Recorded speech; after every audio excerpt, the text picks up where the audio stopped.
But when you measure it flat, it contradicts that. I'm spitting flat facts and that. And I know you don't like that. Google Maps is flat, it presents elevation profiles like that. I'm a spitting flat earth king. Sentence has a ring, doing my own thing. If earth was a big roast chicken, factually finger licking chicken, we just got the measurements missing. I'm spitting eggs and begs, begging the question lesson. I've said it before, time after time. I'm the spitting flat earth king of rhyme. Welcome to Flat Earth Debate, Uncut and After Show. I'm your host, Nathan Oakley, and if you are new to this channel, or you've not done so already, then be sure to subscribe, hit the bell notification icon and join button to keep up to date with the Flat Earth Debate. If you would like to support the channel, there is a super chat that runs alongside each of these shows while they premiere. There's also a Coffee, Patreon, crypto and thanks button in the info box below the video. Speaking of Patreons, I'm going to do a quick shout out to all of you who do support me on Patreon. So a massive shout of thanks and appreciation to Smith Tools and Purchase, Level Plain Poem, Colton James, Survive the Spin, F.E. Patriot, Thomas van der Zander, Measured Flat, Tiers Morgan, Mitch Kennedy, Rod, The Name's Burley, JMels24, Unimento, Iron26, Retro Bill, John Kays, Patrick Gunnels, Banter, Hairy Blade, Mobile Max 777, Rob W., Del West Watson, Unbelievable Productions, Blue Ridge Ranger, Abraham Mohammed, Skeptic 936, Texas Mike, Chow Young Cat, and Dank. So another massive thank you to all of you for supporting me on Patreon. Links to Patreon will be below this video. But with that, I'll hand across to whoever is in Discord and G+, so you can enjoy their dulcet tones while I set up for today's live show.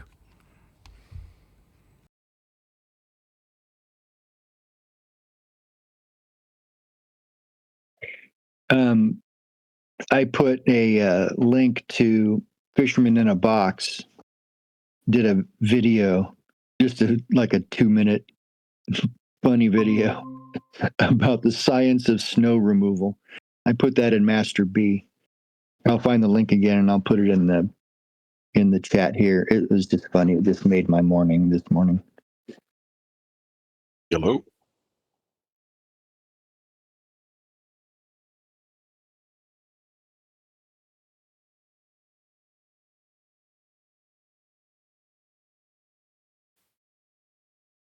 Nathan, have you seen that the sneaky BBC are trying to charge TV license for people that use YouTube these days? Yeah, I did see that. I will be right back. I've just got to do things. I've set the show up. Everything's all ready to go. I just need to... I'm running a bit behind. I had several people buy microphones and I sent one to Rich 007. So it's just kind of put me behind by about 20 minutes. So I'll be sorting stuff out, but you guys feel free to chat amongst yourselves. The G+ Hangout's open, if anybody asks. In other words, if you've got the link, you can come in. Okay. Also, I've got this. This is my new radio transmitter from a portable mic. It's a lot less hissy than the old one. Anyway, that's it. Look. You in Discord there, Surf?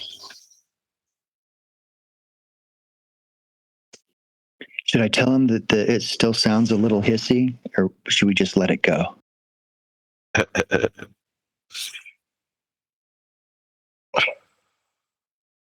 You got any sheep showing yet? And we're done showing for this year, but we're No, I ready mean like for showing pregnancy. Sorry. Yeah.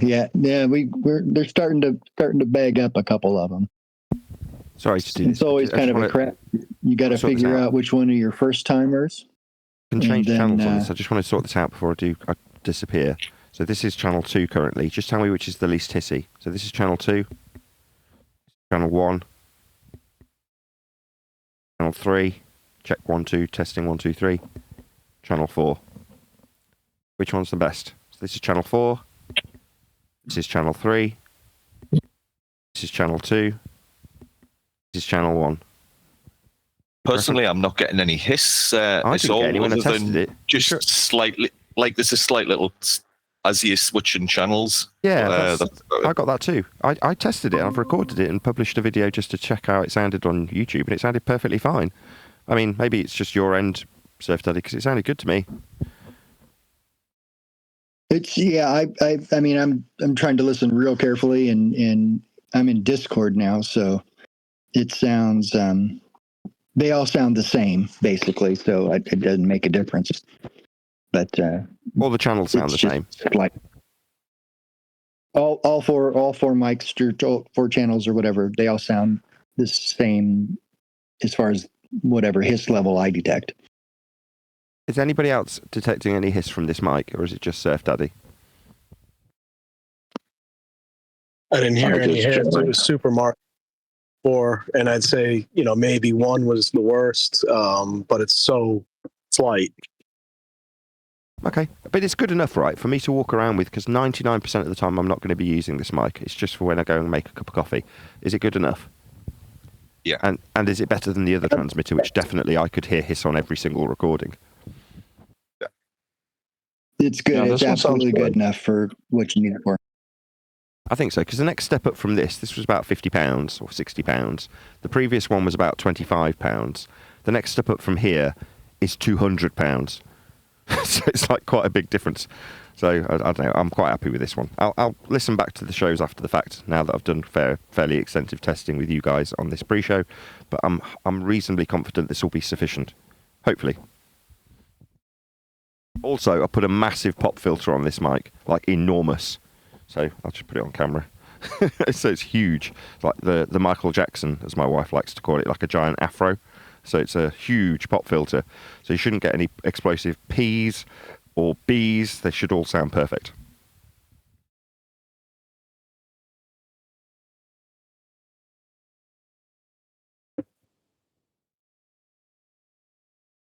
Yeah, this one sounds great. Jolly good. This is my normal mic. Right, I'll be back shortly in 20 minutes, maybe a bit longer. Ace.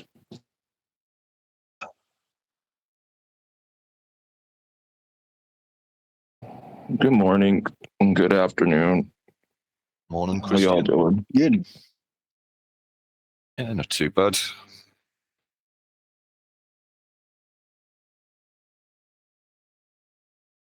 So what's been going on this morning and afternoon and evening? Nothing much. Having the day off work again because the weather is crap, and I am a fair weather gardener.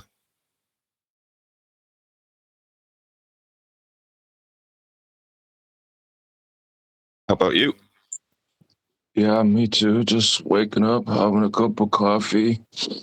Yeah, it's still pretty chilly for us too. It's expected to get down to -2 and -7 with snow. Whereabouts in the States are you? I'm in Oklahoma. Now, I did see something on the news that you due a really big storm.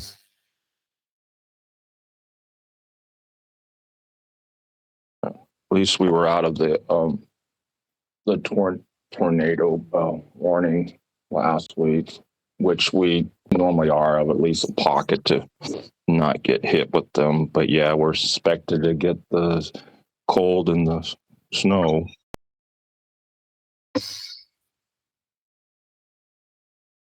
How about you, mate? Similar?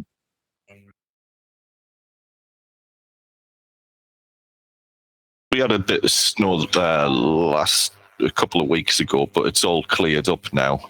But generally, when you get a big storm, we end up getting a few days after.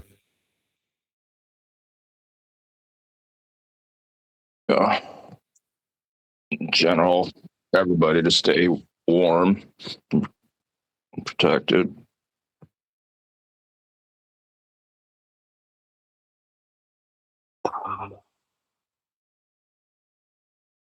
Yeah, the fruitfulness of us to work, but yeah, our jobs are not worth our lives as well. For many years, I used to save plenty of money through working summers, then take a couple of months off at winter. But I took on a couple of clients this year that want me to work all year round, which kind of sucks. Yeah, just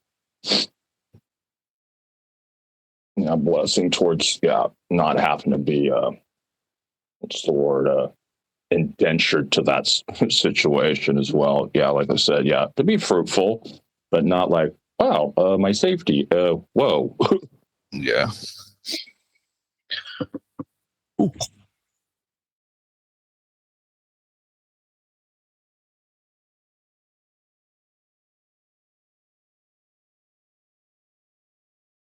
There we go. Yeah, the way you had it before is the way to go. By God. Need to hire a few more people and get them to do all my bloody work.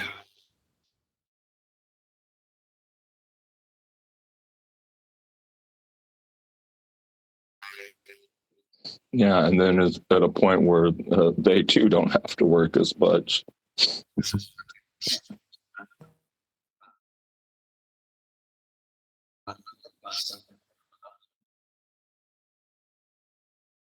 Don't get me wrong. There's a point of the fruitfulness of it being provided the work, but yeah, not at a point where like, hey, an avalanche is going to come on me, for an example. Nope.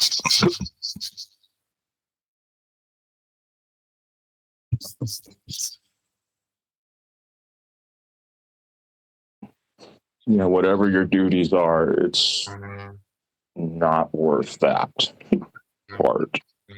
Nope. Has anyone seen any decent FE videos or anything lately?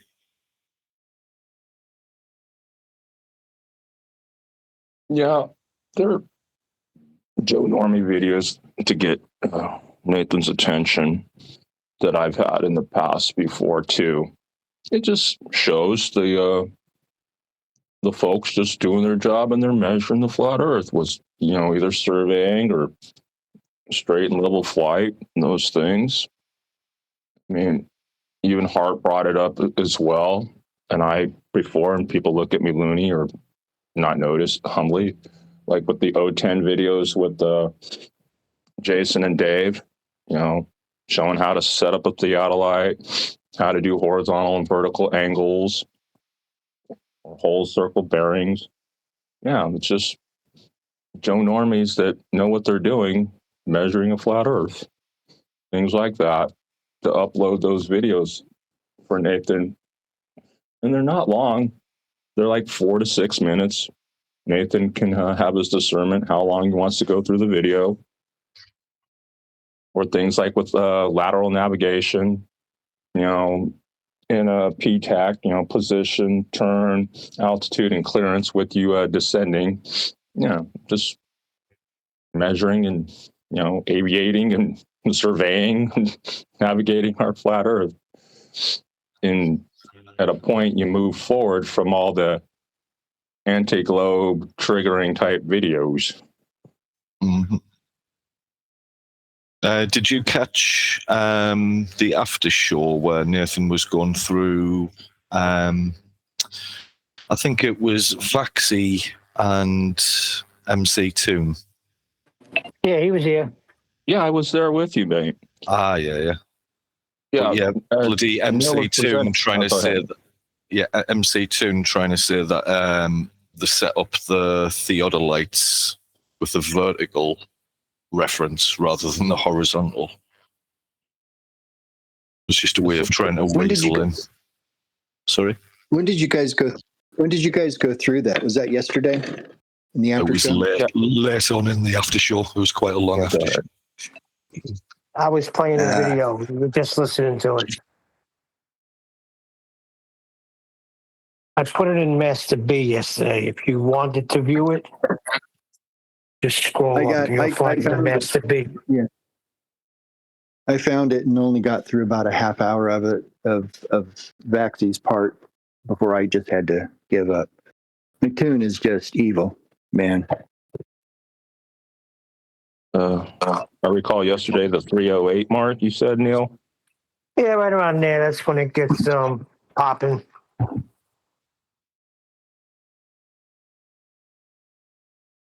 Yeah, as I stated before, the first pause on the presentation you gave, it's like 10 flat Earth measurements. You're done. Yes, he knows that. Toon knows that. He's a liar. He knows exactly what Earth is. That's why he's going to other things No. We have to do geometry here. We have to do trigonometry here. And you should be giving me the height of the star.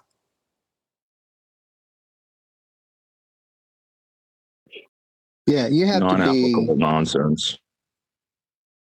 Yeah, well, yeah, you have to know that that's what he's going to do, and you have to play his game if you're going to debate Toon. And this is why I don't debate him. I won't. He's asked me actually. The first thing I said was like, dude, I wouldn't listen to a debate with a guy that calls himself Surf Daddy. I wouldn't do it. I wouldn't watch a debate that would have someone as me as a debater. But him and Duffy both have come on my channel. Like, dude, who am I? I'm nobody. But you have to know how to just really tackle forensic debate. You have to know your enemy, and you have to play the game and not get upset. I just disagree. I disagree. Bring that sucker to the horizontal baseline and end him once and for all, and stay there. Don't let him dictate where it's going. Not in a debate where he's in control and he's got the moderator. It's not a debate. He's there Doesn't matter. to eviscerate. Hold on. It doesn't matter. Vaxi had every opportunity to stay right there on the horizontal baseline.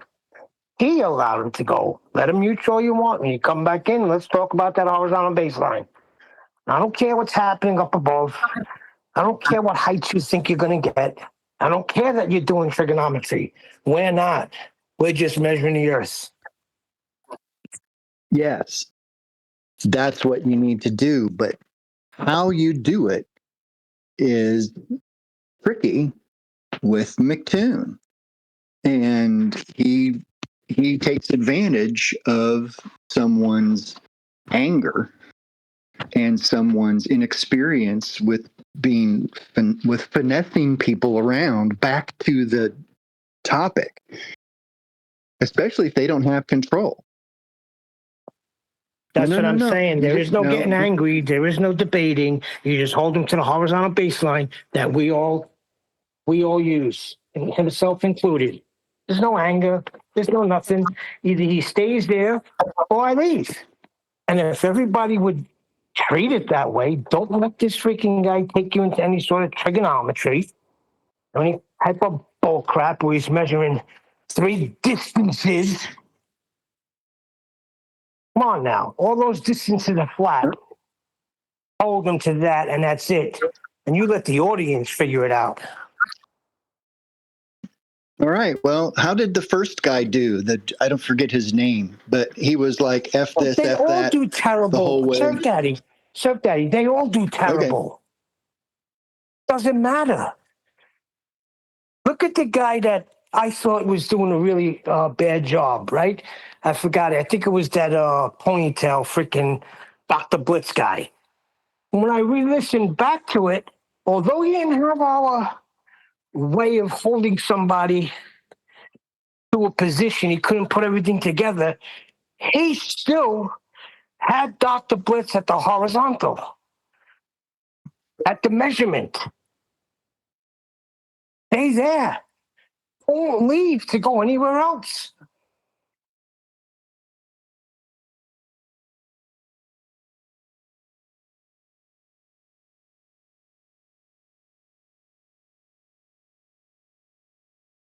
I mean, everybody could do whatever they want, but the guy's a liar.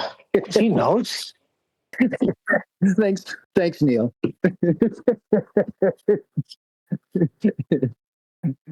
Listen, I'm in a real bad mood. I no longer, for 2 years, well, as long as I'm living here, I was able to turn on my TV, watch YouTube TV, get all the benefits from YouTube TV, get every single football game, Sunday ticket and everything.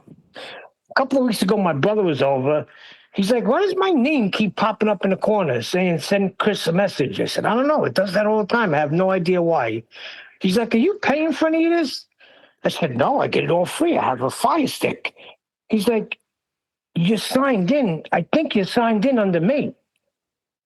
I said, how would I sign in under you? I don't even know how to do that. But I guess he was right, because yesterday they were telling me to sign in out of nowhere. And when I did sign in, it's like, you don't have nothing anymore. It's either I got to pay freaking $82 a month for YouTube TV, or I get nothing. So I'm in a very bad mood, because it's Championship Sunday coming up, and then there's the Super Bowl coming up, and you're sitting here in a black screen. Poor baby. My heater went out at like 1 a.m. yesterday, and it was out until about noon. Yeah. Anyhow, I spent the whole night up with the heater out, got to about 50 degrees here, and it's going lower. Finally got it fixed yesterday. So I've been up 24 hours the day before that, trying to get the heater going. Yeah, but you're a farmer. So You're equipped to deal with these things. Us city guys, yeah, you can't do stuff like that. Now I got to call somebody, dude. I don't know how the heater works. But God's good, because I was almost out of propane or out of LP gas too. So the gas guy came out and checked it and goes, "Oh, you're good. We need to fill up your tank." So they filled up my tank yesterday. My heater guy came yesterday and fixed stuff that if it had gone out this weekend, we would have been toast. So God's good. I went through 24 hours of no sleep and a cold house, and so we're set for the snowpocalypse.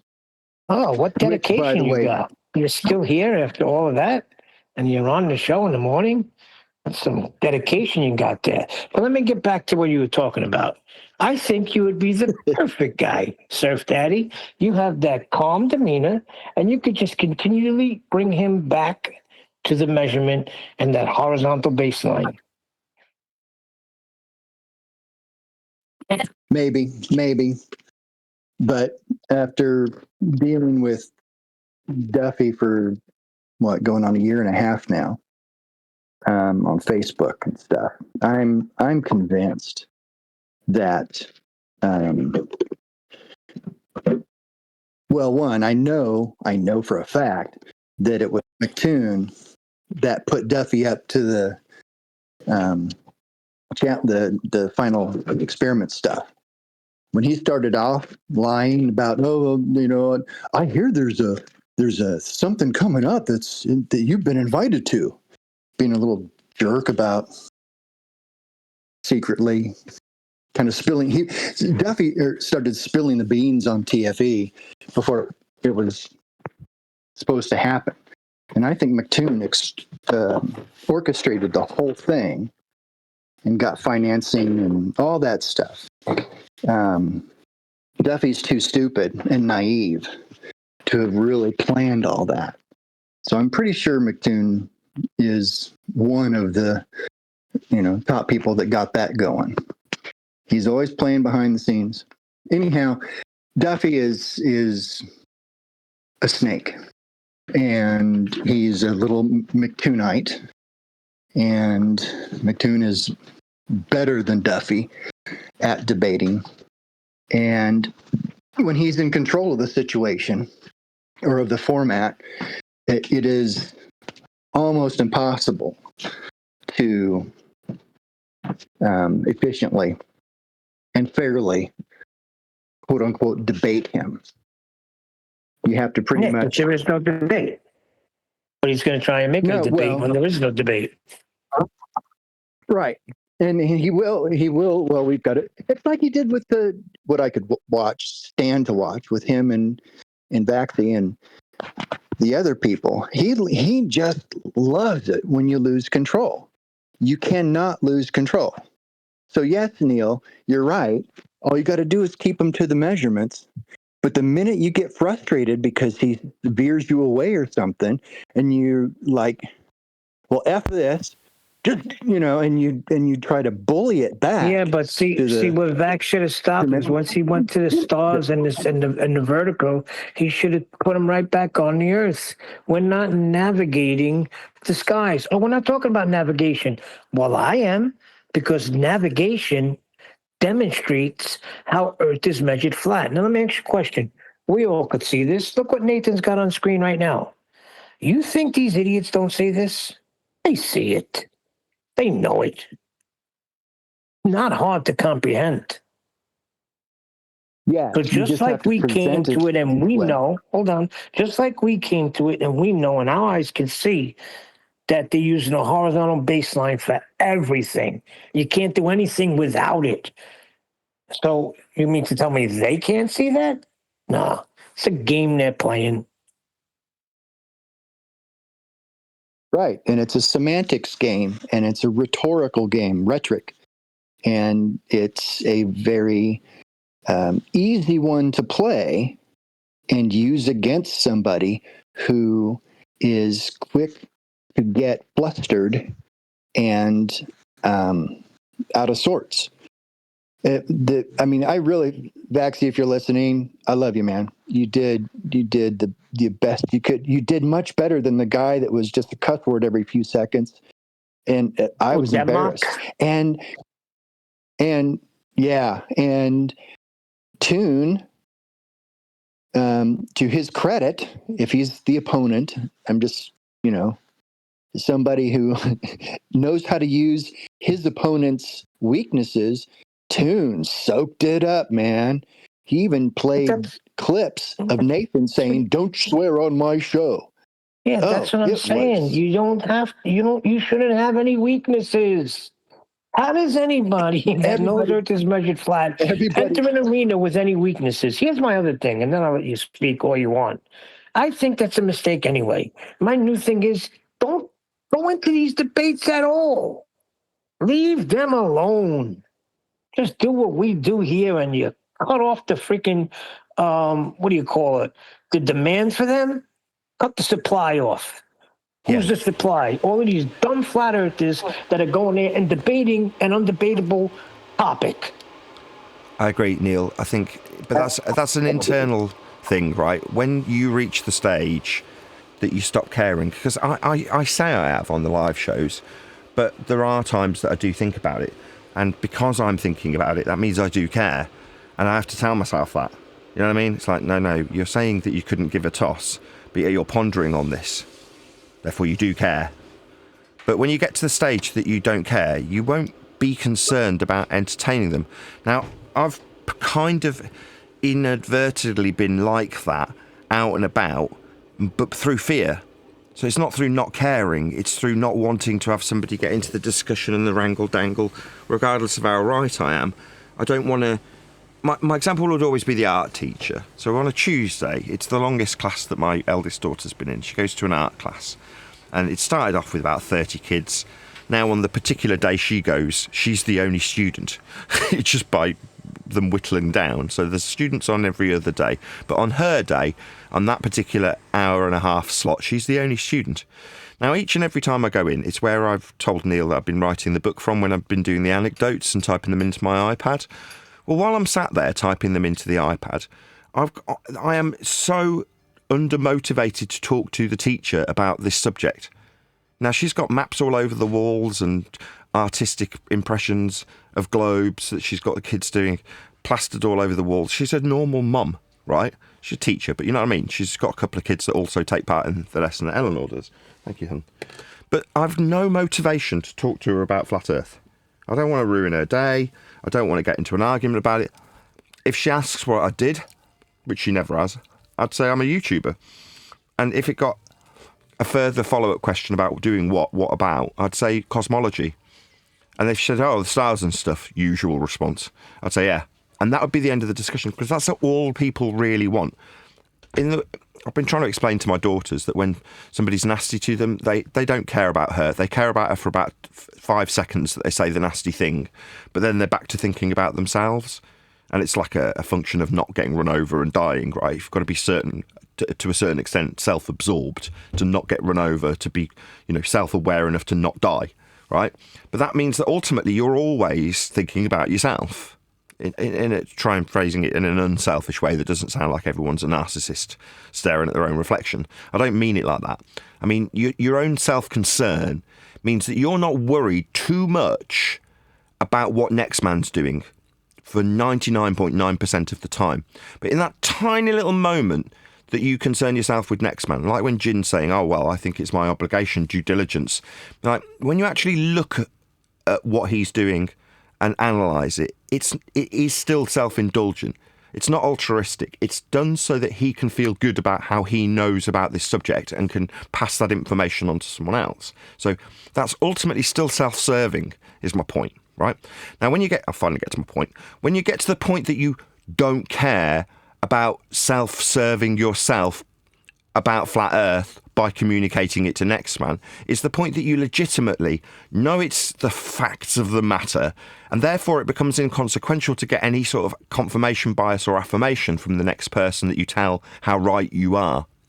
Knowing that you're right means that you don't care. The guy who's fixing your clutch doesn't go to a party. I mean, he might be a bit of a bore, this mechanic, and talk about his work and his clutches, but generally speaking, he's not concerned with confirming with you that he knows how to fix a clutch. He knows, so why would he seek any confirmation about it? Therefore, it becomes utterly inconsequential in his daily life. And in fact, if somebody starts talking to him about their car, he's like, oh, bloody hell, really? I'm not at work. You know what I mean?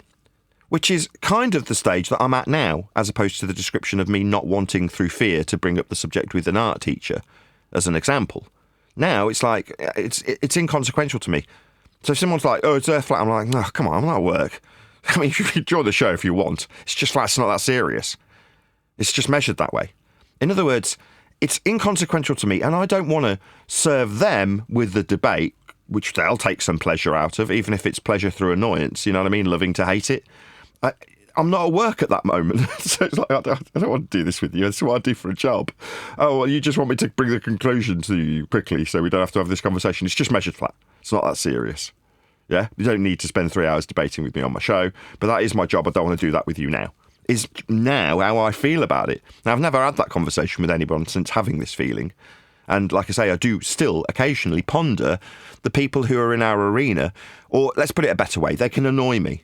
If they can annoy me, then it's obviously something that is conscious. I'm aware of it unconsciously. I know that's not the best phraseology, but it means that at a subconscious level, I am worried about their impression of how I see it, therefore how it is seen. Again, back to it being self-serving.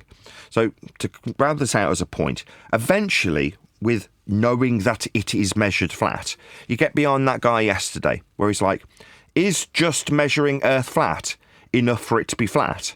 Jin does a similar thing. You're like, well, yeah.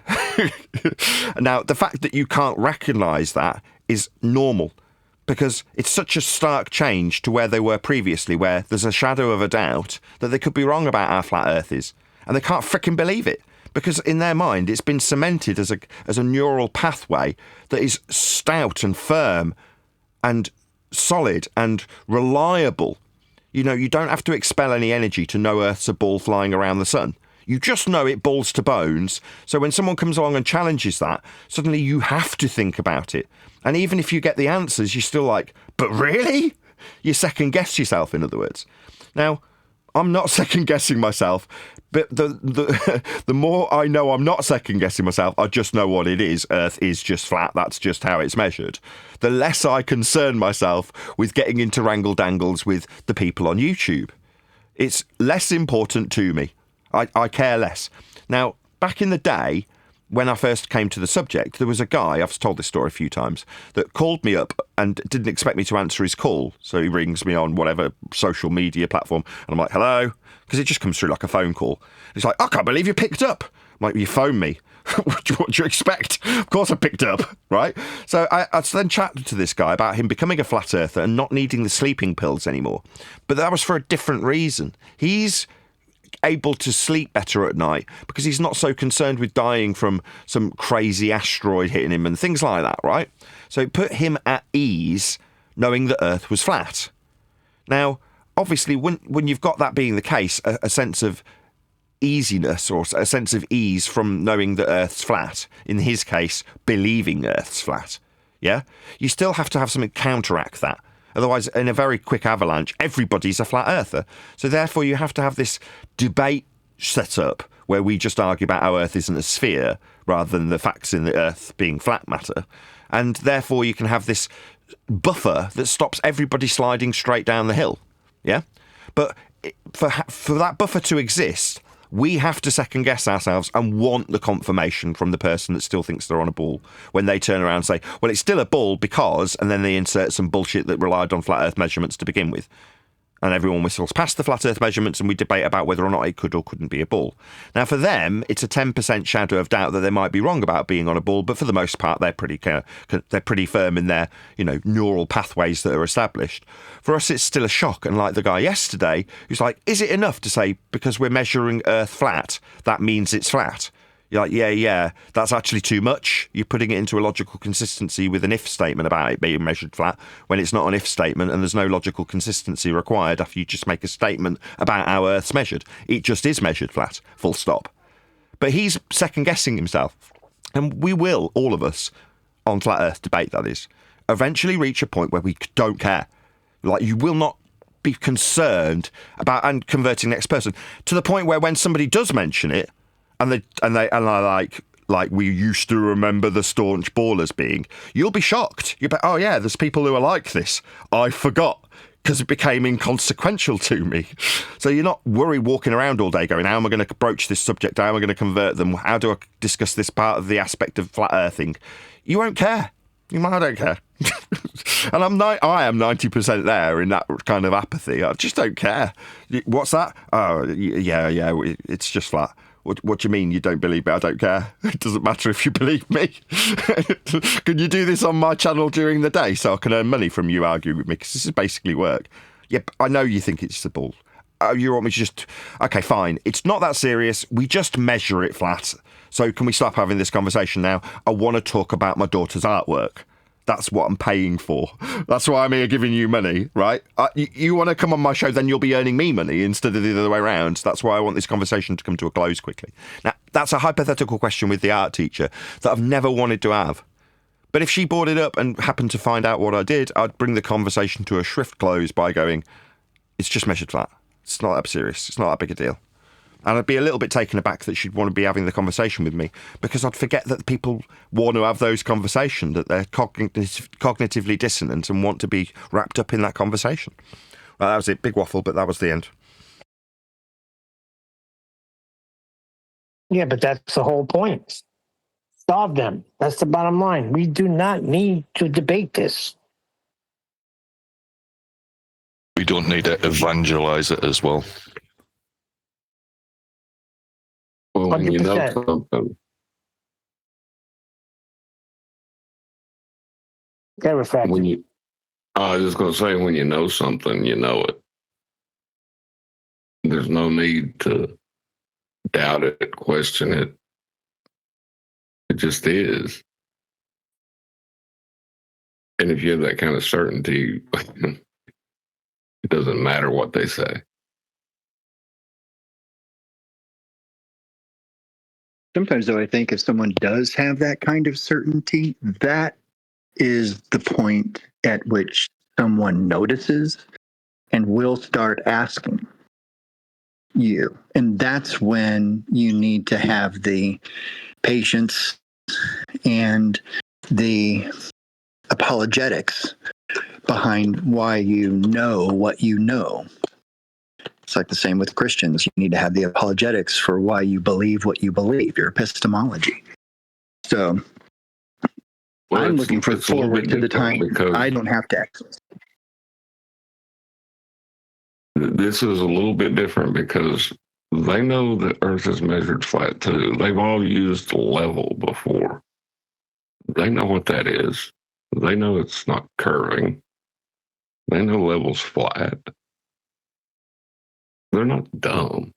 Finally, someone speaking my language. I was dumb. thrashing this out with Jin John, and he was like, no, they need it communicating. I'm like, nah, they already know. And I was trying to explain it like they'd give an excuse with future tense. Like, in the future, they'll say, we all knew it was flat anyway. And Jin was like, no, they can't possibly do that because they'll be lying. I'm like, no, they won't. You're not getting it. Like the map guy, he's just describing how Earth's measured. Now, the fact that that's completely congruent with what we do, identical in fact, you're like, well, that's because that's just how it is. No disclaimers are given because there aren't any required. So when somebody turns around in the future and goes, we always knew it was flat, they won't be lying.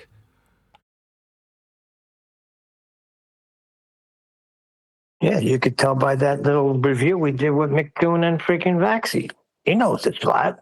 He for some reason, I guess he's maybe working for the government. I don't know, but it was obvious to a duck. He measured over 4,000 miles of flatness, you know? But there's no cognition with that.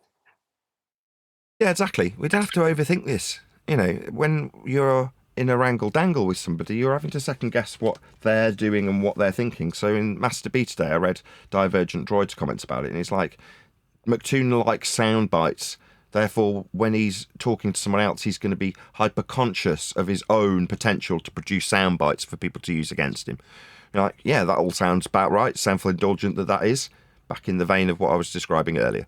You're thinking about me all the time, right? Will this reflect badly on me? Will this get used as a soundbite? And most of the time, the things that you do, like produce sound bites, like don't swear on my show. I was told he's got little clips of me talking. You're like, obsessed with me much? Very amusing. But that aside, right, yeah. So therefore, when he's like, will someone make a soundbite about me? Well, it's like, why? Because you do that. Yeah, you project. So that's what's currently going on. But for me to worry about it, it's like, well, why? It doesn't matter. This dick wants to obsess about me so he can justify his sphere belief. I don't care anymore about his sphere belief. Keep it. Have it. And I want to communicate that to them too. You can keep it. I'm not here to tell you not on a ball anymore. I don't want that to come across like I'm a baller now, which is how they'll try and spin it. But I don't even care about that. You want to spin me saying I'm not trying to convert you anymore to, you know, you're on a ball. Okay, do that. Go ahead. You've got my permission. I don't care. Do whatever you like, whatever you need to do to get by today. Me, it's like, this is so inconsequential now. I measure it flat. You measure it flat. They measure it flat. It is measured flat. What else is there to do now? Well, I've got a YouTube channel to run, so from that point of view, I've got to figure out how to not be perceived as that which I'm telling people not to be. So I can't remember, from the other room I had someone saying, we don't need to be a flat earth evangelist. I think it was Len. And I'm like, oh, if I'd have had them on radio, Mark, but yeah, exactly. You don't have to go out evangelizing about it. Now, I do have to still fix the clutches, metaphorically by comparison, evangelizing about flat earth on my flat earth show. That's what I do for a job. But I need to communicate somehow that whilst I do this for a job, I don't care about your clutch. You know what I mean? Your clutch is your problem. Now, if you want to bring it into the shop, I mean, I'll be like, oh, John, how's it going? Good to see you. Nice that you're on my time in my shop. Brilliant. You're going to give me money too. Wow, how fantastic this is. My mate coming in so I can talk and shoot the shit whilst doing work, fixing your clutch. Awesome that I can put my experience. Oh, by the way, I forgot to mention, I am an applied engineer when it comes to automotive anything. You all know that, right? You know I've got a driving license. I just didn't know if I'd mentioned how applied my science of engineering is in this instance. But there we go. Clutches, know all about them. That's bullshit, by the way. I'm just trying to make a point from a previous show, which I'll try and outweave now. My actual point is that when I talk about flat earth out and about, I feel like I'm at work. Now, it's not that I don't love my work. I do. I absolutely love talking about flat earth with you guys all day long. It's fantastic. It's an absolute pleasure. It's a privilege to be doing this as a YouTuber. But as a YouTuber, you know, that's what I'm here to do, produce YouTube content. Now, the YouTube content that I've got an evergreen subject in, and I'm a specialist and an expert, is flat earth. So I can talk about it all day long, but I can also be indifferent about fixing clutches. Make sense?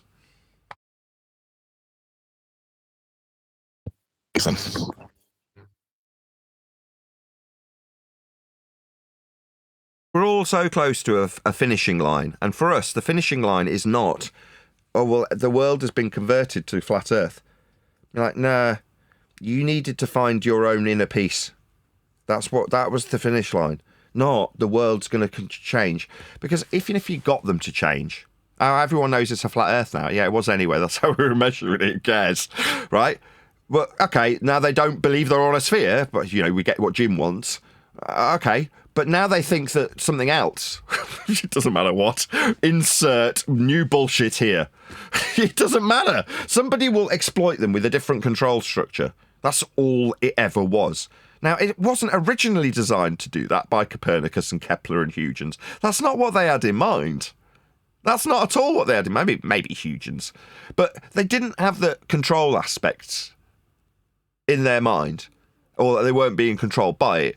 They're just trying to square a circle that explains something in terms of how the calendar works, or explain epicycles. Whatever it is they're trying to explain, they're not doing it so that it can be an overarching control method, the one world religion.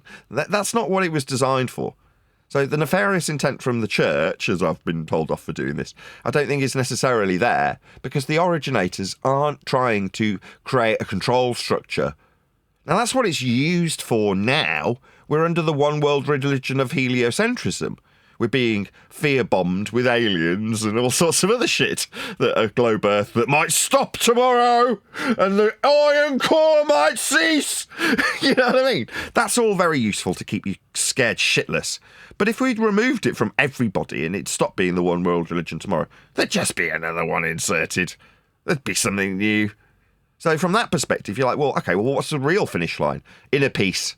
You realising that the world you were lied to about isn't the world that you're on, and as a consequence, you're at peace with the world and at peace with yourself after this flat earthing process concludes. The finish line is, yes, I am a flat earther. Sorry, I completely forgot that that's an issue for you people. What is it that you want me to tell you again? No, I'm not going to argue about us moving around the sun because of the shadows that you say that the moon's got with an eclipse that you describe from an orbital motion. To create an orbital motion, Earth's measured flat. It's just measured flat. It's not that serious. Anyway, I've got shopping to do. What's that? You still need to seek pain relief from me?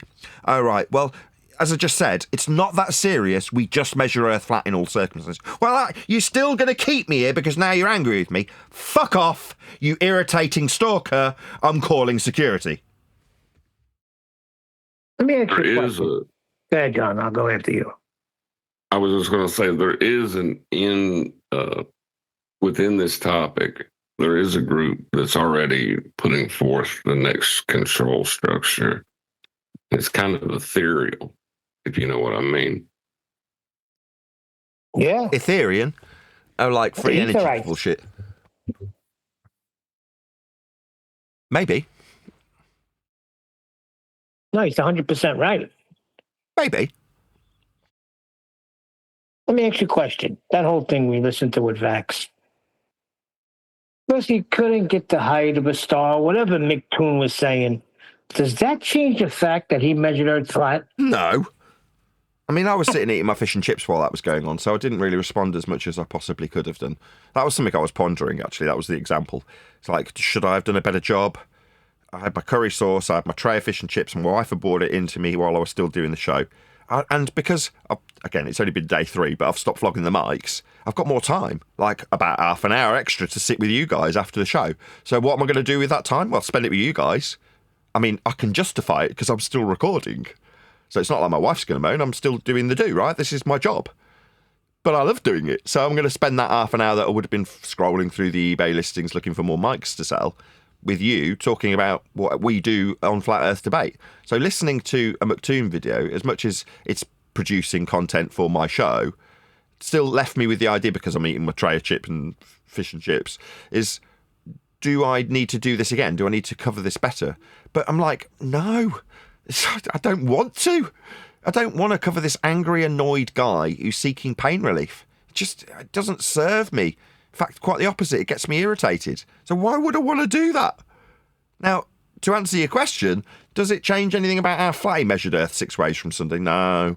He still measured Earth 6 ways from Sunday. He was concerned. He was waiting for the point where Vax, because he had 20 opportunities, I detected that McToon knew more than Vaxi where he required Earth to be measured flat, and would say those things tentatively because he's expecting Vax to say welcome to flat Earth at every single opportunity. He just, Vax that is, didn't. So he's like half stepping around the flat Earth measurement he knows he's got to use. And he's like, is he going to welcome me to flat Earth with this? Is he going to say it next? Is he going to say it after this flat Earth? So Toon is in awful pain. And that's awkward to watch, isn't it? Yeah, I agree 100%. I was thinking the same thing. This son of a gun knows, and he's watching what he's saying. Yeah, he gave 10 flat Earth measurements. Sorry. I was just saying, Len. Yeah, he gave 10 flat Earth measurements before the first pause. Have a great day. The Earth's flat. With certain things, he was trying his best not to answer, as to not fall into whatever perceived traps. Yeah, and that's the funny thing about it, Len, because he fell into the trap the first time he opened his mouth. It's like an unavoidable mousetrap, you know? He's there, and it's unavoidable to this mouse because he smells it. He knows he can eat it up, but he knows there's something waiting to frickin' snap his neck. And that's exactly what Toon was doing. He knows.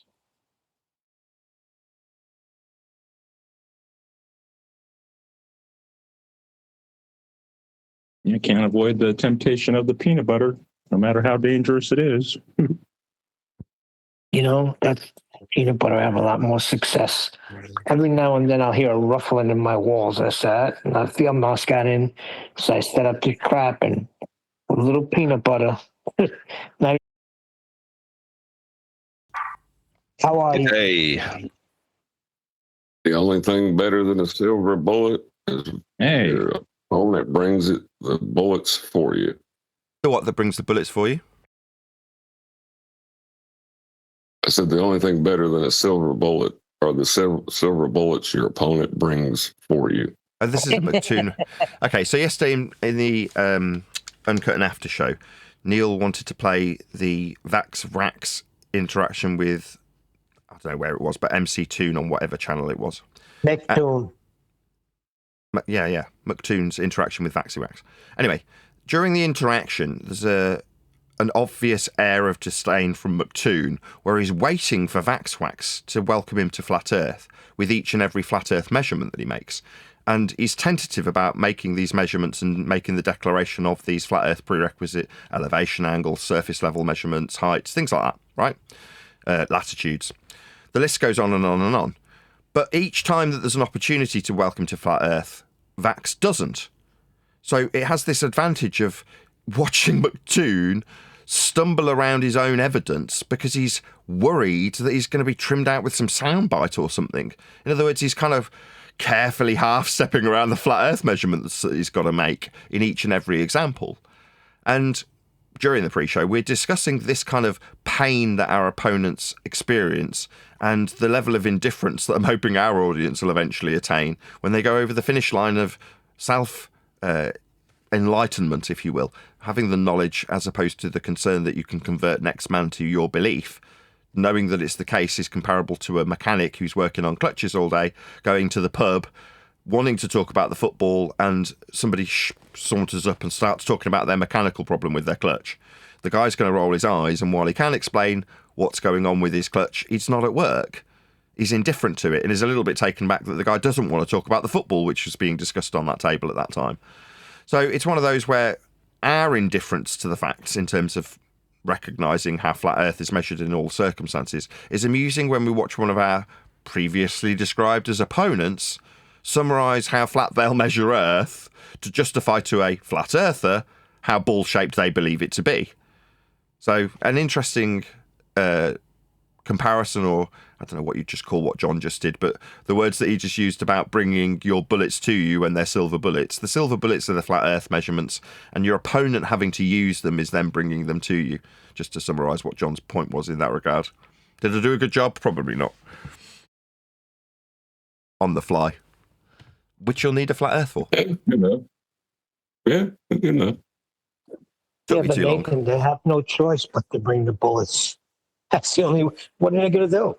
They can't not bring them. They need them. Exactly. Yeah, it's just the fact that they're giving them to you. It's like you don't have to get involved in this shootout, but you want to. Okay, well, all you're going to do is bring all the bullets, bring the ammunition, and hand me a gun. It's like, what? Why? Oh, I get it now. They want a shootout, but it's all blanks.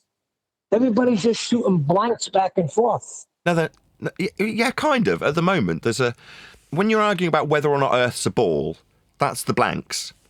When you get down to the nitty-gritty of what's going to be happening moving forward from anybody who watches my show, they'll be leaving from here, and where I previously said, just get on with your day. You don't need to engage in flat Earth discussions, flat Earth debates. Once you know it's flat, you can kind of forget about it. You can get on with your day. But there is going to be that other type of person that's coming just so they can fire the bullets. Well, what they're going to hear from this interaction now is when you enter into one of those discussions, your opponent will give you all the ammunition you need. That is to say that they'll start talking about how they believe Earth is a sphere, and they'll give you a dozen or so flat Earth measurements to do so with. Now, all you've got to do is listen to their measurements of Earth in any circumstance. I can't stress this enough. There is no exception to this rule. Earth is measured, that's to say, any measurement of Earth is flat. There aren't any exceptions to that. So all you got to do is listen out for when they describe measuring anything. Anything. Now, there's obviously going to be a little bit of a blur in these lines where they describe a calculation as a measurement. But so long as you can recognise the difference, when there's a Earth measurement, that is to say Earth is actually being measured in any capacity, it will always be flat.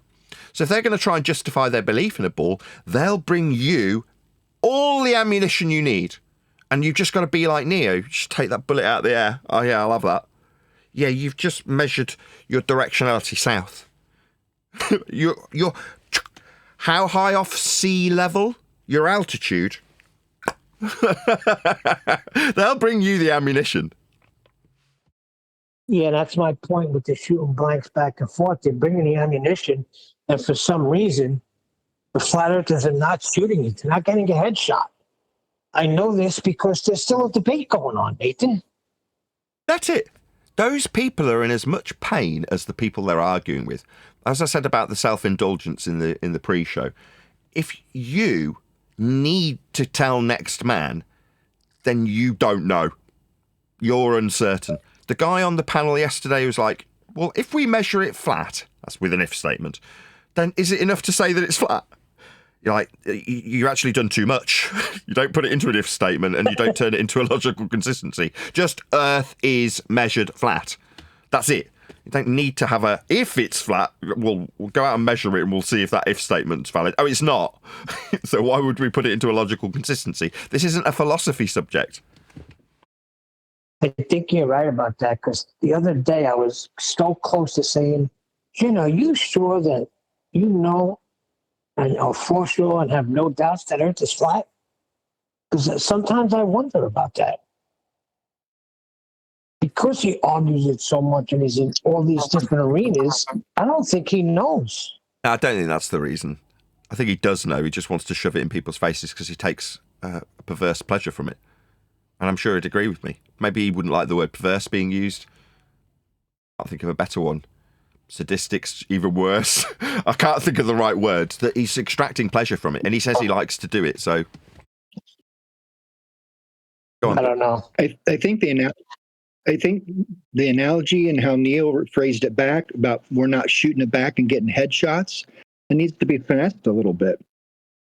They're bringing the bullets. They're shooting the bullets. And Nathan's right.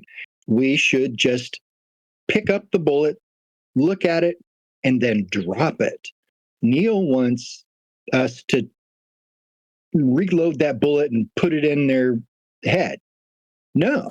No. Just, you missed what I said. No, let me finish. Yeah, well, I embellished, but basically we're not firing back. We don't need to fire back. We take the ammo from them and we drop it. And we just say, that's a flat Earth measurement. Drop, blink. And that is, I think, where the analogy gets better is we're just taking away their beliefs, but we're not beating them up about it. We don't care. We don't care whether they believe or not. But if they're going to hand us a bullet with this proof or whatever, point out that there's the flat earth in your measurement and drop it and see where they go from there. Yeah, that's my point. But they're still in the debate. So Speaking they of never dropping got the things- kill shot of Earth is measured flat. They're still in the debate. So that's my point. I was all Drop it while excited it's there for a hot. second. I thought I'd received like stuff in the post that I'd forgotten about. I haven't. It's just somebody who wanted to return something that was made in Taiwan rather than Mexico. So my ad was wrong. Some people are so fussy. Anyway, just a return. Very boring. You remember when Neo figured out he was the one, and he held his hand up and said no, and the bullets stopped, and he picked one out of the air and looked at it, and the rest of them fell. Knowing the Earth is measured flat. Yeah, that's And what I just did on camera. all of Did you not their- know? I suppose you wouldn't know that. That's precisely what I've just done on camera with my example. Literally mimed that exact scene, taking the bullet out of the air. But on the second time, instead of them all falling, I turned the bullet around and flicked it back. But yes, that's precisely what I just did on camera. Yeah, that's basically what that knowledge will do for you. You don't have to argue with them, but they can never win their argument now. I mean, the next best thing they can do is force you to make claims, which is where I describe the feast of nonsense, because half the time it's stuff that you don't know anything about. So I've had, if you're in my comments, I mean, I've noticed that a couple of people have unsubscribed, and, you know, that's not what I want. I'm a YouTuber, obviously. I want the best engagement possible. But if you're one of the one or two that have unsubscribed, you're not listening to this. But for the people who are listening to this, that have gone to the Feast of Nonsense Part 1 about chemtrails and started saying, you are denying this that we see in the pictures, like, okay, this is a Feast of Nonsense subject where the best your opponent can do now that we've handed you a silver bullet, not only have we handed you a silver bullet, we've pointed out that you don't need anything from us. Your opponent will bring you these bullets. Yeah? You can have them. Yeah? That's what we've done. Flat Earth Debate has done that for you. For all of you who want to go out and say, but it's got barium and strontium, and I go, evidence please, and then get no reply. Yeah? There's been court cases, or there's been TV say they've done it, or they did it in the 60s with cloud seeding. Like, you've said that cloud's got barium and strontium and aluminium in it. Evidence, please. That's it. That's the end of the discussion, because there isn't any. Yeah? But what is that? That self-contained bullshit is how you will be attacked. The bullets that you've got, you can take out the air and fire back at them. The problem is they've got different bullets, cleverly disguised bullets. Bullets where they want the ammunition from you. Well, what's the ammunition that you send back that they can take out the air? Feast of nonsense. Chemtrails, 9/11, JFK, moon landing, all of this shit that you can speculate about. Now, there's a couple of them that you might be able to draw a conclusion to really quickly. But for the most part, that is the ammunition that they will actually want off you so that they can have a proper gunfight with you by discrediting you, by making you look stupid. That is the Feast of Nonsense. For all of you that don't seem to get it, you're the ones telling me, I need to understand about the chemtrails. Let me get this clear. There are many bad things that our governments do to us, and one of them might be chemtrails. But you haven't proven that. Now, that's not to say that they're not poisoning us with all those things. They might very well be. But it is not proven. Flat Earth's proven. 6 waves from Sunday, the ammunition will be given to you by your opponent. They'll be measuring it flat too. That's all you ever needed from this subject matter. It is Flat Earth Debate. But you, the conspiratards who surround me in this subject matter currently, are the ones that are your own worst enemy now. Moving forward, you wanted the silver bullet, we've given it you. All you can do now is make yourself look stupid. And you will. You'll do it with Feast of Nonsense subjects like JFK, Sandy Hook, 9/11, COVID-19, same exact thing. Now, that doesn't mean that I deny any or all or some or parts of the rhetoric that comes from those people who profess to know all about how bad they're being treated by the powers that should not be. Yeah, it doesn't mean I disagree. It doesn't mean I agree. All I'm here to point out is that when you haven't got absolute 100% stone cold proof of what you say, that will be the ammunition that gets fired back at you. That is how you will be discredited. If you're in the game to convert next man, if you think that you're doing your due diligence by converting next man to this fact, I'm saying you don't need to. By the time, as Morpheus put it, when the time comes, you'll realise there is no bullets. The bullets weren't even real. You didn't need them. Yeah? Now, at this point, you're in the Matrix. You see the bullets coming towards you. They're flat Earth measurements of height, surface level, sea level, eye level, and the axioms that go along with them to measure Earth. Parallel, perpendicular. These are the things that are facts and will never change.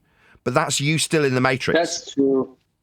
At some point, you'll step out and realise, oh yeah, the bullets aren't real. There were no bullets coming my way. Metaphorically speaking, there aren't anyway, but I'm saying in terms of the actual debate, you won't feel the need to convert next man when you know for sure and without a doubt that Earth is measured flat. You won't need to fire the bullets back. Those bullets that you want to take out the air and fire back at your opponent are a demonstration of your own low self-confidence in the subject. The fact that you need to convert next man. Go ahead, whoever it was. Can I add something? It's a free country, Neil.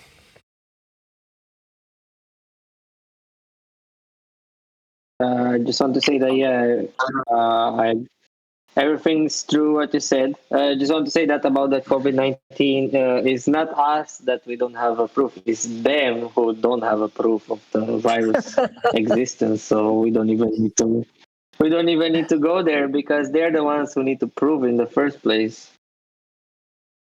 You'll get falling for it. That was beautiful. It's them they've got to prove they haven't got chemicals in those trails that come out of the planes. Okay. Beautiful. Absolutely. No, not the chemtrails, the virus, the COVID. Anything. Doesn't matter what you say. It's all part of the Feast of Nonsense. We'll do it. We'll cover these subjects. I'll do it as a folly, right? I've already done a part 1. There's a reason I put that as part 1 for the chemtrails. If one of the shows turns into a Sandy Hook episode, that'll become Feast of Nonsense part 2, Sandy Hook. What's that? We need to talk about 9/11 again. Feast of Nonsense part 3, 9/11. What's that? COVID-19? Feast of Nonsense part 4. It's going to be an ongoing series now. And potentially, I don't want Feast of Nonsense. Whenever anybody wants to bring it up and they want to go through it, and it ends up being an hour of my show because I'm eating my fish and chips and I can't control the show permanently if I run an 8-hour show like I did the other day. I just can't, right? I do have other shit going on, no offence. Sorry if I'm swearing, but it's true, right? If you see an 8-hour show, you must accept that at some point I do have to go to the lavatory. At some point, yeah? Therefore, I'm not in 100% in control of the show all of the time. Live show, I'm acutely aware everything's laid out, I've got my drinks, so I don't have to go nowhere, right? The live show, I can do pretty much exactly as I choose without having a plan in mind. I've never got an idea of what the show's going to be about ever. That's why the show title comes after the show's done. But I am in control of my little world while I'm doing the live show. But let's say 3 weeks from now, COVID comes up during an Uncut and after show, then there's a good chance that will be hacked out and turned into Feast of Nonsense Part 2. Why not? After all, you're a YouTuber. I had Neil first. Go ahead. All you have to do is read under the video where it's claimed to be a flat Earth is archaic. Click on that and read that whole thing. And see where the Feast of Nonsense comes in and how they put this in a conspiracy realm. And then see how much you want to talk about these Feast of Nonsense points that are put into us. It's the other way around. You got it right the first time when you discussed this. All roads lead to flat Earth from conspiracy. Therefore, the people who are predisposed to want to talk about those things are the people who made their way here. The inroads were conspiracy inroads to flat Earth for that reason. Yeah, no, I'm talking about to discuss them now. Now that you're enlightened, now that you know for sure, without a doubt, that Earth is flat, what are you talking about conspiracies for? Because they're just said this 20 seconds ago. Because they're predisposed to do that. That's the kind of people who've got here. So after they've run out of things to say, yeah, social awkwardness will lead them to want to spew the feast of nonsense. Yes, it's not that serious. It's just measured flat. Yeah. Right. You want to carry on talking? The COVID thing. Nathan, can you remind me how to deal with someone who brings up the tangent on elevation angle or something? How do you deal with them when they bring up the tangent stuff? A tangent's a calculative thing. It's not something that you'd measure. It's got a presupposition in terms of the statement in the first instance. If you're describing a tangent, then you're inferring that the single point that contacts a presupposition of a ball dangling beneath it is what's being measured. And it isn't. Tangents aren't measurements. Measuring the surface for the angle. That's what you're achieving when you draw out circles of equal elevation with a measurement from a sextant. The measurement directly relates to Earth's surface, not a single point with a presupposition of a ball dangling beneath a tangent. So did someone from G Plus want to add something? Yeah, I'm with one deck on this. What's a tangent? Hold on, there's one in my yard. Let me go get it. There's a tangent. Okay. The hell's a tangent? It's not connected to what we actually measure when we measure surface level for an elevation angle. So an elevation angle's describing specifically what you measure. Elevation, meaning it's from the surface. That's what elevation means.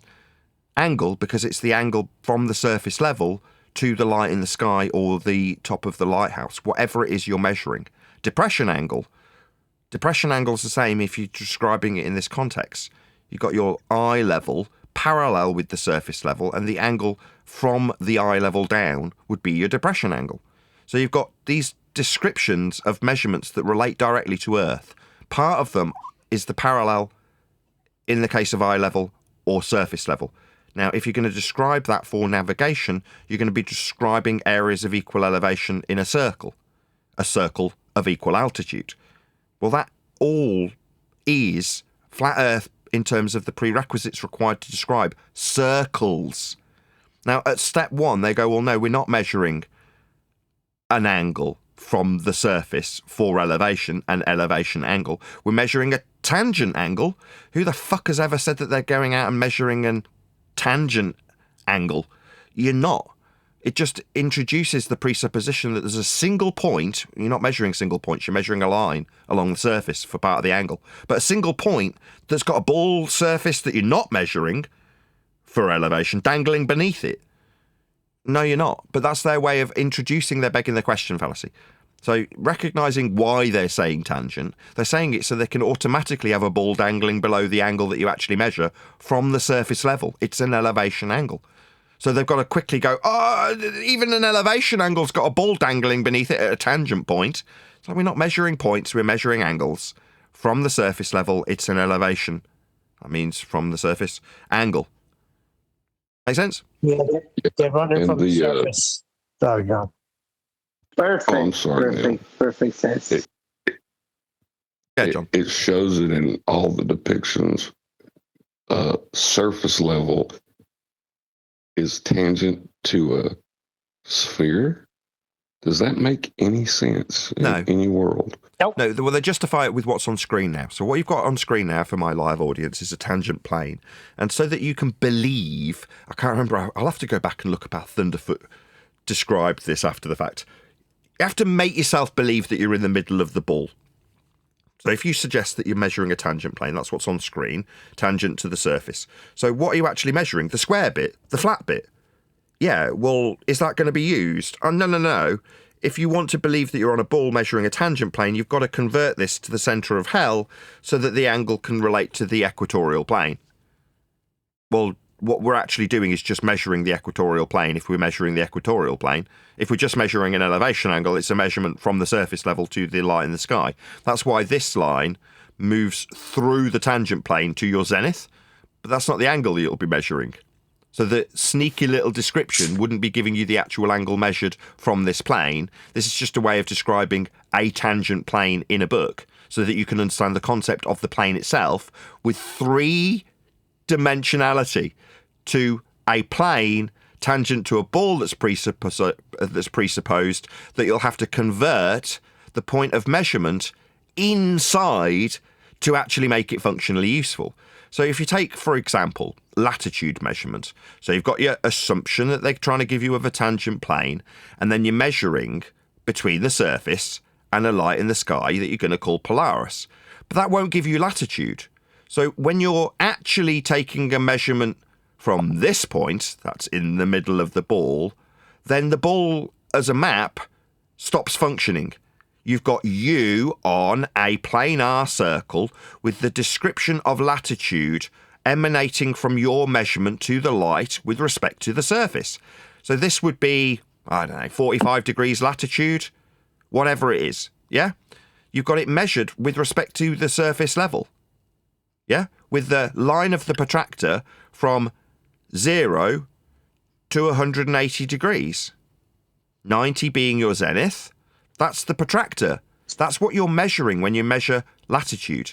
You don't measure from the tangent plane, and if you infer that you have, you still have to convert it inside the ball, making the globe Earth map that you've said that you're measuring from, you're measuring from this square, nothing more than a projection where you will have to convert that measurement inside to turn the map that you thought you were standing on into a glorified protractor with latitude numbers marked along the outside edge of the ball. That's what latitude is. But to measure latitude, it's an angle to Polaris describing the system at a 0 point at the North Pole. That's what this diagram represents if it was describing Polaris measurement. You've got you in the centre of hell with North Pole at your zenith and the 3959 radius equatorial plane surrounding you. That's what this is. Make sense? Complicated, but that's what they're trying to do. All you need to know to answer your question, though, is how do you get around it? Point out that you're not measuring a single point, you're measuring a line for an angle, and your single point only exists in this discussion, so you can have a dingleberry Earth below the plane you actually measure. That's it. Yes, because they still have to market surface level. The surface level is not curving to give you an angle. Right. They're hiding from the surface because the surface is flat.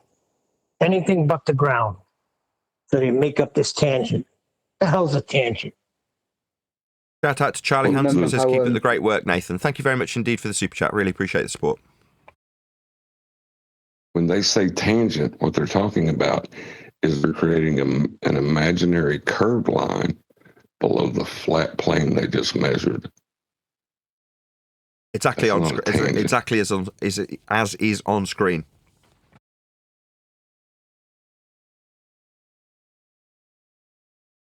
you remember So how they Yes, they justify need locally to flat? be curved. Sorry, man. Go ahead. Saying, is that how they justify themselves locally flat?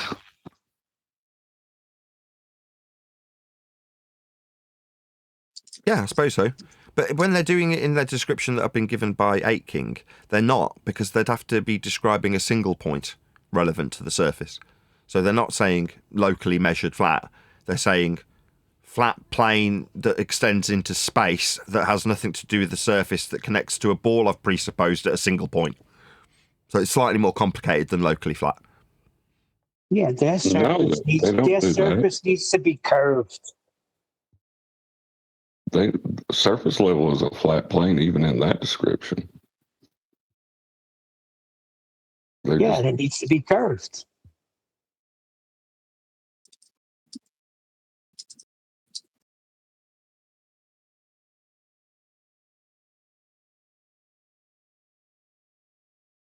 To me, if you can get away from the ground, that's all I try to do. Not the ground, not the ground, not the ground. Tangent. They do the same thing on the flat earth side. They fight against you and say, well, yeah, actually measuring the ground. Oh, okay. But it's clearly marked surface level.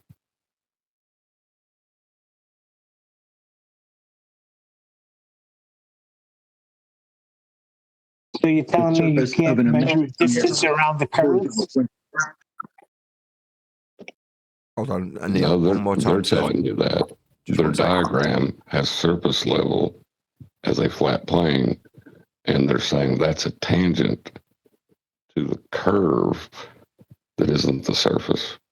John's pointing out that where the deceit comes is when you've got the diagrammatical example, for example, curve calculations, you've got very specifically labelled surface level because it's part of the measurement that you require. But then what their surface, that's the ball surface, that they're utilising to describe as being the surface, isn't being measured. They're measuring a planar surface for an angle, and it's marked as surface level in their diagrammatical examples with a ball below it that isn't the surface. That's where the deceit comes in. Now, it's not that the person that's using a curve calculator realises we've done it ourselves, where we've looked at the curve calculation, seen a globe Earth below the surface level that's very specifically marked. It's marked because you've got to measure Earth. And Earth's measured as a flat plane in all circumstances. Even when they say tangent plane, you're like, so we still have to measure Earth flat. No, we're not measuring the surface of the Earth because that's the ball dangling below the surface level. Yeah, they've got to measure surface level. Of course. That was hilarious yesterday, though, listening to McToon stumble his way around, worrying about the soundbite that might be cut out from him measuring Earth flat in about 6 different ways. It was hilarious. And it made me realise how futile the whole discussion's been for 10 years. You know what I mean? It really was eye-opening. They're terrified, aren't they? That's the real reality of it. They're absolutely terrified that they'll be caught out as bullshitters, wrong, when they have to measure Earth flat. And there's no escaping it now. I bet they absolutely despise me currently because I'm pointing out that they can't get away from it. When I say things like, if I was dead tomorrow, they'd still have to measure Earth flat. They'd still use surface level for a measurement to imply a tangent plane with a dingleberry below it. You've still got to measure the surface level. There's no getting away from it. You've still got to have your altitude, height off surface level. You've still got to do these things for your belief in a ball. There's no avoiding them. They're marked in their own calculations. Eye level, surface level. It's parallel because the maths is a derivative of these flat Earth measurements. There's no escaping it. They all have to measure Earth flat. This is, again, with something we discussed in the pre-show when we were talking about Jin saying they can't just turn around and say we always knew it was measured flat. They'd be liars. No, they wouldn't. They've all been measuring it flat the whole time. They can't get away from it. And listening to McToon go, will this get trimmed out as a soundbite? You can hear it in his tone. He's terrified.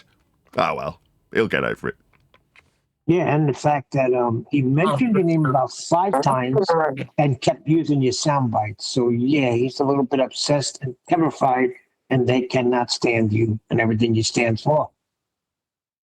Yeah, but it's not what I stand for. When I say you, like, whoever's off mute, please can you mute? You require Earth to be measured flat. Because you do. It's got nothing to do with me. You just have to measure Earth flat whether you like it or not. Now, if I remind you of the awful facts that you are in requirement of a flat Earth to measure, that's not my fault either.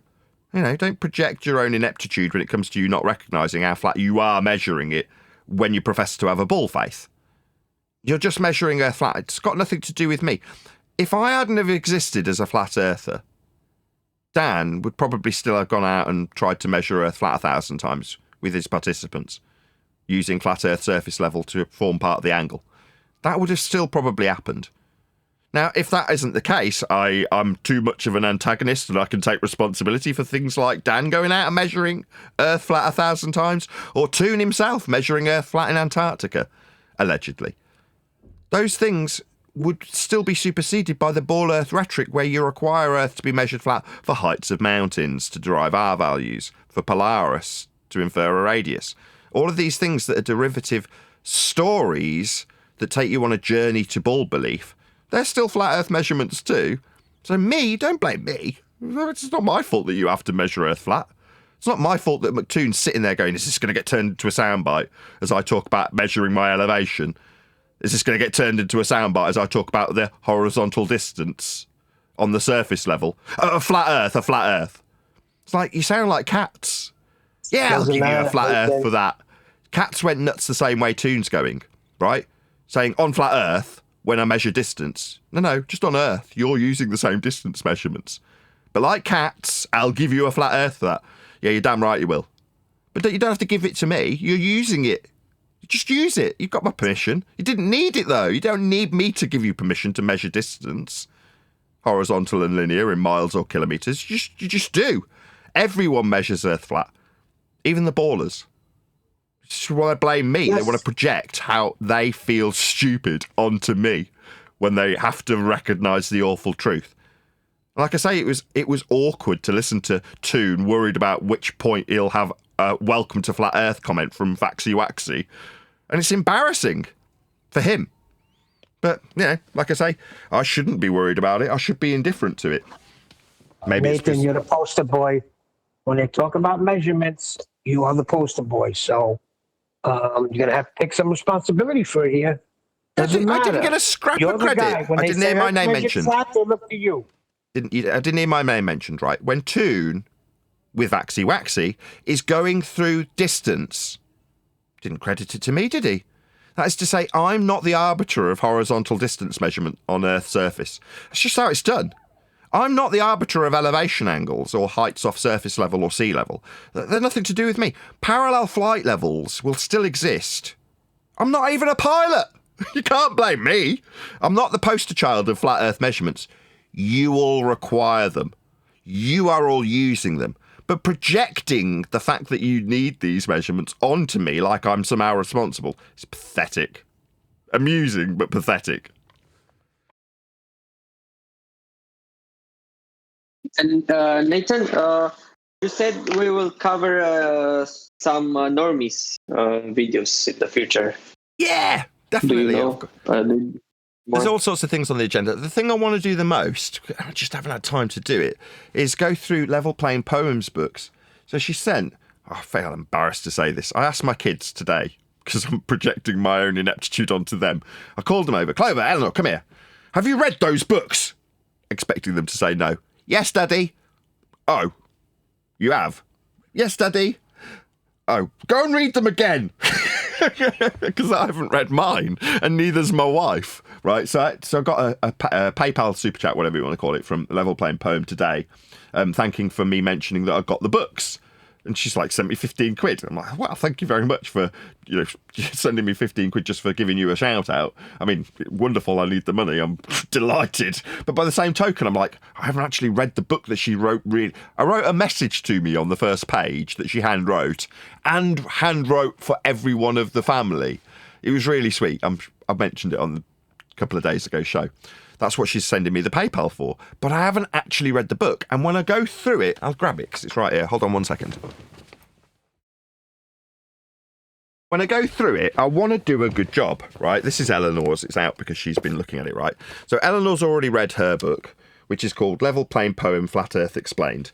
And inside, she's put a nice message to Eleanor all about how this is slightly more advanced than the one that went to Clover because she's a bit older and a bit better at reading. And, it's a book for Eleanor. Now, she's read hers, but I haven't read mine. So I'm really embarrassed. But that's one of the things I want to do. Yes, there's lots and lots of normies measuring Earth flat on a daily basis that we can get to in terms of the videography that can be produced off the back of that. But I've got other things that I want to focus on. I want to go through those books and promote Level Playing Poems books because she's got loads of them. to an audience by having read it as opposed to bullshitting about it. Oh, yeah, it's a great book. On page 16, there is this thing about flat Earth here. I don't want to do that. I want to say, yes, it was good, and I've read it, and this is what I liked about it. So I want to dedicate some time to that before, getting back into videos about normies measuring Earth flat, because I see that as a priority, especially if she supports me financially. So shout out to you, Tam. I'm so embarrassed that I haven't read your books yet. I've had them for 2 days. Anyway. Just let your daughters read them and tell you about them. I've got to get a pricey off Clover. Very good. No, I want to read the one that she actually addressed to me. And all the others. I want to read all of them. Yes, it's Eleanor's book, but I still want to read through it. I did flick through them all, but it's just not enough when someone spent the amount of money it costs to get them here, get them produced in the first place, the import duties that she's paid after the fact. She's gone to great expense to get me these books. The least I can do is actually go through them and do a good job of describing how I enjoyed, which I will. I know that already, having flicked through them, that I will enjoy reading it. It's just finding the time to do it. But my time is getting slightly more abundant because of the microphone situation. They're starting to dwindle down. The stock's disappearing. By the end of the weekend, I'll have less than 50 when I've tried to sort of hang around the 75 to 100 on eBay, to keep my mortgage paid, or my mortgages paid, as the case may be. So that will be relieving a little bit of tension. So I've made extra time that I didn't have to begin with, but now that those are starting to slow down, there's nothing coming in, although I just had a return today. There's not like constantly microphones flowing in that need videos making about them, so I can get them on eBay. That means I've got the time to do other things, like read Level Plain Poems book that she specifically sent to me with a nice handwritten note, like getting my own book finished, things like that. Well, I just hope your book doesn't have anything to do with them saying they all lied to us, because that's the beginning of most flat earthers that I hear. They talk about this grand lie and everything's a lie. And to me, that's just not even necessary. No, not at all. No, on the contrary. While we were going through one of the chapters yesterday, I said to my wife, the way I'm phrasing this is to make it sound like it is like that when I'm describing heliocentrism. So I need to pepper this when we come back to editing it again with lots of allegedly, like allegedlys. Allegedly, the Earth is at XYZ, rather than just describing it as they would describe it specifically. So, no, I definitely need to go through it and correct the other direction. So it's almost too much like I'm describing the ball, that you could read it and go, oh, right, that's how the world is. So there's a little bit of correction that needs to be made in terms of my book. But it's not phrased such that I'm saying we've been lied to about this aspect of heliocentrism. I'm just describing it as is, as they've mathematized it and how it eventually gets to be believed by people as being your world. Like I say, I've got to pepper it the other way and make it seem like I'm clear in the fact that it is alleged to be that way, as opposed to this is the description and just giving it accurately, which is what I've done up until then. I don't pepper it when I'm in discussions about how the Earth is described to be. I don't have to pepper it when I describe Thea. I think it was in the Thea chapter, that's right. When I'm describing the alleged Earth smashing into the alleged Thea planet, I'm not inserting alleged every single time I do it. I'm overemphasizing it now so that you can see what I mean. I just describe Thea hitting Earth at a glancing blow. In conversation, that's fine, because I can explain the context after it. I can say, well, in their story of Thea, and then launch into it with all the context about how Earth is a ball with Thea smashing into it. Whereas on paper, when you read it back, or when my wife was reading it to me, I'm like, no, this needs changing. It needs to constantly have a reaffirmation of how this is only alleged to be the case. Even though right at the end I summarize it and say, this is their bullshit story. All the way through the story, I need to pepper it with, this is how it's alleged to be. Whereas what you're saying is at the beginning of most Flat Earth books, we've been lied to. They're hiding God. The empty Hold on a theatre. second. I'm reading something in chat. Neil, did you accept the debate Jin challenged you to on the worldwide debate server? Debate about what? They're not getting it, Neil. Why would Jin be challenging me on a debate? I thought he was challenging Eli.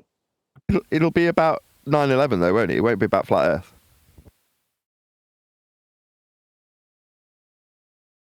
Well, this is news to me. A pound says that this will have nothing to do with the subject that we cover. I agree 100%. Debate. What's there to debate about? 9/11 that you can't prove one way or the other? Scientific method that he knows nothing about? Why would I debate somebody who's ignorant in scientific method? I mean, that's up to you, Neil, but I mean, it's got nothing to do with this subject. We're not in a science subject. So debating what the scientific method is. The only reason we need to know, as flat earthers, what the scientific method is because that's part of their deception. We've been lied to. No. I mean, when they say we are science deniers, that's flat earthers, you need to know what science is to overcome that. If you say, well, no, you don't have any science, well, you don't know what science is, flat earther. And if that is the case, then that person is perceived to be in the right because they've got science behind them. So everyone nodding around that circle at the party that you're at and you've been singled out as a flatty, and suddenly they go, well, the science has proven we're on a ball. And you go, you don't know what science is. And they go, yeah, I do. That's the only reason we need to know what science is. But the category we're in is not science. We're not in a science category. I agree 100%. I got the answer. It said the debate is what is science? I guess on what is a true scientific experiment. Anything that if you observe something in nature and you want to know why, I guess you could reach it to conclusion. If you can't perform an experiment, it's got to be something real, right? Something you can handle, right? The question becomes, why does it need debating? Oh, well, it's because somebody needs to hijack the valor of science to make their point stronger. So it starts off with, you don't know what science is. Oh, right, why are we discussing whether or not I know what science is? Oh, you need to suggest you've got it for your bullshit story. So therefore, I need to be discredited when I describe what science is so that you can steal the valor from science. What's that? Nathan's a science scammer? Oh, right. Who is it that's calling me a science scammer? Jaren and the ether and the luminiferous ether and the ball earth is now gone back on. All right, that's really interesting. So, science scammer, you say? No. What's actually occurring is there's people out there that need to steal the valor of science also. Not just the ball earthers who say we are science deniers. Why are we science deniers? No, we're just denying their story that didn't have any science. But when other people want to say they've got science for melting beams, then if you say, no, that's not science, deals with cause and effect based on natural phenomena. It's natural science, it's physics, the study of the physical and natural world. The study offers empiricism. What's that? You've got a new version of modern science that doesn't need to be empirical. Then why would you want to call your study of I-beams melting science? Because it sounds really good, doesn't it? Like, sounds really truthful, like you've got all the answers and you're highly knowledgeable and you've proven your point because it's science. The new science that isn't proof. It's like, no, the method is designed to prove things. That's why everyone wants to call their bullshit story science, so that they can infer that they've proven things with it. But if you get into the newfangled knowledge of science, well, how do we know that what you've got is knowledge, as in you know it to be true? Well, if you haven't got an empirical method to back your knowledge, it's just speculation. But if you could call it science, that sidesteps all those awkward proving bits that you might have to do to convince someone else. Nah, I don't need to prove this. Nah, it's been checked out by the engineering scientists. So you can just take it as read that this is proven. Well, how does science relate to this? Well, science proves things. Unless you're saying it only proves things with this method that's very narrow, then you need to debate me on what science is. That's what I'm saying. Is the scientific method a debatable topic? It's just a method. I said this yesterday. What's important isn't the semantics and Socratic method of discerning whether or not you and an opponent understand what science is. It's a method. Its use is inherent to understanding how the method works. If you understand how the scientific method works, not the semantics of the definition of it, but the actual method itself, then you know how it is proving things. How built within the hypothesis is a violation of the law of non-contradiction if you take the hypothesis to be an explanation. People want hypotheses to be explanations. They're not. They're suppositional cause and effect relationships yet to be validated with a null. That's a zero difference result. Ergo, A causing B and A not causing B cannot simultaneously be a description of anything. You can't have one thing causing something to happen and simultaneously have it not causing something to happen. That's not possible. It's a violation of the law of non-contradiction. A hypothesis contains said contradiction because you haven't validated if A causes B or A does not cause B yet. So you've got to go forth and vary A to see if it causes B to have an empirical outcome. You've proven A causes B, therefore A not causing B can be ruled out, the null. Or if you vary A and it doesn't cause B, you rule out your alternative and put a little tick next to your null, empirically proving your null. It did not cause B.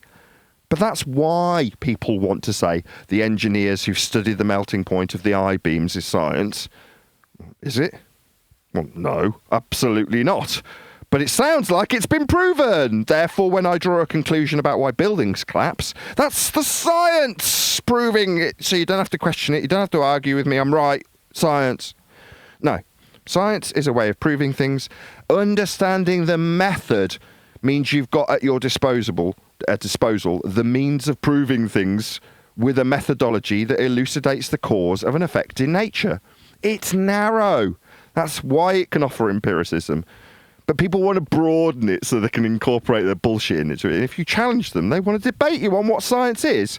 Science isn't about the semantics of debating if I understand how it's defined or not. Who cares if I understand how it's defined? How it's used is the important thing. The method. How the method works. Not if you understand if I can define it correctly or not. What Merriam-Webster says about what science is, or Oxford Dictionary. Who cares? Understanding the method, that's all that's important. Why? Because that's the bit that actually proves things and is the simultaneous reason people want to steal its valor. But just by I challenging agree with that How about- 100%.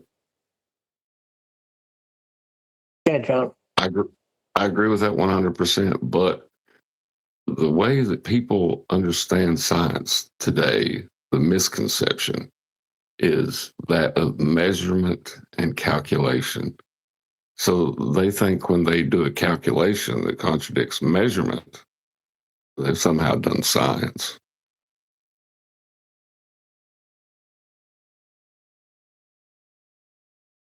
Yeah, just the fact that you're challenging me to a debate tells me you just don't know what science is because it's not debatable. Everything Nathan just laid out, that's where I stand on it because it's the scientific method. What am I going to debate? There's nothing to debate about the scientific method, but their understanding of what they think science is, if you'll notice, it is always they take a measurement and then they put it in a calculation that contradicts the measurement they just took to make a claim that's a non sequitur. Yeah, Every time. This is ballers. How about logic? Like, how about logic? What is logic has to do? Like, what's the difference between logic? Not difference, but I mean, what does logic has to do with how we understand things?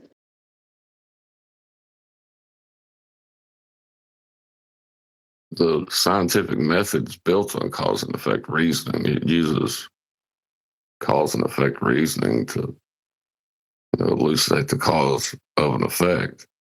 So it is built on logic. That's how the results are empirical. But when they say science, they're not talking about that. exactly. And the outcome is not logic. The outcome isn't, but the hypothesis is based on logical inference. Absolutely. With the violation of the law of non-contradiction built in. If A, then B is a suppositional statement yet to be validated, because you don't know yet if A causes B. That's why the hypothesis also has a null. If A, not B. That's a statement in logic. But you're trying to figure out which of the two is true. And the way you do that is varying A. You vary it. Does it cause B? Oh, it did. So your statement in logic, A causes B, is now tick, true. Or you vary A, nothing happens. Oh, my statement in logic, A does not cause B. Tick, proven. See how in both instances something got proven? That's because it proves things. So it offers proof. It's all it does. Useful, huh? Because if you want to prove that the buildings came down through temperatures beyond 1,000... Yeah, you want proof then, don't you? Oh, just call it science. The newfangled science of applied engineering. Fuck off, you bunch of wankers stealing the valour of an empirical method. Now, they don't know what the method is. There's a bunch of Billy bullshitters who are doing it. We had one come over the other day from the server we went into the last couple of weeks. It's like, all right, you don't think we're being too limited when we say that you can't put synthetic things through the method? That's what he came in to tell us. And then lied about just being here to hang out. No, you've come in to tell us that synthetic things can go through the scientific method. You Billy bullshitting wanker who wants to lie about your understanding of what science is. He hadn't got the slightest idea. Ribs or Gribbs or whatever he was called. Didn't have a clue. But he wanted to tell us that, no, synthetic things are fine to put through the method. You don't know what the method is. But you know that somewhere along the line someone wants to steal its valour and claim they've got proof of something. So, yeah, your synthetic things can go through. Says who? Says you, like you matter. All that matters is if you understand the method, you can employ the method to prove things. I understand what's going on now, Nathan. Yes, his name is Riggs, and he runs the server Worldwide Debate. And that's where this challenge is coming from Worldwide Debate, to be on Worldwide Debate. And none of them have a clue what science is. Oh, and by the way, one thing has nothing to do with the other. Business is business. He said, whenever you want to go back in, you still have a room there. Sorry, Worldwide Debate is down for now. I don't think this has to do with that. Oh, what did you say, Neil, before Elbow? But Hold on, he said, I spoke to him. He said one thing has nothing to do with the other. It's just business. If Nathan wants to run a shelter there, he can. From where? From Worldwide Debate? Yeah. All right. Well, that's good. I tried to get in touch with him yesterday because he'd asked me specifically to put a link to his server on the videos that I'd made from his server. And I was like, yeah, of course. And then I went back and looked, tried the link and it didn't work. So I'm like, okay. So then I spent 20 minutes trying to find a link that worked. And eventually I found it by going into a message stream from him to me in his Discord server. So I found it because that's literally the last message he sent me. Here's the link. I'm like, 20 minutes later. So I eventually got to publish, as I'd promised to do so, his link to his server on the shows that were produced from his server. Now, I hoped that would be the case. That is to say, most people, even if they're a bit embarrassed as he was, and he's like chuckling and talking through me, that's natural reaction. We've seen it for 10 years. So I wasn't that fazed by that. But what I thought was, is he going to be so put out that he'll then have pride get in the way and go, well, you can screw yourself? Because he did say that as he was leaving. I don't need you guys. You're like, no, none of us need each other. That's one way of looking at it, I guess. But we can be symbiotic in terms of our benefits to each other.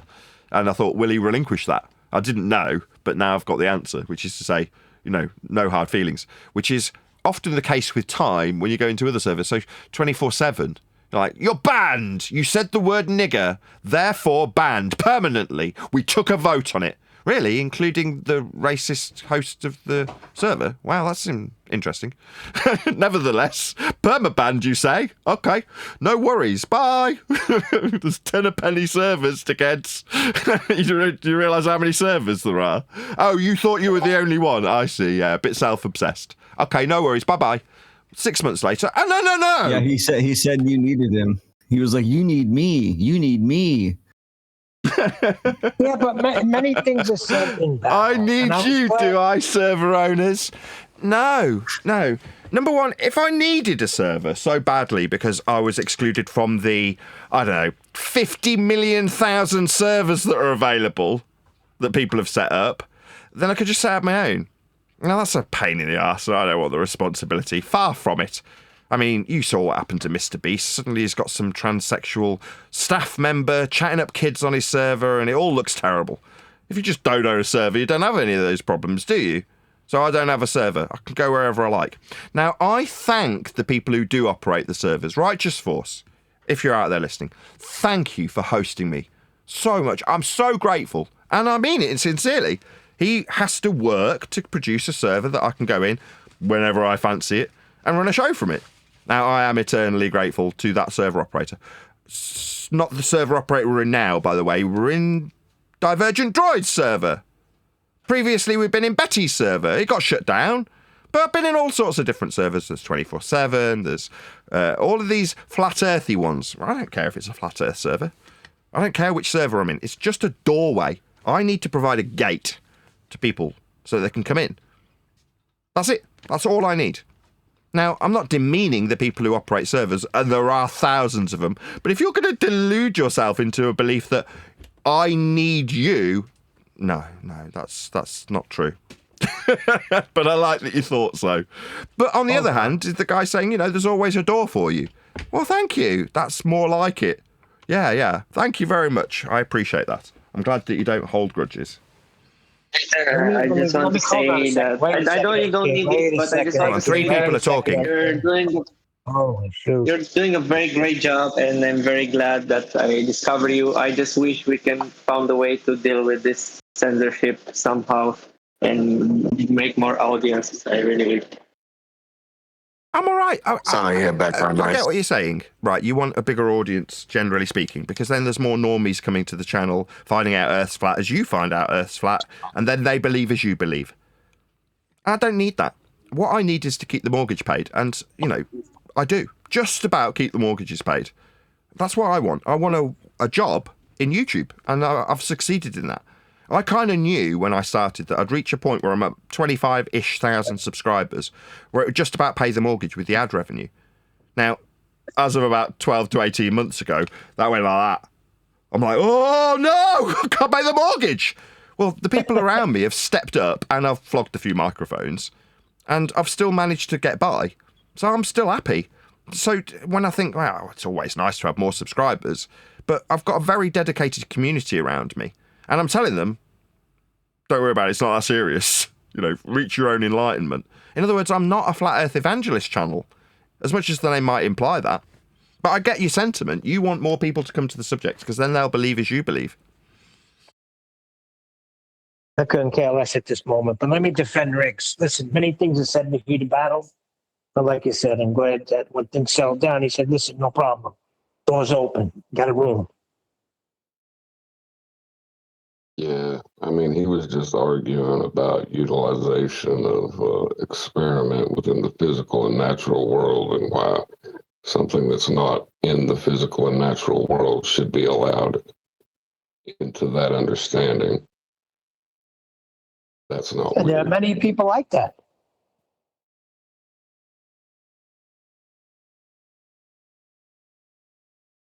Am I wrong?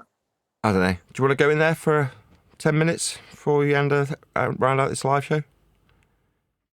Yeah, give it a shot.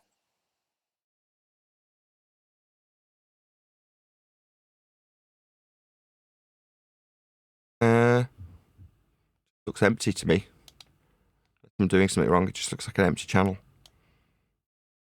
Join voice. Coliseum. No, nothing seems to be working in worldwide debates.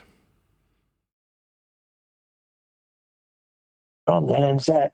I'll find out from him later. Well, no, I got a link from it recently, so I'll go and dig that out, because I had to, as I say, put it in the shows from 2 weeks ago and last week. So I do actually have a link from him somewhere. I'll just pop back into our own server. By our own server, I mean Flipside.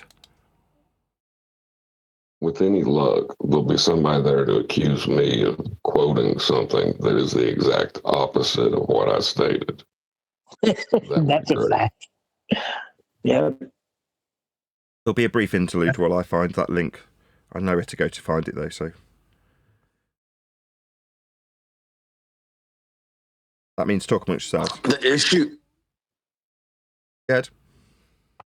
Sorry, the issue that Neil was talking about with most of these arguments with the science is that they don't understand that in science, in that, like natural science, they have key terms that, unlike definitions that can have multiple meanings, the key terms in science are non-changing. And what are those key terms? Well, I mean, and especially the ones that they get wrong is that they try to put natural phenomena and they try to divide those two terms because natural by itself means something is a key term in science, and natural phenomena is another key term in science, which means something different. Now, the link I went and got from him is now invalid, so it doesn't seem to work. And when I went in there direct on Discord, it's just an empty room. So either if you're trying to go to White Stream, I mean the white whatever he took it down. I mean he not sure why. It went down. He took it down yesterday. Yep, if you go in there or if you go to the website to try to look for his YouTube, it's no longer around. It just looks like an empty room. Oh well. Hey ho. I thought that was just happening for me, like because I went in there yesterday and it was like there was no channels to go into. I thought maybe Discord was just being silly for me. No, it seems like it's gone. Man, this.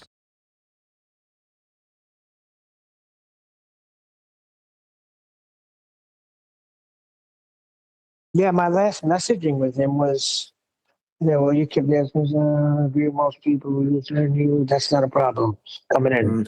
And that was yesterday. Perhaps an incident has happened in the worldwide debates, perhaps between some of the members there, and Riggs has had enough and shut it down. Probably. Don't hold me to those words, but that's a possibility. Yeah. Well, now you got your own. What's this about debating me on science over there? Or is this somebody just trying to stir up some crap? What, debating with Eli? I never heard of it. I only heard it out of Eli's mouth. Wow. Oh, okay. So it's somebody just trying to stir up crap. Yeah. I have no idea. I have no idea about that. Well, that's what I said. It's either somebody trying to stir up crap between us, because now they're saying that you challenged me to a debate on science on Riggs' server.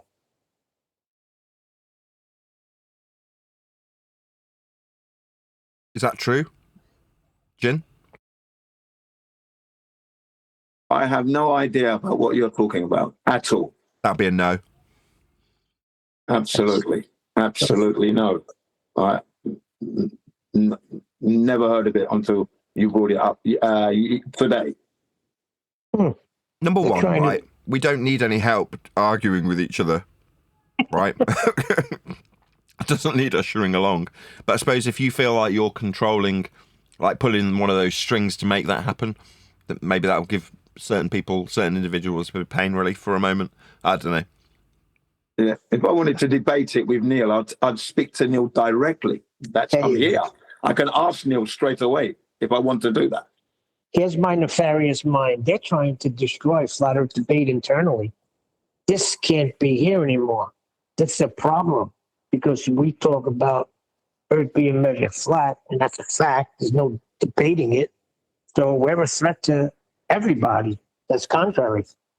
So let's tear them up from the inside. We'll put Jin against Neil, Jin against Eli, Refracted against AC. Everyone put me against everyone. Now, what you wasn't aware of, though, that in the worldwide debates, I was offered an opportunity to debate McToon over the scientific method.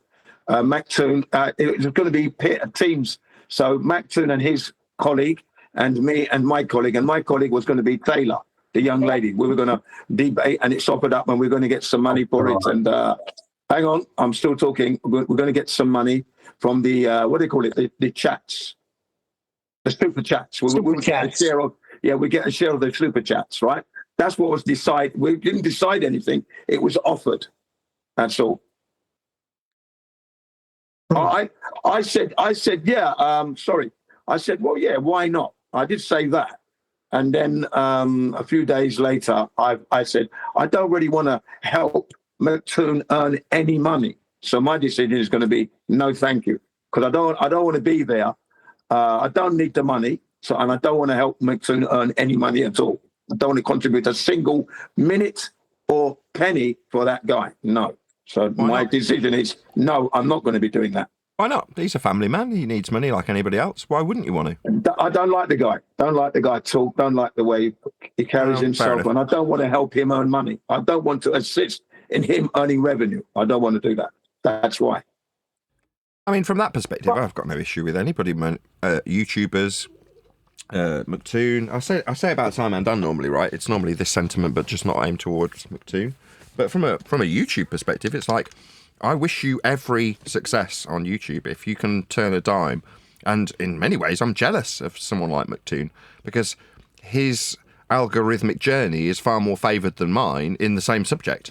And you're like, oh, that's annoying. I'd love it that I was also in a position to earn as much money from ad revenue as Toon does with his channel that came from a man that gave him a flat earth for perspective.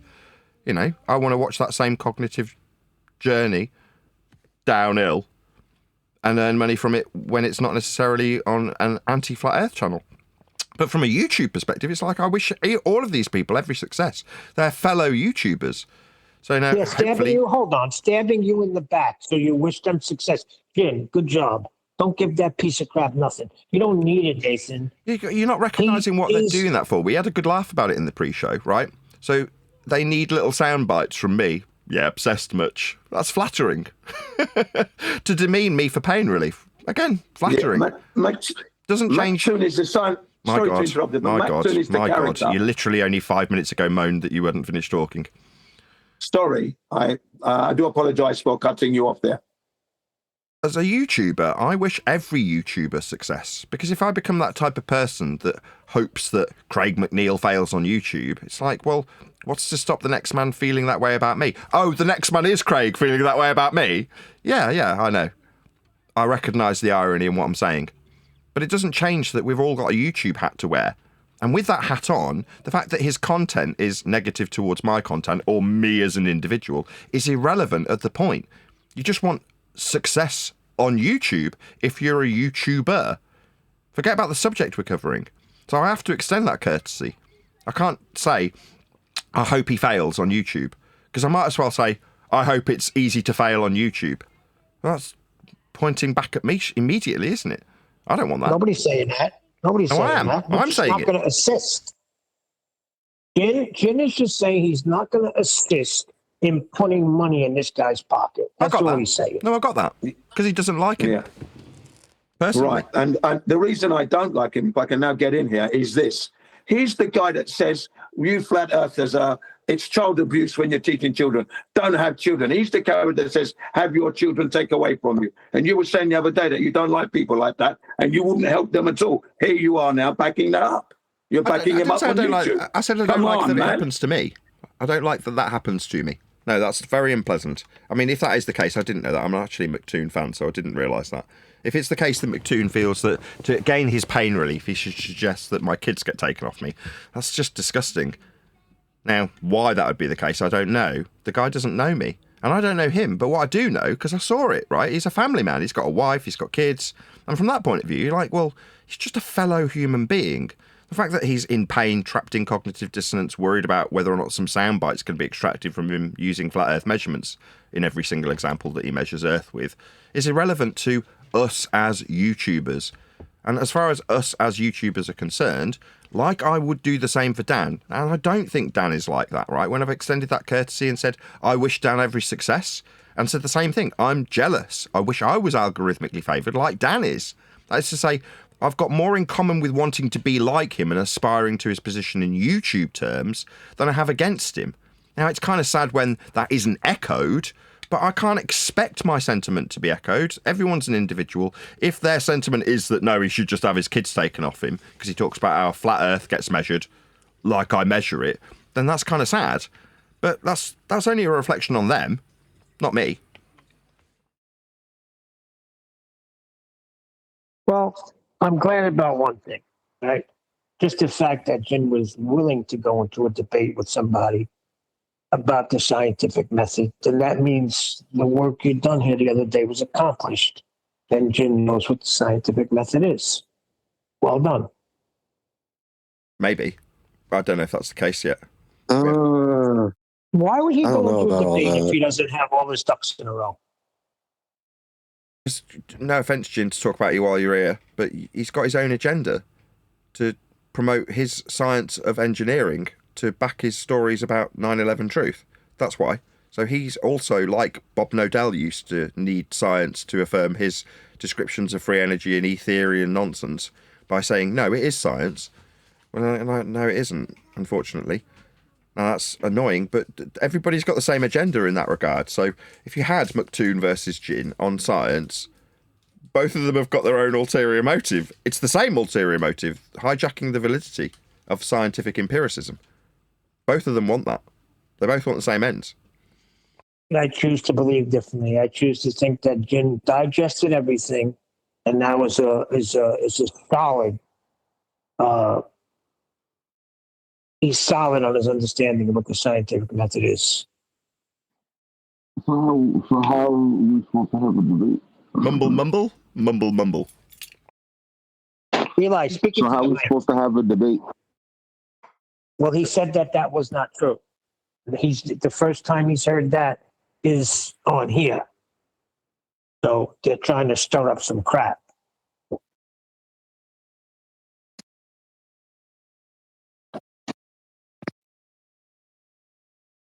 Like they need to stir up anything. We'll argue amongst ourselves without any help. Question would become from what I've heard from you lot, it was supposed to be Eli or Neil, but it's turned out to be McToon in actuality. So someone's spreading some muck around, haven't they, really? Right. The thing is, we're not in a science category, right?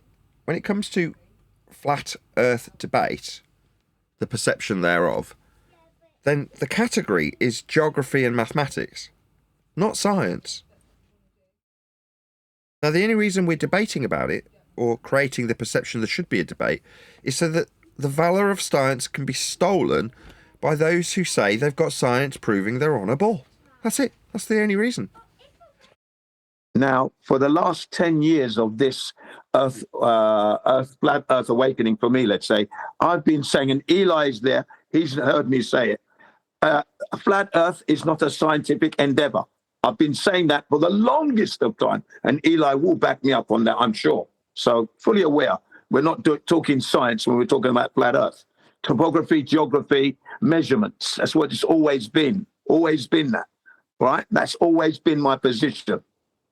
Cosmology is not a science. Astronomy is not a science. Astrology is not a science. Been aware of that for the longest of times. Yeah. Yeah.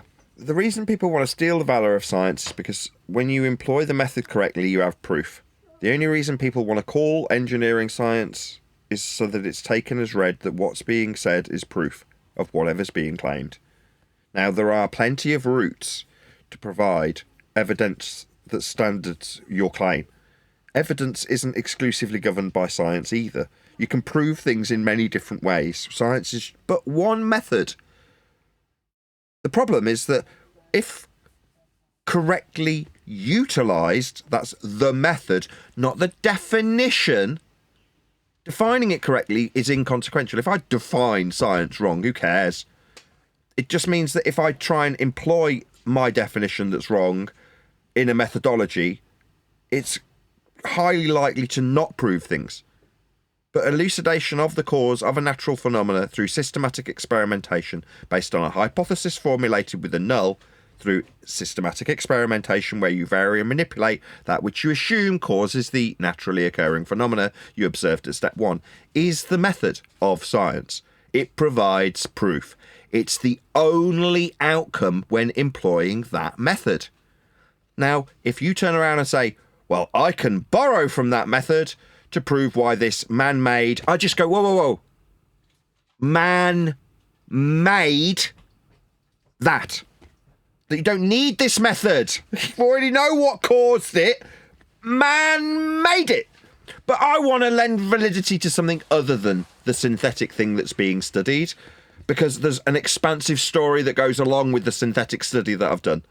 Okay, so you've done a synthetic study on a metal produced by man, and therefore you've got science when you give an explanation for an event that occurred.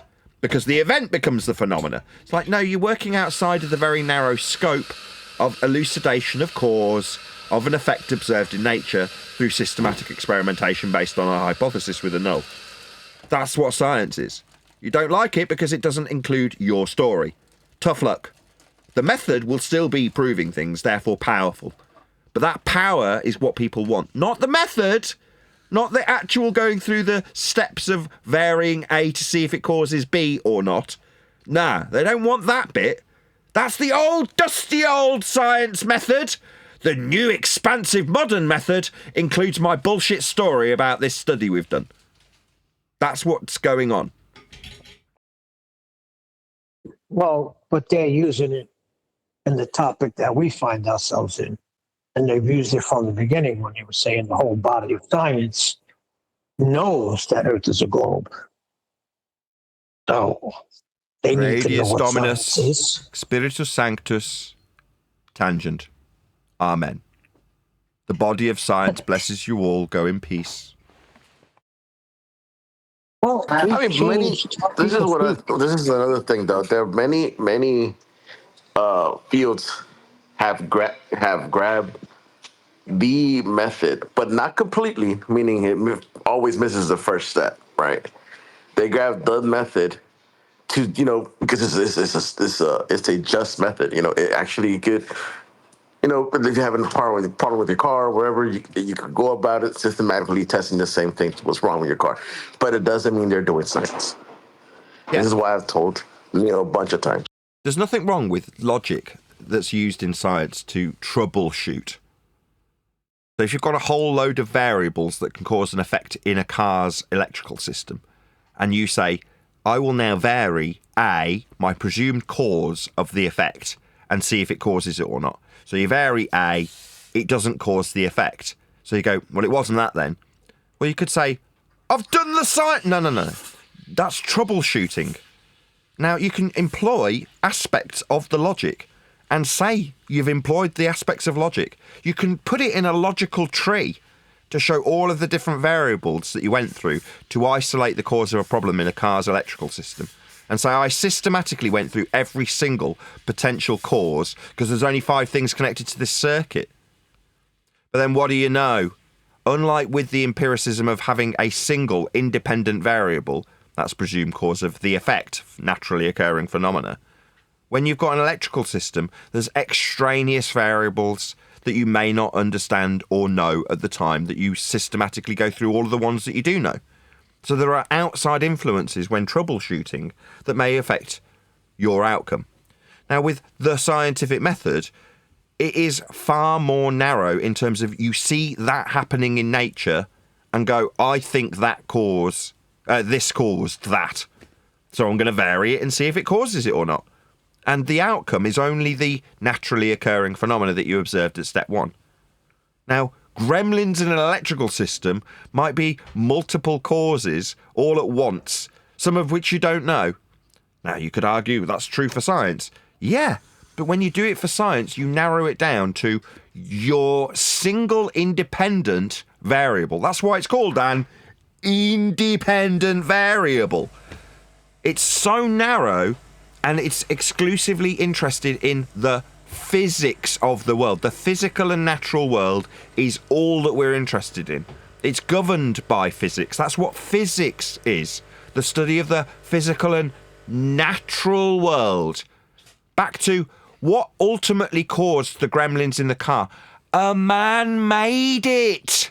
That's why we have it. But for the fact that a man created that electrical system, it wouldn't be a problem.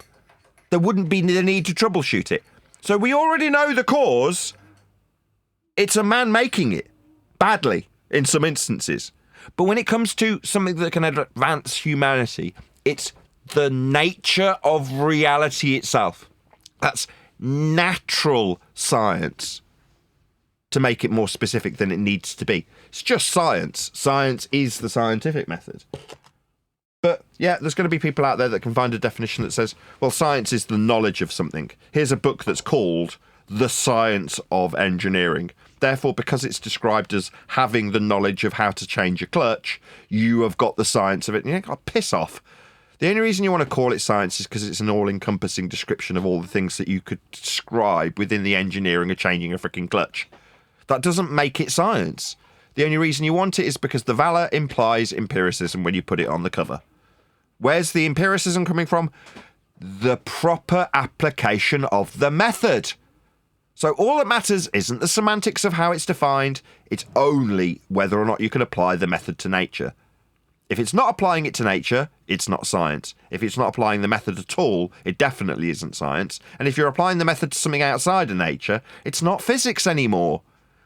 Plus, if you've got something that's synthetic that you're studying, you already know what caused it. But for the fact that a man made it, it wouldn't even be there.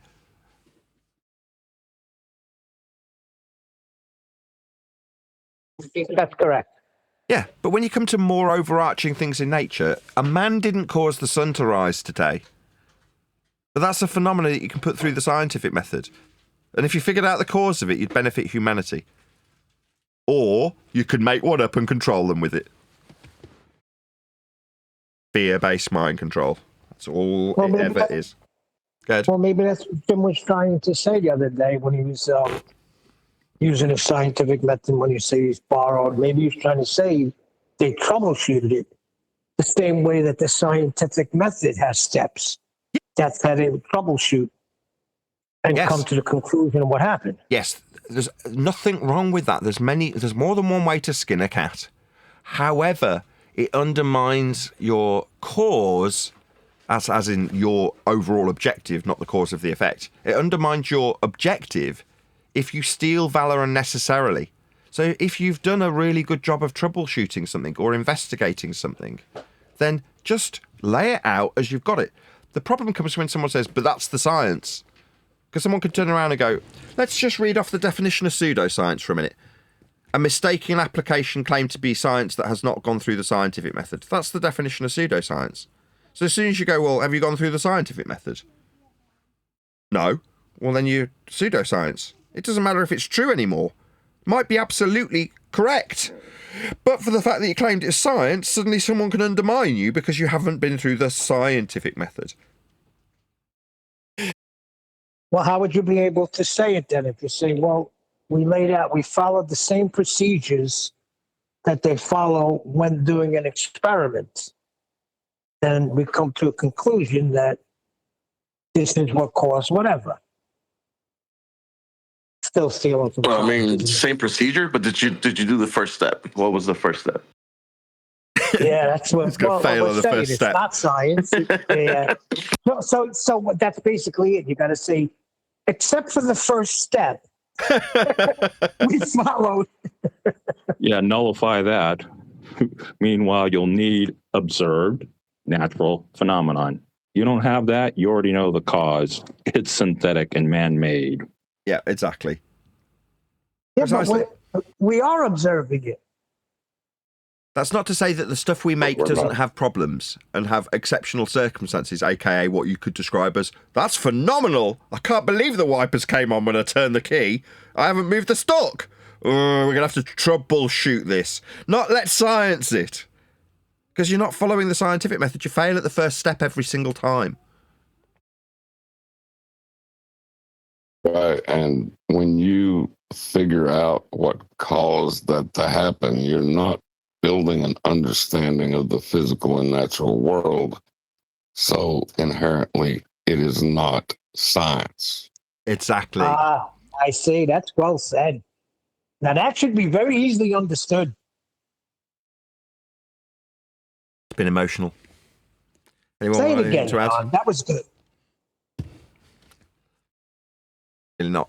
With that, I'll say if you are watching this on either Nathan Oakley 1980 or Nathan Oakley Programming Streams, then stay tuned, as there will be an after show to follow. It's useful. Like, all the time, we figure out how to work with electricity, how to limit eddy currents or how to lower impedance.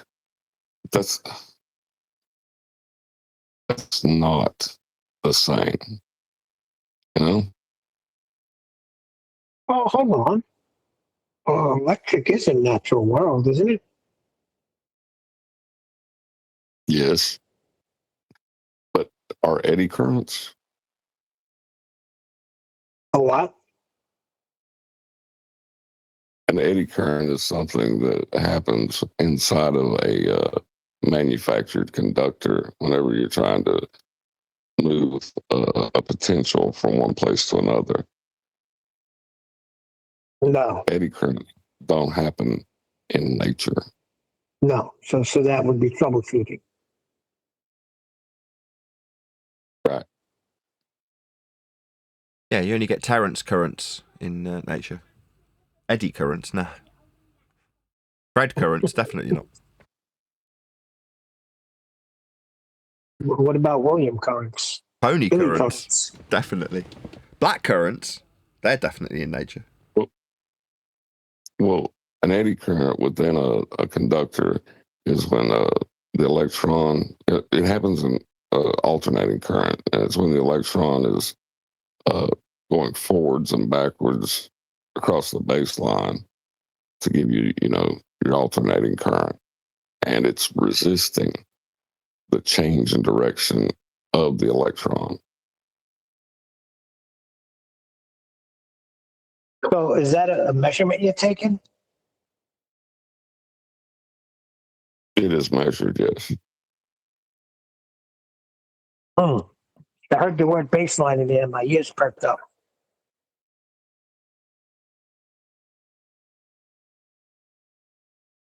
I can't tell you the cause of eddy currents, though. I can tell you how to correct for them.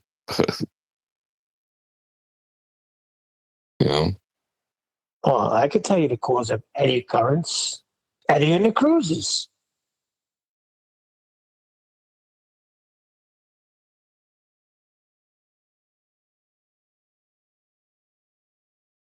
Is that a dependent or independent variable, eddy in the cruise? Listen, that's too far away from electric. The first time I got a shock and I felt the fillings in my mouth, it's the last time I went near electricity. My brother's over there working on air conditioning, doesn't shut anything off. Cutting wires, pulling wires. I'm like, are these live? He's like, yeah. I'm like, well, can we shut it down? No, we don't have time. And he's doing all these things, and I see him pulling stuff away and say, wow, that was a strong one. It's like, what was a strong one? What I just got hit with. What'd you get hit with? Electricity. Well, what the freak you got it on for?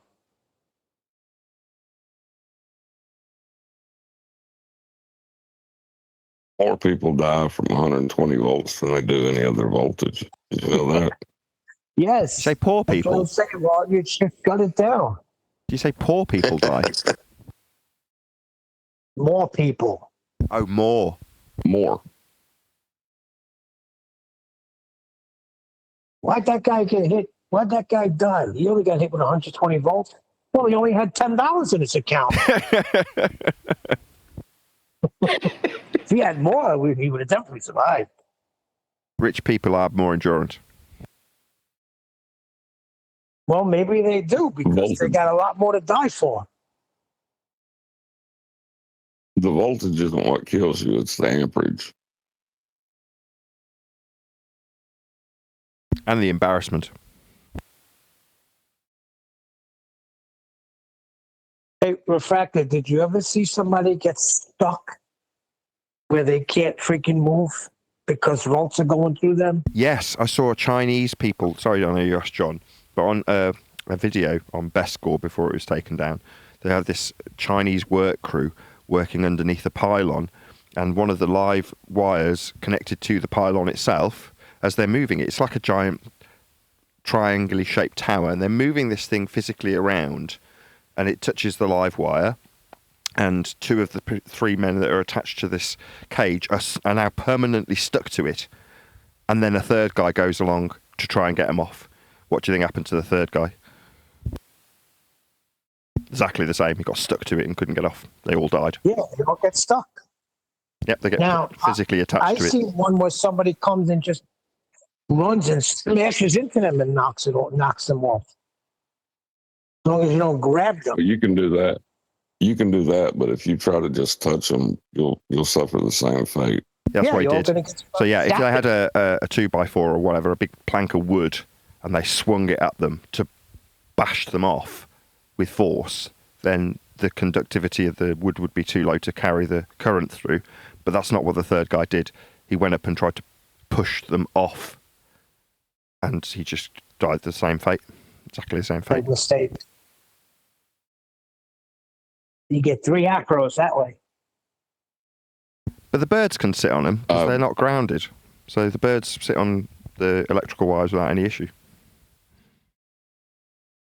Right, that's because they got equal potential. There's no going to ground. Exactly.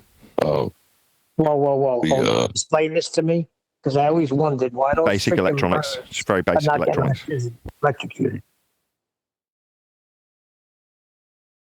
Electricity is always looking to equalize its potential. If there is no potential there, then it will not follow that path. What is it, sentient? No, it's chilled. It's very grounded.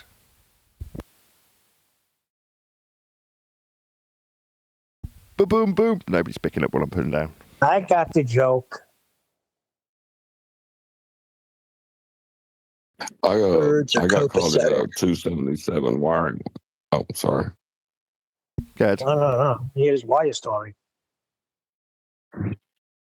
I said birds are copacetic, dude. I got caught in 277 lighting one time, and I couldn't let go of it, and I had to take my foot and put it up against the wall and push myself away. That's why I don't mess with electric. I was very happy doing flooring. So, well, what they make you do now when all of these Democrats got in office and they changed things, they started putting people through this OSHA, right? OSHA. And really, nothing applied to me. They would show you these videos of people getting electrocuted, people falling off freaking buildings because they didn't attach themselves right while washing windows or doing whatever. I'm like, this has nothing to do with me. I do flooring. I'm grounded. I'm safe. And I see all these freaking horror stories of people getting electrocuted or freaking maimed with a chainsaw. What?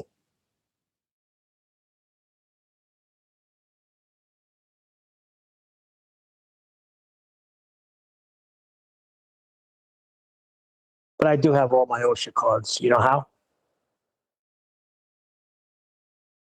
You knew a guy that was a teacher, and he said, "Give me $30."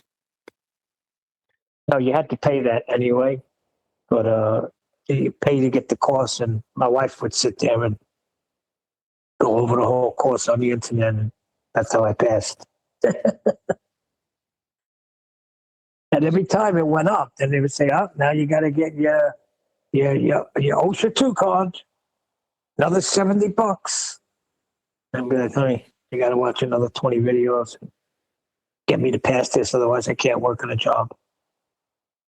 You know, OSHA 10 never goes, never expires.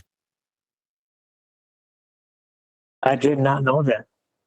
Let me see, what card do I got? I got one of my OSHA cards. I don't know which one it is.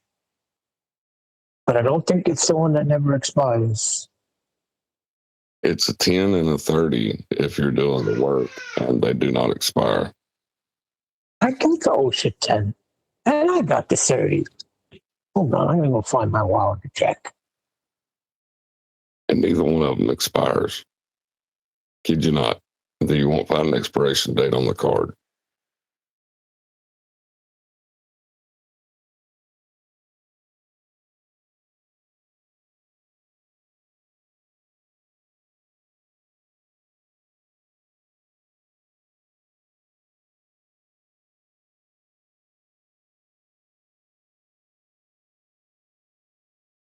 I think you're right. I just got date of issuance. I don't have expiration on it. Wow, I didn't know that. This is 30-hour construction safety and health. There is no expiration. You're right. All I have is the date it was issued, 4/12/2019. Oh, that's good to know.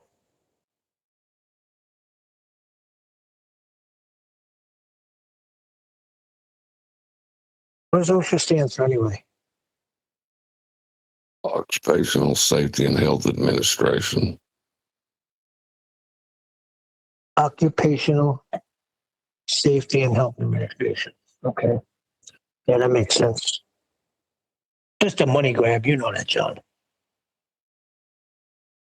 Yeah, they complained about that when they first come out. God, I was old enough when they first come out. Oh my God. You know they were stopping guys from going to a job site that had 40 years experience but no OSHA card, and allowing some guy that has 6 months experience but had an OSHA card. You tell me what sense that makes.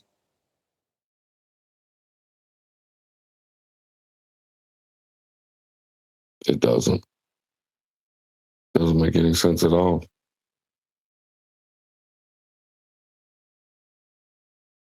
And that's Comply it. or starve. What's that, man? Then you will comply or starve. Yeah, basically. That's how you know it's a money grab.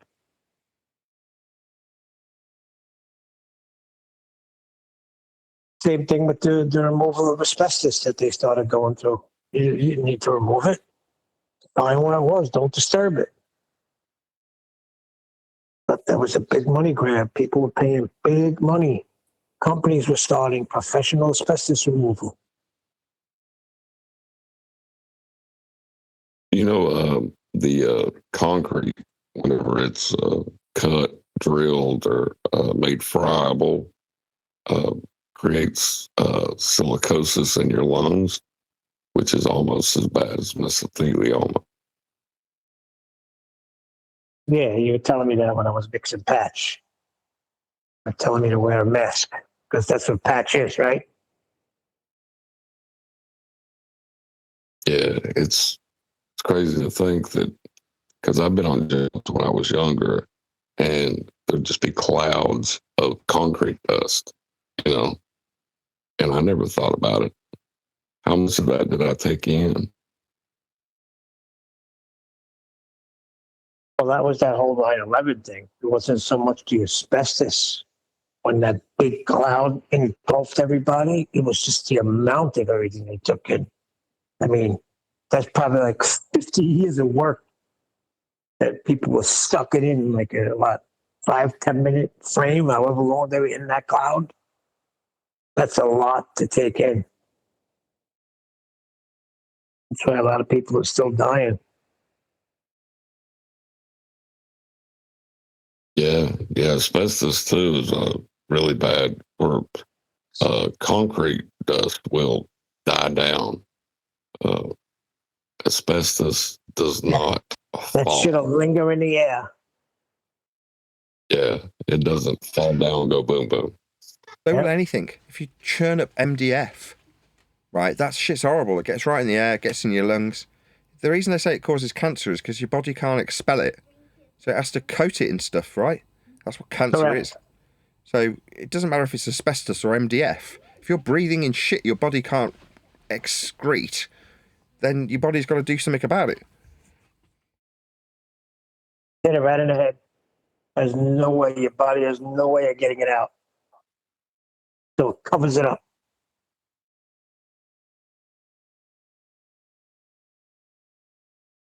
Yeah, if you've ever seen like a microscopic view of an asbestos fiber, it looks like tiny little fish hooks. You know? Right. So once it gets in your lungs, it ain't going nowhere.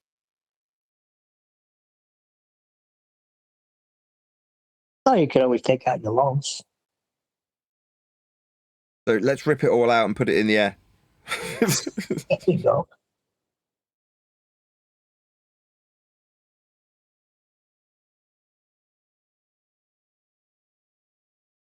Well, it wouldn't be so bad if you could like leave it and it would just settle like dust normally does.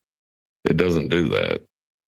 It has a colloidal suspension within air that it'll never sink. It'll never it never will settle. It will, if it is made friable, it will stay friable until it is contained by a strong enough HEPA filter. But that's why I never understood the removal of it. Once it's fastened on something, that's it. Once you start disturbing it, that's when it's going to go in the air. That's why I walked off that job in the Empire State Building. As soon as I seen that when we're ripping up the carpet, 9x9 tiles are coming up. 9x9 means vinyl asbestos tile. That's how you could tell the difference. I like they had it in the 9/11 World Trade Center. What's that? They had it in the World Trade Center. Lots of asbestos. Yeah. Yes, you're absolutely right. They didn't mess around with it. That's the thing. Better just pull that shit. Leave it. Just pull it. Yeah. In fact, it's been said that more people have died after the event due to the pollution, the contaminants that were in the air. People have, those first responders, they're called, they've suffered and they've died, most of them, and the dogs that were there as well, and the police officers and the firefighters. Yeah, more have died after the event. Yeah, because it disturbed it. And of course, the buildings came in, so it disturbed everything. Yeah, but if you leave everything. It alone, you wouldn't want to be. If any member of the public's around when a building's getting demolished, you're in trouble. You shouldn't be around. It should be sealed off with the perimeter, and you know what I mean.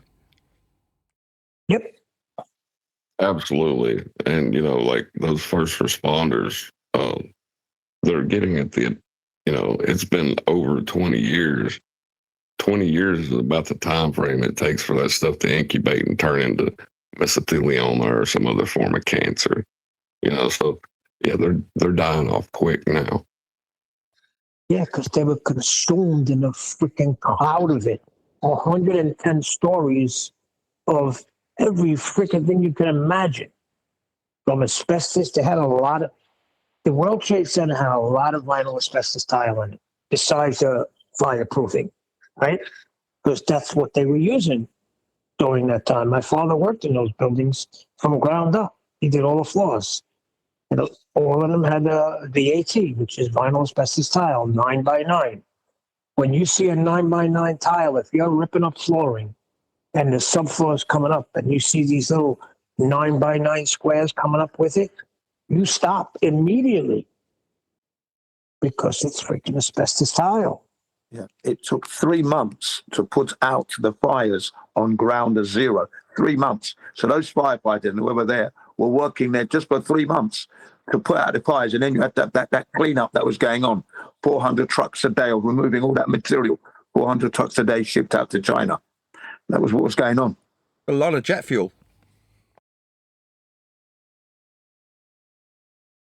No, that's what they say. That's the official Well, there's story. a lot of stuff that goes into a building, like natural gas lines and, exactly. Some of them have fuel lines leading into them. And when you have a catastrophic failure like that, sometimes it'll just feed. And you can't just cut the line off because it'll kill all the other things running on natural gas within the area. So sometimes they have to work it while it's hot.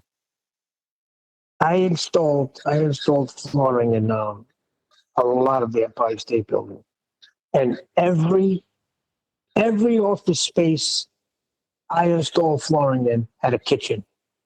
And in New York City, they had gas, not electric, gas. So that means you have gas lines going through 110 floors of I don't know how many office spaces there were on each floor. A lot. Over 100, I know that. So now you're talking 100 office spaces. I'd say when it was built, they didn't use seal-offs and Chico to maintain a break between each floor, Oh. So, you're like flipping dominoes, basically. Right. And that was my point about the explosions that everybody was hearing floor by floor. Yeah. You've got a major freaking catastrophe going on. What do you think's going to happen? It's going to cause a chain reaction.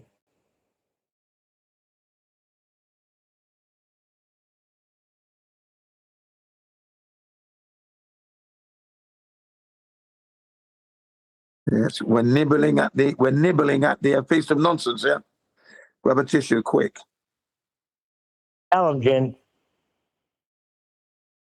But this is what happens when you get into discussions about I don't think asbestos. Not really. You're talking about asbestos, how it behaves when it's cut up, and how gas lines get run. That's not feast and nonsense. Well, it becomes feast and nonsense when you apply it to the 9/11, because there's other people that think that there was thermite and there was bombs planted all over buildings. Don't ask me when they did all of this, but that's a story that people are holding on to. Yeah, well, Jeanette McKinley, who gave Professor Stephen Jones the thermetic material from her apartment, she's dead. And, part of all those who died because her apartment was full of this crap, wasn't it? And as we've just been discussing, when you breathe it in, it will compromise you. So there you are. Yeah, she breathed in all the stuff that came from 9/11 collapse. Yeah. Oh, you took a mystery and made me want it.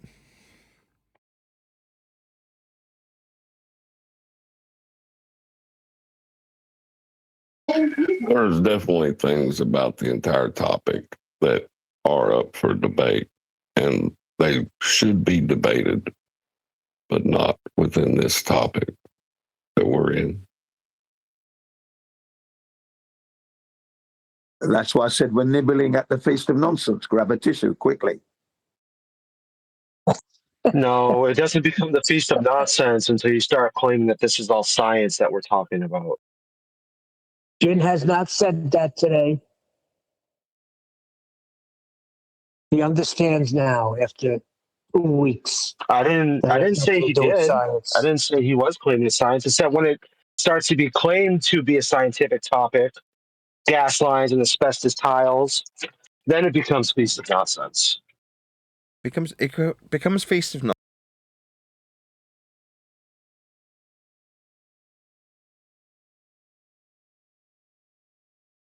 Hand controlling everything.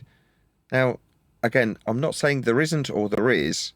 I'm saying by discussing it, you open yourself up to being labelled, categorised. I think that's intentional for us in our subject, so that rather than being level-headed engineering types, we're crazy, batshit insane conspiracy types.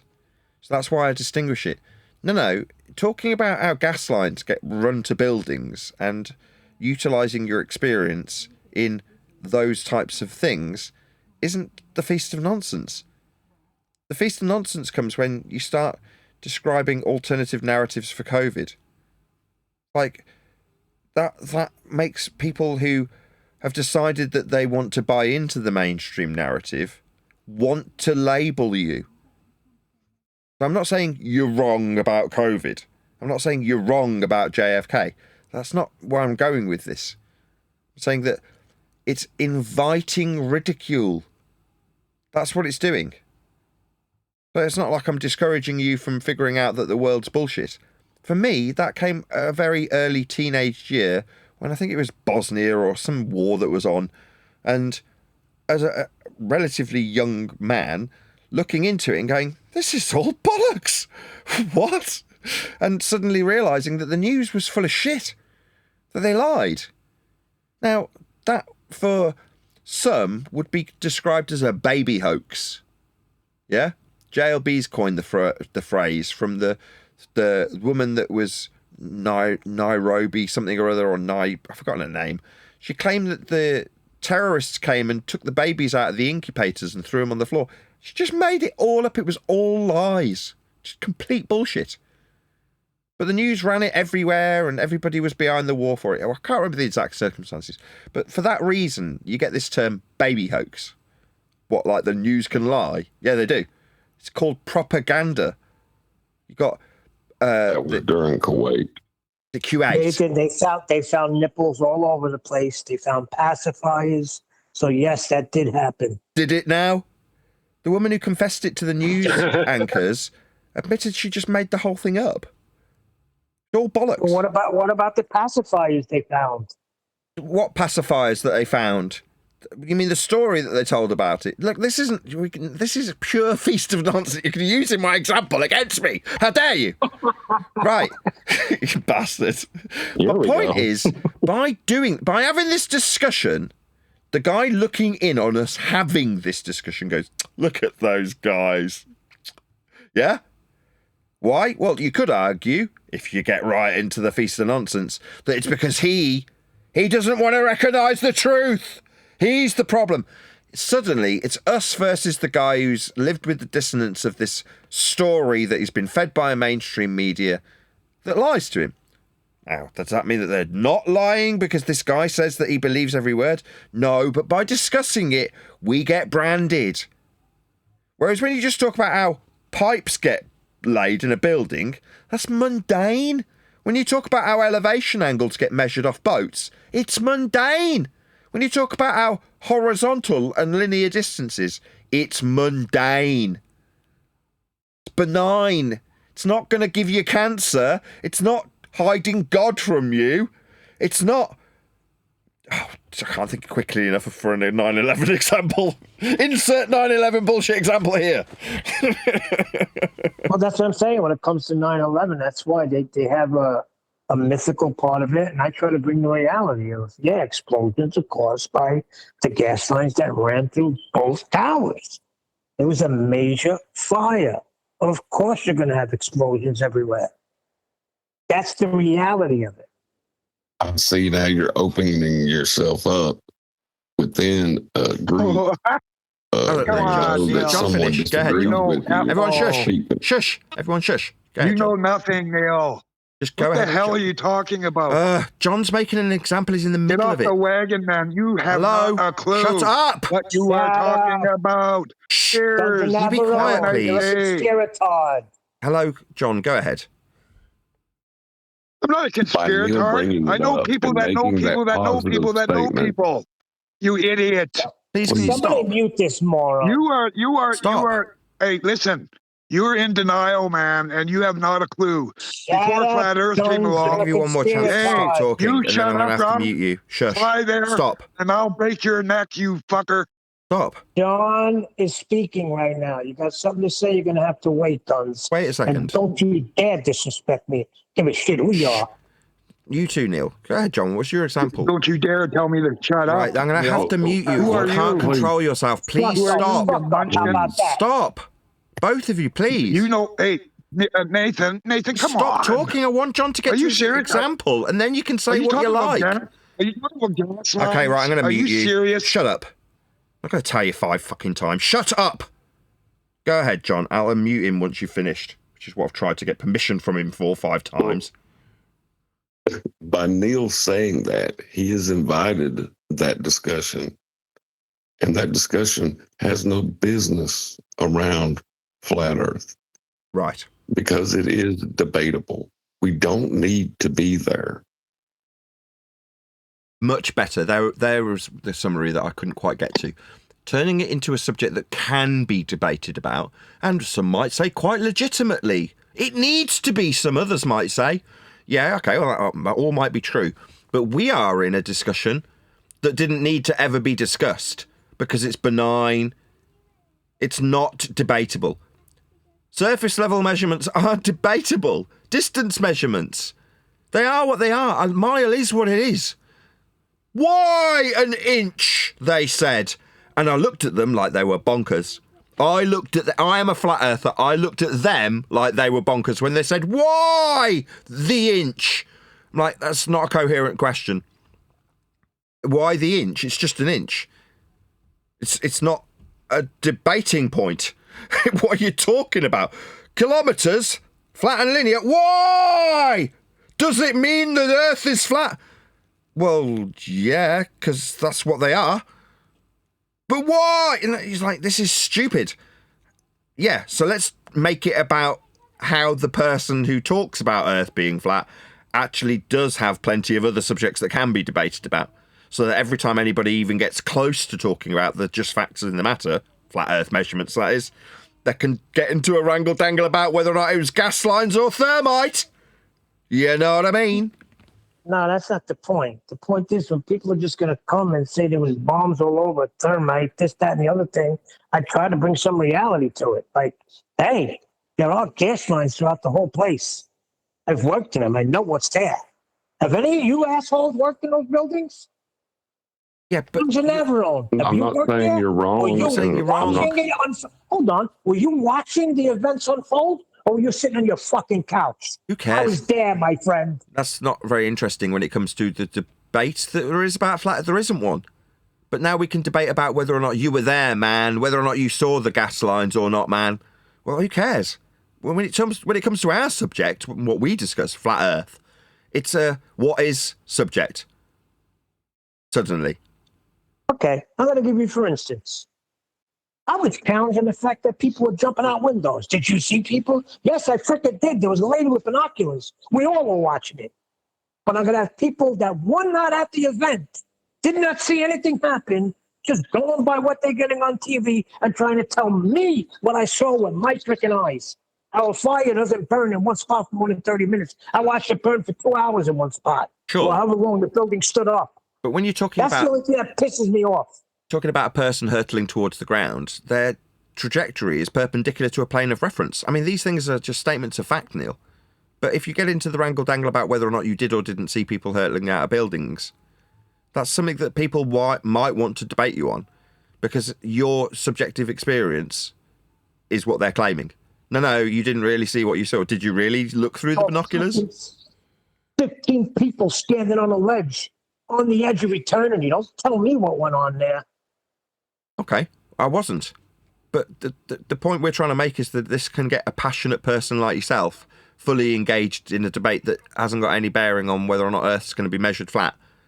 For downward vectors, you need a perpendicular to a plane of reference to be down.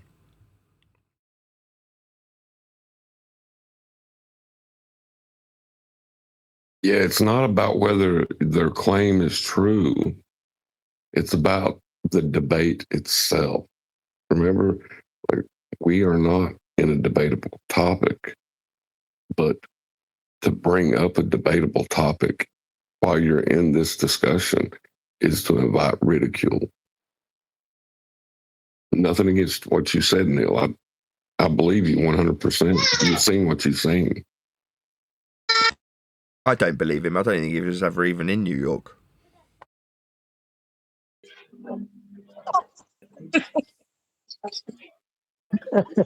That's funny.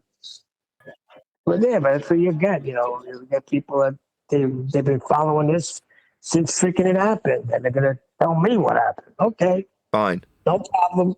Speaking of which, guns. Did you want to add something? Guns of the Navarone.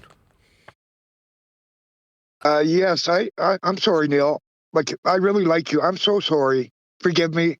You said you were sorry yesterday, and you're coming to attack me again today. Yeah, I know. So I think you're full of shit. It's been a 3-day thing. I know. I'm so sorry. I'm just kind of passionate because I know a little bit more, and I'm so sorry, Neil. Okay, forgive me. All right. What do you know more than I know? I was there. Well, okay. Well, that's nothing. debatable. I can't really. I'm not going to elaborate on it. Okay, just leave it at that. I won't bring it up anymore. I'm sorry. I'm sorry. Okay. Seriously, Listen, from my heart. Now I'm you're sorry. throwing this thing like you got this hidden knowledge. We sound sincere. I am sorry from the bottom of my heart, Neil. There you go. I'm serious. You bring the passion out in me, and I'm sorry. No, because now him doing that, he's going to portray he's got this hidden knowledge because he has people in hidden places in the government that know exactly what happened. Okay? That's okay, bullshit. I'll go on the record. Neil, I'll go on the record. I'll go on the record and say, I do not know what I'm talking about. Ignore what I just started yelling about. Just forget about it, guys. That was just me, my personal opinion. Okay. Okay, we'll leave it at that. How's that? No worries. Not a problem. There. Thank you very much, guys. That's a pleasure. Forgetting what you've said will be my pleasure. I don't even remember what you said. I don't forget. What did you say? The problem of being Sicilian, you don't forget. It just sounded like blah, I am blah. curious, I'm Neil. sorry. Look, don't get involved. You Neil, weren't when you there, said you man. were Vaxie. there- You weren't there, man. You weren't there. Yeah, you were there. I'm sorry, Neil. Yeah, you're a New Yorker. You know, you were there, man. Completely. Like you were in the parking lot? Like were you inside the World Trade Center, or were you just in the same city that I happened to? Shush. No, I was watching it. I told the story many times. We drove right to what was going on, and as soon as we got a clear enough view, that's when we got out and started watching the events unfold. But Neil had said he worked in the Empire State Building, so he knows basically the structure, like how they put the gas lines in. Oh. It's pretty standard across the buildings, right, Neil? Right. Was there any aeroplanes on their bingo card? I think I heard someone call it. Oh my God! Who had that on their bingo You card? guys are doing this on purpose now, aren't you? That was me. Y'all are just doing Bingo. this on Bingo. purpose. Bingo! Sorry. Sorry, John. Okay, who said they shot him from space, from satellites? Directed They were energy weapons are a desperate. thing, man. I saw on the news them saying that they could take us out from space with a directed energy weapon. Right? So don't mock this. They told me on the news. And there's chemtrails. Yeah, I'm so sorry. They told me on the news too. The same thing that caused the wildfires in California is what brought down the World Trade Center. That's And the same directed thing that blew energy, up man. St. Helens. They control everything.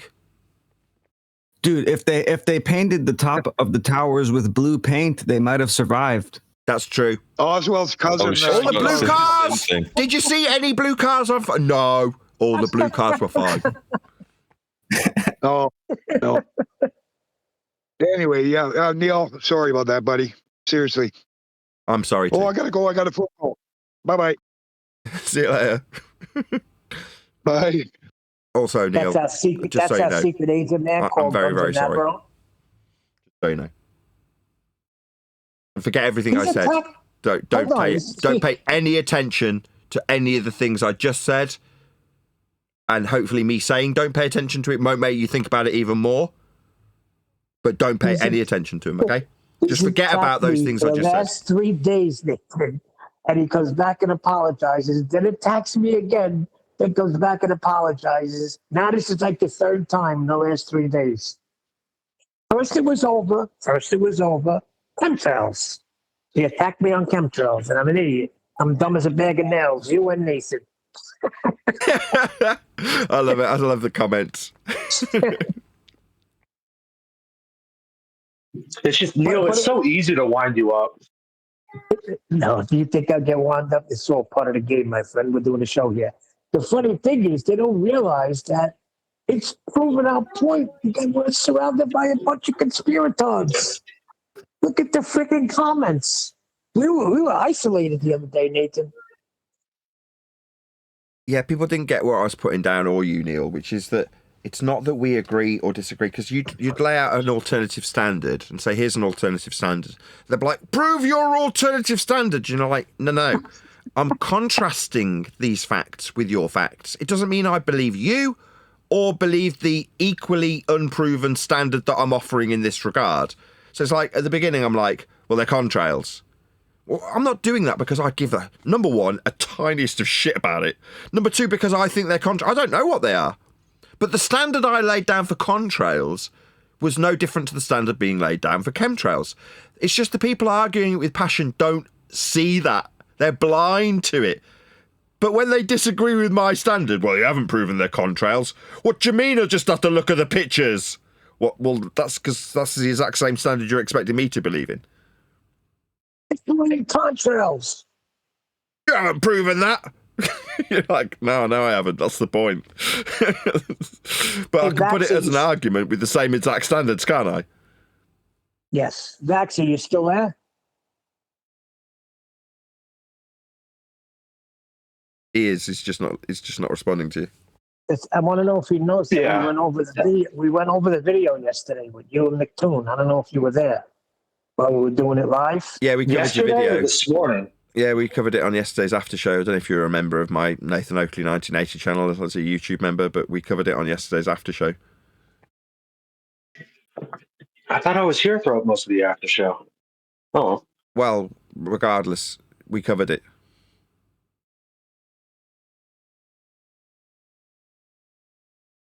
Well, why didn't you pipe up if you were there? I mean, you were going over you to him.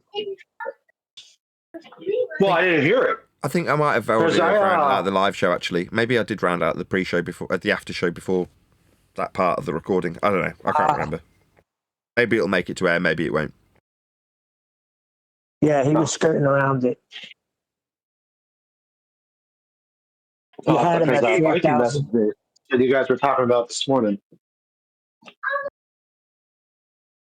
I gave you props this morning for attempting to take him on. It was excruciating. And you sound like a scuba diver. All right, yeah, I'm driving. I got to do it, Eric. I'm sorry, really. I'm sorry. Forget everything you just said. Is that guns again? Yeah, what you were was a little bit drunk, and because of which you didn't recognise any of the tentativeness of Neptune's nature when utilising flat Earth measurements 6 ways from Sunday. So he's just waiting for you to say welcome to flat Earth each and every time he measures Earth flat in an example. So he's sort of half-stepping around them. And occasionally, when he detects that you're going to do that, he'll be like, well, this horizontal distance measurement from a triangle on a flat Earth. You're like, what? Like, I'll give you a flat Earth for it.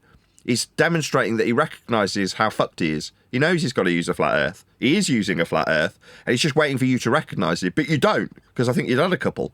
So what we got as a benefit of you having had a couple and not constantly jumping down his throat telling him welcome to flat Earth was to hear him shitting his pants every time he has to measure Earth flat. It was really amusing. Oh, good. I said welcome to flat Earth a few times, but I was more or less trying to feel enough because I never spoke to him before. You did. I felt like you should have held him on. Sorry, go ahead. I was going to say that was kind of my point about the mountain example you were giving him, where if you're at the zenith of a mountain and you're at the same position at sea level and you got the same angle, I saw where you were going with that. He did too. And that's why he diverted by saying, oh, so you've been to the top of the Himalayas then. And yeah. And you didn't. And the thing is, he's going to call you on stuff like that. You did need a citation that shows that elevation angles from airplanes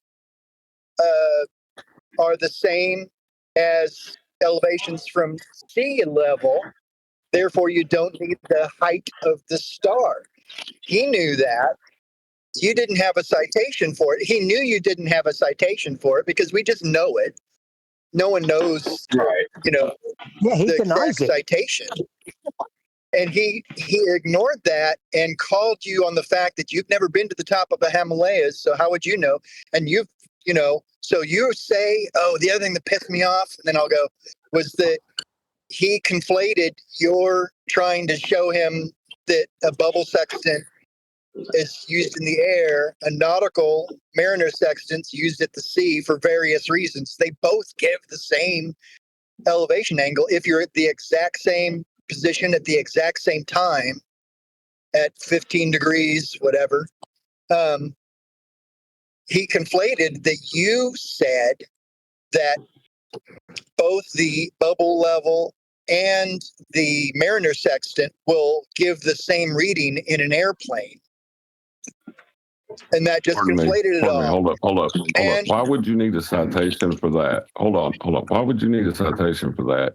If the sun is directly overhead, right, and you go up 200 feet, is the sun still directly overhead? Yes. Thank you. That's why I could have. I could have gone on. I could see if you use AI and then you type in like if you ask it a question, then it'll give you the answer. If you put in parentheses, provide citation, it will do that. Then you can click on it where the AI got its info from. I could have done all that, but it's kind of like saying, I'm trying to think of a good example. Like something that just doesn't need a citation. Like if you stick your head in water, your hair will be wet. Oh, prove that that's going to happen. You know, like it just didn't seem necessary, so I didn't bother. He basically denied that. But that's their whole story. I thought that's like because they're claiming that that if I take an elevation into the Polaris in their paradigm, Polaris is what, like 423 light years away. What would 60,000 feet be to that? That's like a drop of water to the ocean. How's that going to change anything?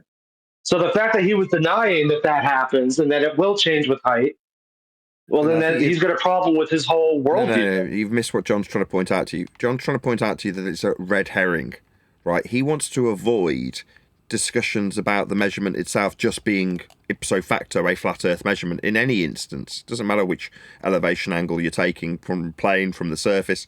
They're all the same flat Earth prerequisite type of measurement. But to avoid that, he's trying to red herring you so that you don't ask him about his requirement for a flat Earth. You just never did. So what we're seeing is Toon stepping around the fact that he's expecting you to call him on his use of flat Earth measurements. So he's having to use these red herrings, but unnecessarily, because I think, like I say, you'd had a couple of drinks, and you weren't trying to welcome him. You just said it yourself. You said, I'm just trying to feel him out, see what he's like. In other words, you're not waiting to give him a gotcha. You couldn't give a shit.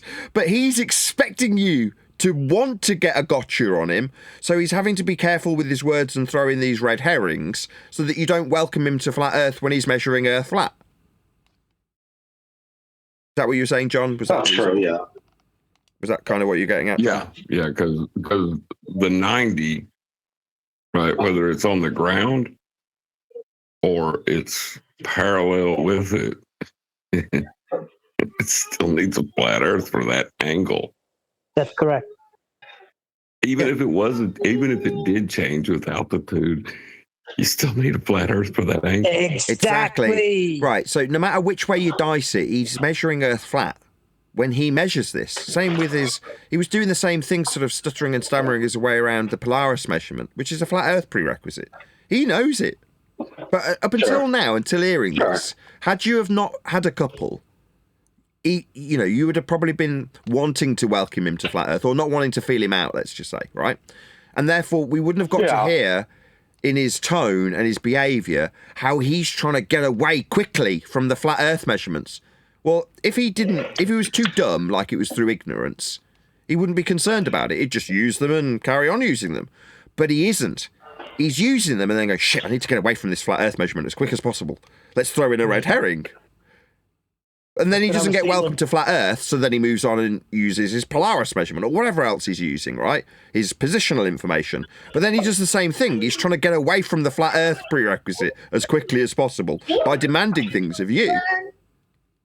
Yes, interesting to watch. That's my point at the beginning of the show. That's what I was saying. Hold them to the ground. Stay there. Don't let them get away. Yeah, that's true.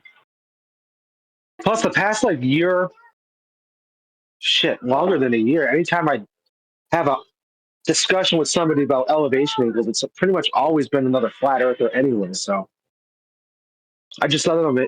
Because I thought I said welcome to flat Earth once or twice. You did. I'm like, oh, but it wasn't your goal. It wasn't your primary objective, and you could tell that it wasn't. I thought it was because you'd had a couple of drinks, but you could tell that wasn't what you were trying to do. You weren't trying to get him on a gotcha the whole time. That wasn't your overarching ambition.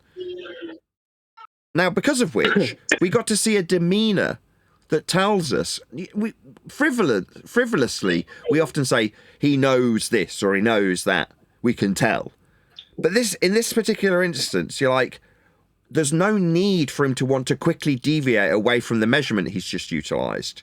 But towards the end, he said, when describing a horizontal distance he was utilising, on a flat Earth, and you're like, That's the confession that he knows what he's doing with the measurements that are flat. So rather than saying, I'm using these measurements, he juxtaposed it like Katz did when he had to describe a flat Earth for perspective. He's like, on a flat Earth for perspective, well, that's the only way perspective gets measured. On a flat Earth. So he's confessing to his understanding and knowledge of how flat Earth must be, and quickly trying to subvert from that fact that he knows by using red herrings on you. So it's pain relief, but it was just very, very telling, because you're not trying to get him in a gotcha. He's leaking it, that's the word. He's leaking it out in his behavior. Baxi was just holding him to reality. Yeah, I was also trying to take an extremely non-aggressive stance with it too, since I never spoke with him before. Like, it's one thing, like, I'll lose my mind on like AI and Jedi and stuff. But with that, I was just trying to be more kind of neutral. Not neutral, I mean, because obviously I was a flat earther. You called him a donkey. You said you donkey. My dog's name is he's a donkey. Sure, but, you know, it was also telling that the moderator was also in a similar type of pain. You know, it was just a very telling listen. Yep, very telling. Yeah, I was just trying to go at it from a different angle.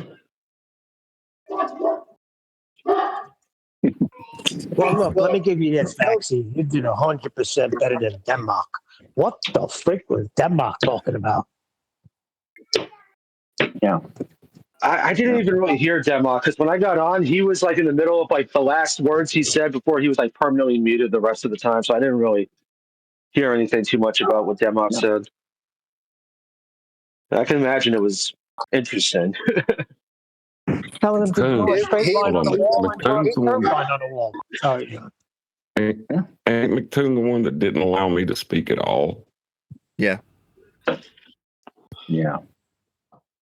Well, he's claiming the other day when we were in worldwide debate, he's claiming that he was nefariously muted, that he was trying to get in engaged with you, Nathan, but he was muted. Yeah, I saw that in the comments. I didn't even respond to it. Because that's what he wants to make. That's another red herring, isn't it? If he can talk about whether or not he's gotten muted, he doesn't have to talk about the flat Earth measurements. Again, another telling decision to use a red herring. Now, what could I do? Well, I could buy into it. I could chase that red herring. Nah, if you were on server mute, someone would have unmuted you like they unmuted Buck Sudbuster multiple times. Correct. Absolutely. If he'd have been talking and I had him on local mute, other people would have heard him. Which is like, but now I'm into the wrangle-dangle about whether or not he's muted. Yeah, he measures Earth flat. He knows that if he ever comes up against any of us in earnest, like with John, that was the first time this occurred. And in my suspicion, that was the point that McToon started to recognise Earth is measured flat and that he had no choice but to do it. And from that point forth, he's got more and more aggressive in terms of his demeanour. Yep.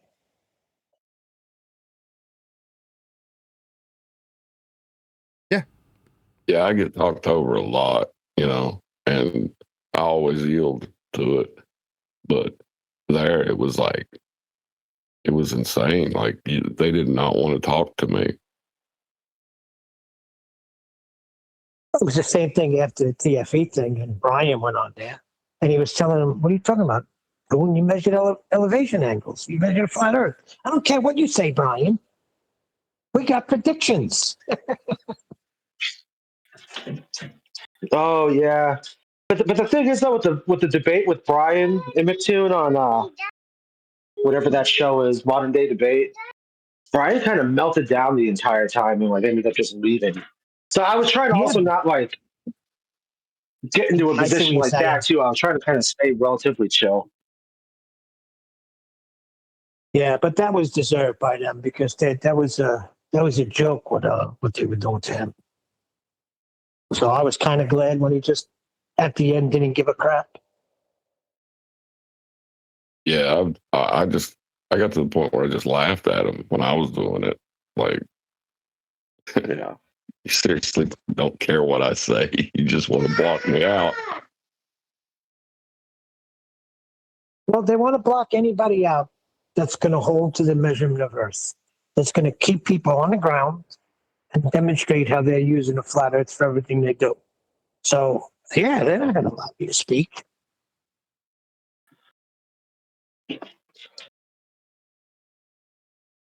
Again, very telling. The only way they can win is by shutting you up.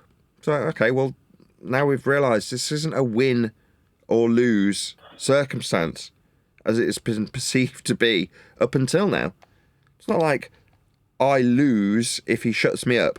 No, it means he doesn't get to have to be forced into his belief system being destroyed. Well, okay, he'll still need to measure horizontal distances, won't he? So who cares? It doesn't matter if you win, lose, or draw in a debate. It's inconsequential. But in their mind, if there's a debate and they get to silence John, then they don't have to face the inevitable reality of a flat Earth that they're measuring the whole time. So they get pain relief for a day. That's it. Doesn't change how Earth gets measured. Doesn't make any difference. Ironically, that ruins their ability to make money on the topic. Flat Earth, quote unquote, becomes no longer evergreen.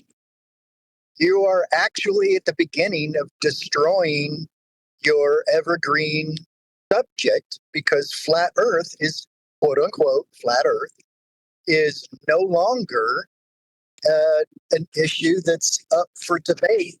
And no one's interested anyway because no one thinks about it.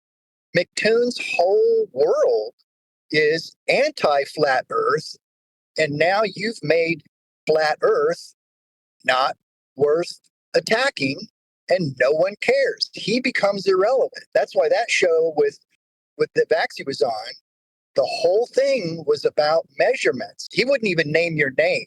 He would just say, flat earthers say Earth is measured flat. Well, that seems interesting. How about some measurements?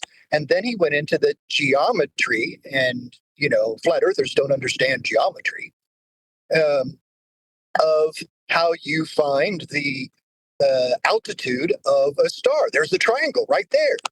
He even kind of hinted at Neil and Vaxi's, debate about whether it's a triangle or not, right?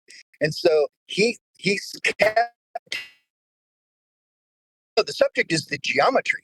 Now you've got to tell me how the geometry works, and always kept going to the height of the star, and that's all they've got. Once the book comes out, and there's no longer a need to discuss quote unquote flat Earth or globe Earth, they're done. This is all he's got. This is the last gasp for all of the anti-flat earthers and anti-globers. It's done. The more you don't care about all this, that is terrifying to them. That's what's fascinating for me about this whole thing. I'm getting popcorn. Are you talking about yesterday's show we were reviewing? Because he mentioned Nathan's name quite a bit. I'm just saying in general that what listening to what I did of the McToon debate, quote unquote, and Vaxi's part in it and stuff like that is, to me, what is fascinating about the paradigm that we're entering into. And it just seems to me the more and more that Nathan literally just sits there and says, everything I've been doing for the past 10 years, now I really don't care. It doesn't matter. We just measure stuff flat. That's the truth. You can go on with your day. That way of thinking, if we get other people to think that, or other people to realize that, it totally destroys the whole idea of debating, as I say, quote unquote, flat Earth. Well, it doesn't matter that the Earth is. That destroys the anti-flat earthers. So then I'm right. A long time ago, when I was saying they're afraid of losing their servers or their channels. That's why they don't want this measurement to go any further than what it is. That's why we are getting resistance from our own side.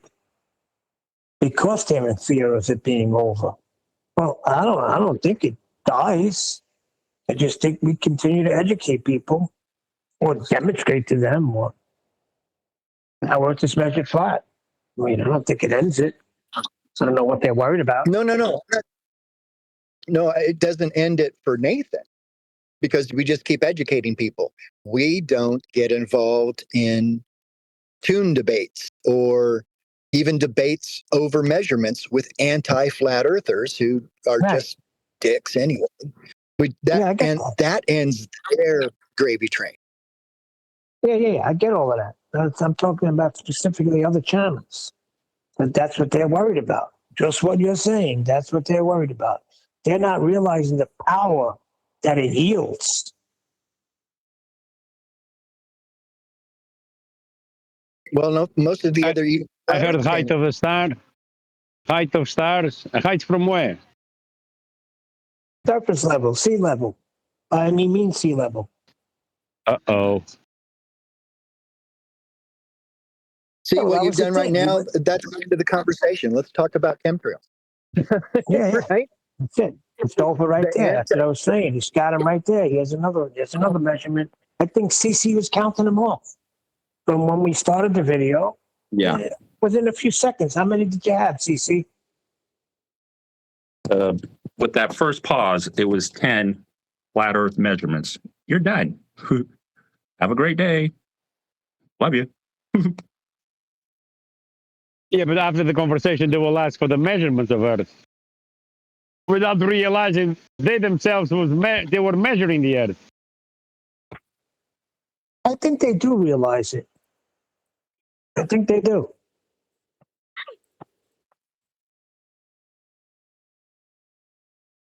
That's why I think they they're too dumb to understand it. No, I wouldn't say that. McToon is very well aware and smart enough to understand that he can only argue about the heights of stars and how flat earthers they should know this geometry and why should you do this, and let's go to this red herring and stuff like that. If Axie had just chilled out and said height of star from what? What are you measuring? Every time, and McToon said at one point, right there, you've got a 90-degree angle. Dude, you should say, flat Earth. Right degree angle to what? Right angle to what? 90 degrees perpendicular to what? Yeah, that's what we were doing. In hindsight. That's what we were doing on the show. As we were listening to it, that's what we were doing. Yeah, you and I, Neil, at that point of the review. Yep. Flat Earth. Flat Earth. Flat Earth.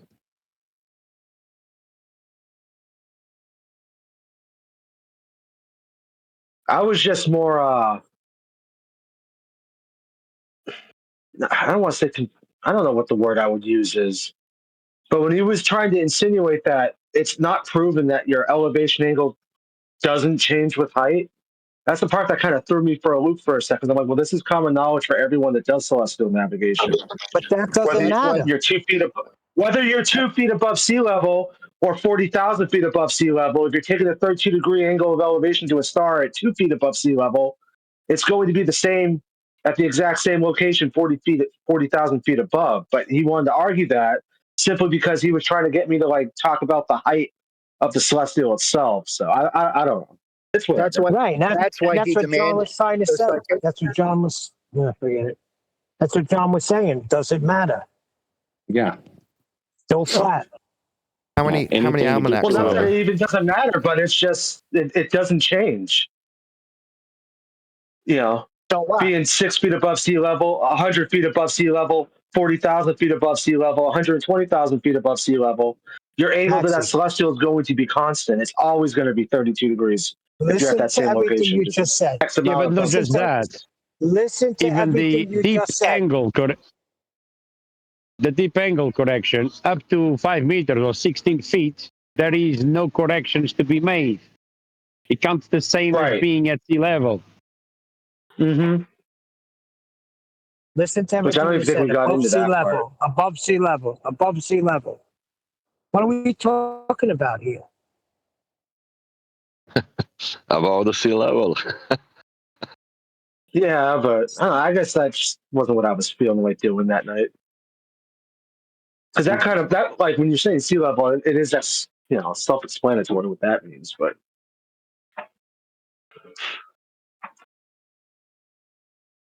I'll have to go back and re-listen to it. Who's wanting to make it constantly a red herring? No.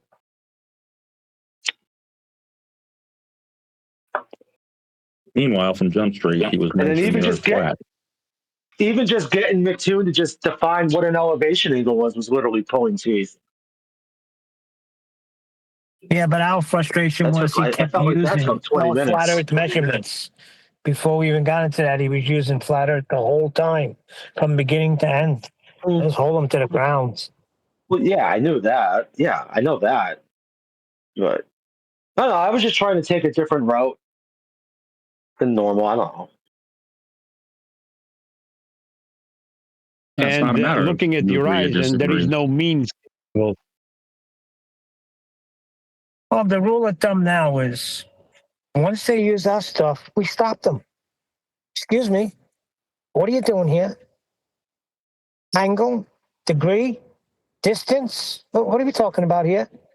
Height above what? And that's it. You hold them there, they can't go anywhere. I mean, everybody does it their own way, but I don't move off the ground. Well, yeah, I normally don't either. I was just trying something a little different. Stop asking him. Yeah, as well. it turned out good because we got to see Toon squirm because he was skirting around, like Nathan said. You need to stop asking them as well. It's not for them to answer a question about elevation angles, right? Tell them. Not up for debate. It's not up for discussion. Establishing whether or not they understand it is irrelevant as well. What an elevation angle, what elevation is, doesn't depend on Toon understanding it. Doesn't matter if he understands it. So if you want to tell them what it is, don't ask them. Tell them. Now, if they're already utilising it, tell them. Well, you're using a flat Earth to do that. Not what's your elevation angle taken from, 90 degrees to what, as Surf Daddy put it. You're asking them like they have some importance in the matter. They don't. So if you are in these wrangle dangles, don't ask them. Tell them.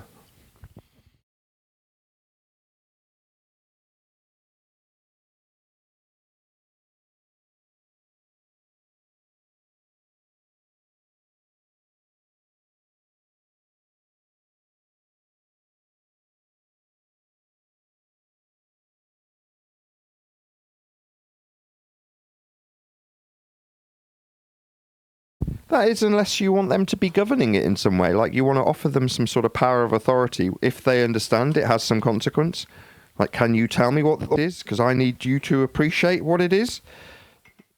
It doesn't need them to appreciate what an elevation angle is, or what elevation is, or how parallel eye level is to surface level for altitude stars, altitude measurement of stars. It doesn't matter if they get it or not, does it?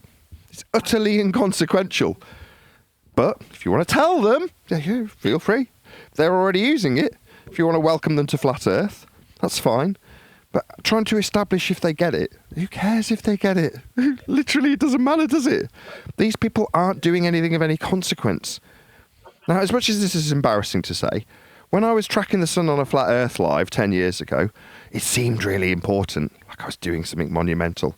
It had absolutely no consequence whatsoever. It's complete folly. Toon understanding what an elevation angle is, or what elevation is, or what distance is, doesn't matter. It makes no difference. He's not doing anything of any consequence. If Dan had only understood what flat Earth is when he measured his elevation angles 1,000 times to the sun, did it matter? No. It's not doing anything of any consequence. Then we get to when it matters.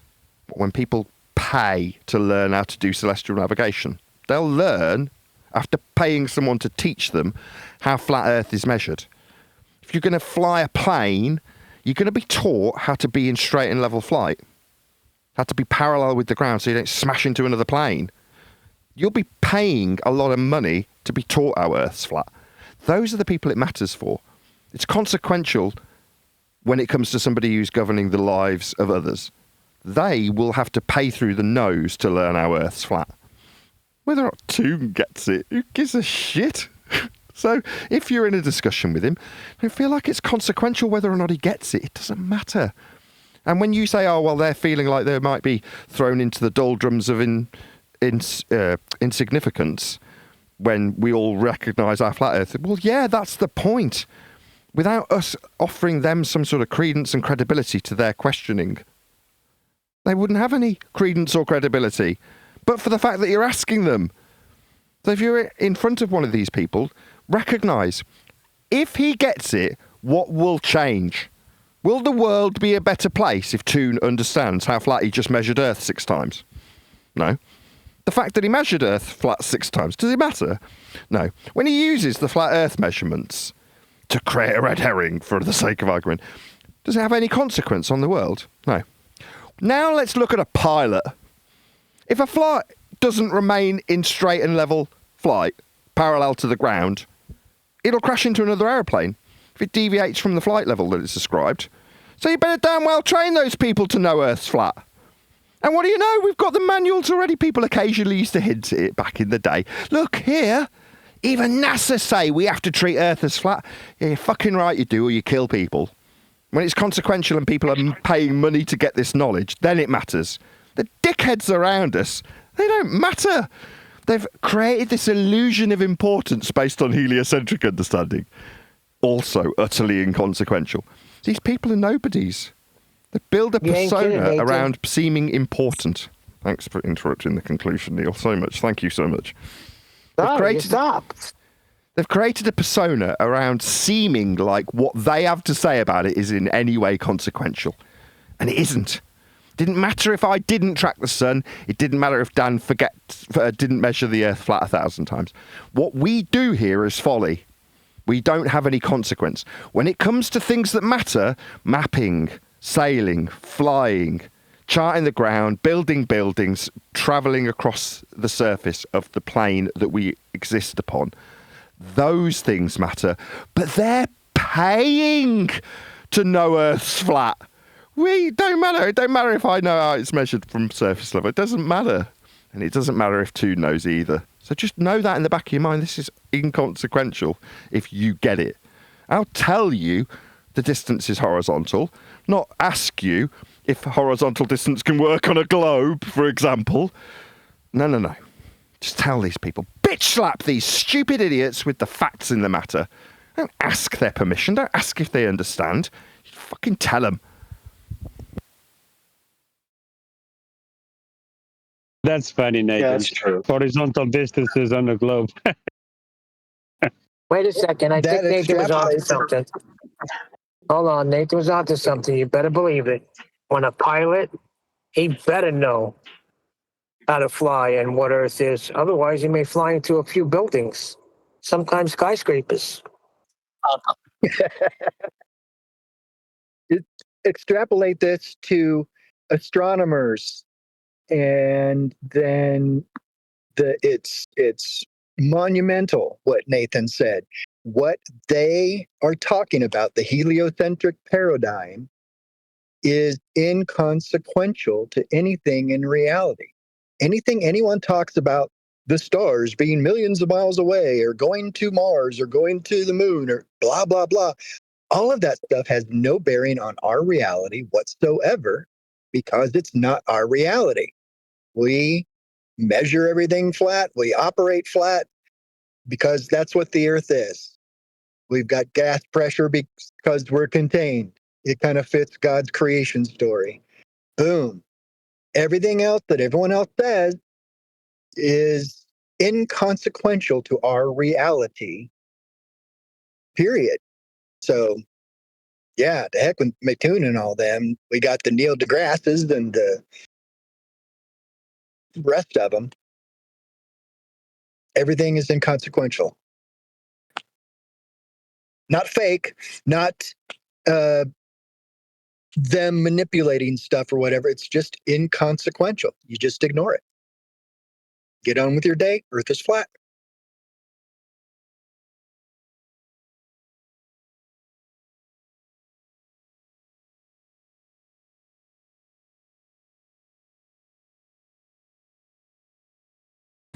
And as Nathan used to say, and one of the guys who used to be here, while you busy measuring the height of the star, you're actually never getting home. When everyone You're will never getting know that home. the Earth is flat, I mean, You're never getting home. when everybody, Hey, bro, I when was talking. everybody will realize that the Earth is flat, the same system cannot go on. Excuse me. I was talking.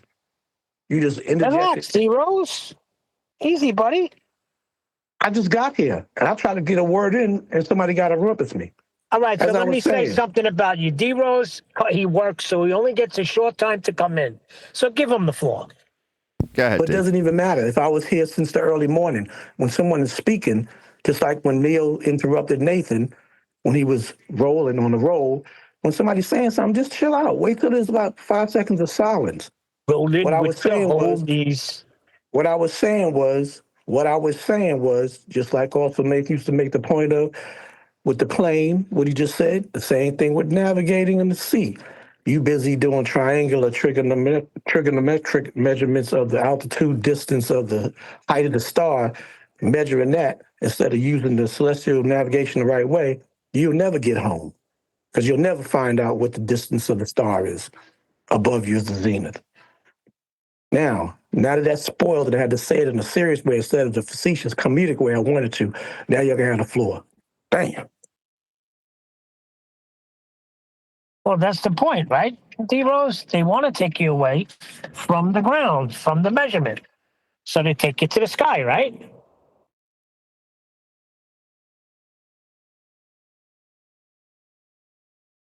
Yeah, but the sky is measured from the ground. Exactly. So even if he tries to take you away and tries to bring you to the skies, height above what, you said? The height of the star above what? Oh, mean sea level? Welcome to flat Earth, donkey. Aww.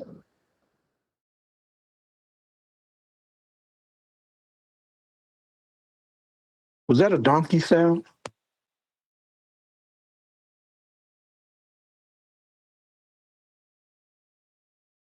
It's sad because Vaxie called him a donkey. I just want to say that. Just want to say that what Nathan was saying, that once you realize Earth is flat, nothing will change. Well, that's true if you are the only one who realize that. But if we are all of us realize the Earth is flat and the big lie, everything will change. Like the system will change. Everything will change. Nothing will ever be the same. No. You knowing, me knowing is inconsequential. You're not flying a plane or building anything, are you? Are you building a building tomorrow?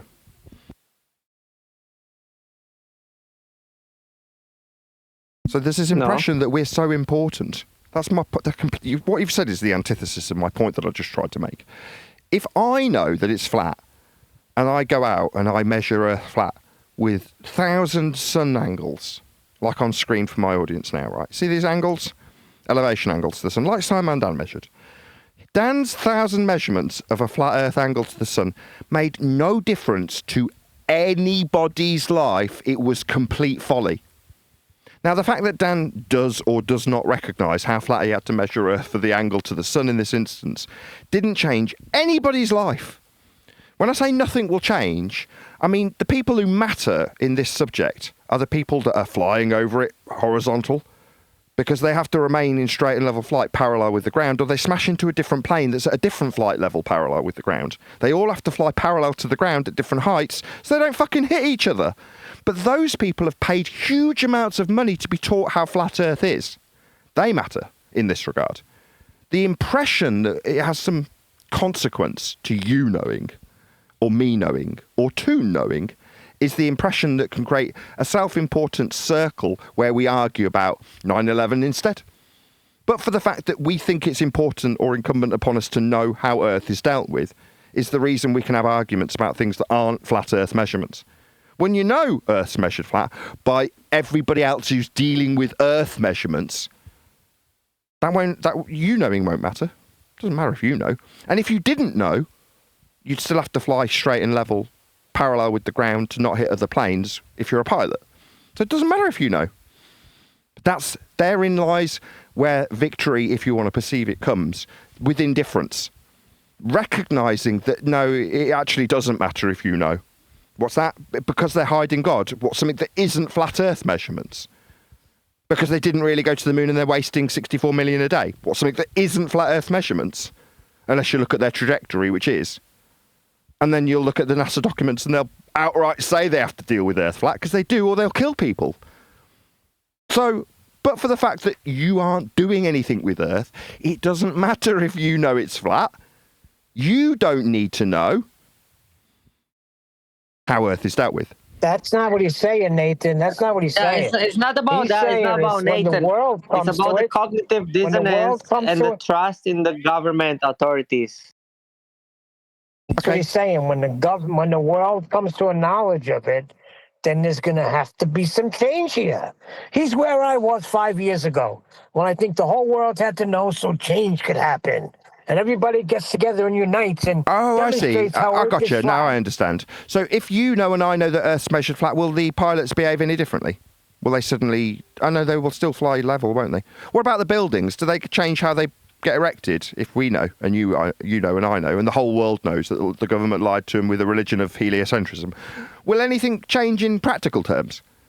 No, they'll still build on a flat plane, won't they? What about the mapping and the territories and the gerrymandering of the borders? Does that change? No, we still measure the ground with respect to sea level in terms of the altitudes. The people that are being paid and have trained and have spent money to understand how flat Earth gets measured, like the map guy. He gets paid to teach people how to navigate the terrain. People give him money for that. But he better damn well know Earth's flat when he gets paid to teach people how to navigate the land with respect to sea level.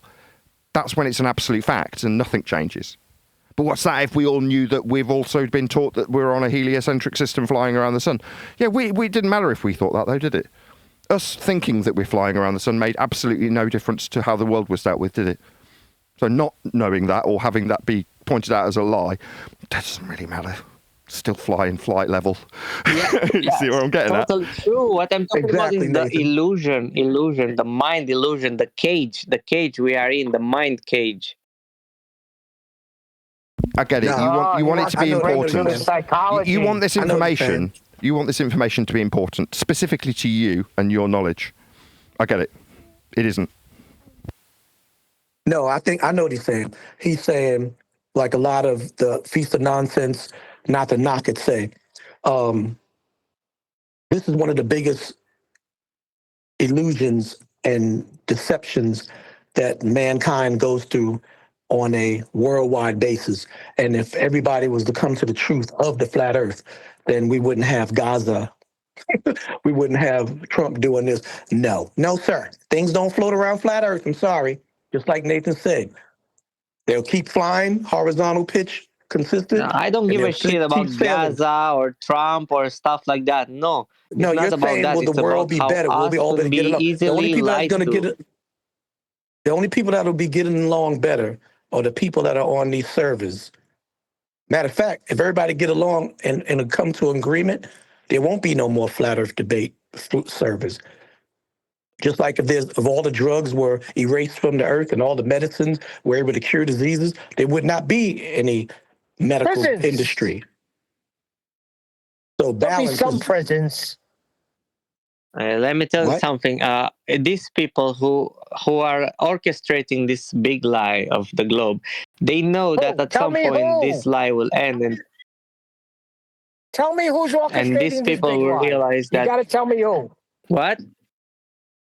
You have to tell me who's orchestrating this big lie. You keep saying this big lie. Well, who's orchestrating this big lie? Who are you talking about? We only know that it's not that recent, maybe 200 years. We don't know who. We don't know their Let's names. get some spades. Got some grave digging to do. We'll put those skeletons on trial, will we? How do you know what they were doing was nefarious?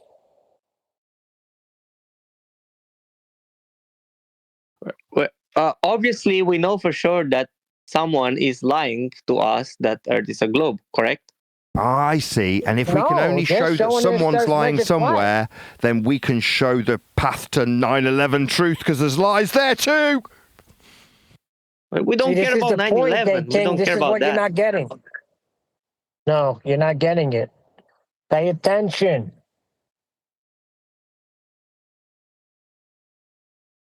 This is what they want you arguing in. Who lied to us? Well, who lied to us? You're going to go there? Or you're just going to stick with how you measure Earth flat? Nobody can lie to you then, can they? I get it. We cannot prove that someone is lying. I get it. It's just that we know it in our mind, but we cannot prove it. It's just like something you know deep inside you, but you cannot prove it. And then what you want is to focus on stuff we can prove. I get it. Okay, I'll throw you a bone. The only thing you can offer somebody if you're trying to impart this kind of knowledge that we've been lied to in that kind of idea isn't that we've been lied to. It's that you as the individual are capable of being deceived or misunderstanding things or interpreting things wrong based on what other people have told you. It might not be that the other person that's told you something has a nefarious intent. That's to say that they want to lie to you, to put you under control. But an introspection in terms of, something that I thought was true actually isn't. That might result, as you're suggesting, in people looking elsewhere at other things that they might have been deceived about. That might be a natural knock-on effect. Maybe. But for us here in this discussion, it is as cut and dry as how is Earth measured? Flat is the answer, and short is the discussion when you know that. But obviously, once people will acknowledge the Earth is flat, all of us, even the normies, everyone, nobody can trust the government anymore, and that's gonna follow up with many other changes. Why? Did you trust the government before? Well, that's no. Let's not question whether or not he trusted them prior. You could take it down that road, but I'm saying, why would realising how Earth is flat ultimately result in you not trusting government? It may not be the case that people who appreciate it and go, yeah, I always knew it was flat, like flight level. Well, does that mean that they'll then immediately go, therefore the government lied about heliocentrism? No. If you rewound the clock 1,000 years and everyone's being taught about Greek gods in the sky, and then someone comes along and goes, actually, no, that's all bollocks. Does it suddenly mean that there's no government 500 years, 1,000 years later? No, there's still people trying to control others. There's still kings and queens and people in control. And if they haven't got that means at their disposal to keep the people that they govern under control, they'll pick something else. So I don't necessarily feel that one follows the other, but the idea that one could follow the other can lead you down a path of arguing about what it means. They're hiding God, the empty theatre. No, it's not that serious. But it's just measured flat. Thinking will be skyrocketing. The critical thinking will be super high for everyone if we can, all of us, acknowledge how flat Earth is. Why? Why would you suggest that that's going to be the case? Do you think people will be less dumb if they find out Earth's flat? I don't think so. Exactly. Maybe they're kids. Maybe they're kids. I don't know. Some people want to believe that it is heliocentric because some people are so frustrated living here. They want to, I'd rather live here. I wish I could just, I would love to. Some people want this. They enjoy it. They enjoy the probability, fantastical probability of leaving this place and going somewhere else. And, they believe in Mission on Mars with Arnold Schwarzenegger. They believe in those things because they really, inside, they want that. It's boring if it's flat. You ever thought about that? That could be the case, too. That's why they're easily deceived. And not to change the subject, but my wife showed me the clip on that Begonia movie at the end with the alien that they're talking about. I mean, if they're not laughing in your face with that, I don't know what they are. Because they show you this freaking alien, up the dome, and all the gas pressure gone. It's up for you to decide what's going on. But everybody's dead. Everybody's dead now. So don't tell me that the world don't know. The world does know. Everybody knows. Just a matter of, does everybody recognize it? I don't know. We've been dumbed down so much. You never know. You'll be able to tell in about 10, 15 years from now, because look, you got Nathan educating his kids, on his own. He's homeschooling them. And there's probably thousands, maybe millions doing the same thing. And you'll be able to get a better feel for it in about 10, 15 years as the children go up. My opinion.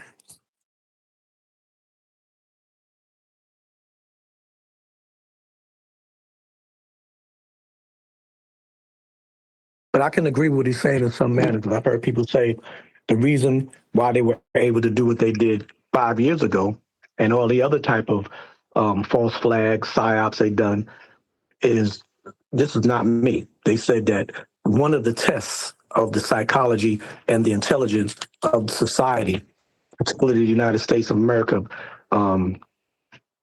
citizenship, is the intelligence level. By doing that silly ass lunar landing. And it's one of those things like they test the waters. If they're dumb enough to fall for this, we can set this up and we can do so many endeavors of just doing false flags and crisis actors on and stuff like that. So some people feel that way, that, that was one of the major psyops. What was the next major one, D-Rose? Huh? What was the next major one? There was so many more. Well, One major one the COVID one was the test of power. They wanted to see how much power they had. And boy, it was confirmed. I said 5 years ago, 5 years ago. Yep, they did it. I didn't hear you say that. Yeah, you're right. Yeah. I said, yeah. Mm-hmm. And I think the lunar took precedence and had significant results to let them know that from then on they can do whatever they really want to do, because there's enough naive, gullible, on the fence, don't care, don't matter to me type of people in society, and they can get over and do these things. And they know that the minority that says, no, it's not real, will be considered ridiculed, idiots, and the fools by the majority, who are actually the idiots and the fools. Try to tell a patriot that's, say, 70, 80 years old that the moon landings were fake. Oh, boy, you're in for a beating there. That's American pride right there. What do you mean? It happened to me years ago. One of my uncles. This is America. We were the first ones to do it. We showed our superiority. You showed your superiority? Yeah, it does boil down to American pride. Well, my grandfather built the tethers that latched the seat onto the lunar rover. So Yeah. It was an American effort, and we beat the Russians there, and, that's something to be proud of. It's superior stupidity. Therefore, we went to a second law of thermodynamics violation. It's that simple, right? No. See, listen, you don't understand. We've never been to that region. Us, I mean, regular everyday person. But these astronauts have gone there, and they know that, it's possible outside of the, maybe 30,000 feet that we experience. Now, when you go higher, you can have gas pressure without containment. They've proven it. They've gone to the moon. Well, yeah. Therefore, they have the esoteric knowledge and capability to defy a natural law. Yeah, got it. Yeah, they're doing it right now. You got the ISS, right, orbiting the planet. I mean, come on. Yeah, and then now Artemis 2 nonsense as well. Yeah, that's the other thing tuned up was Artemis. What are we going to say when Artemis hits? It's all a lie? Flat earther? And AI is going to only make it worse for the loose screws, because there's this video that my buddy sent me.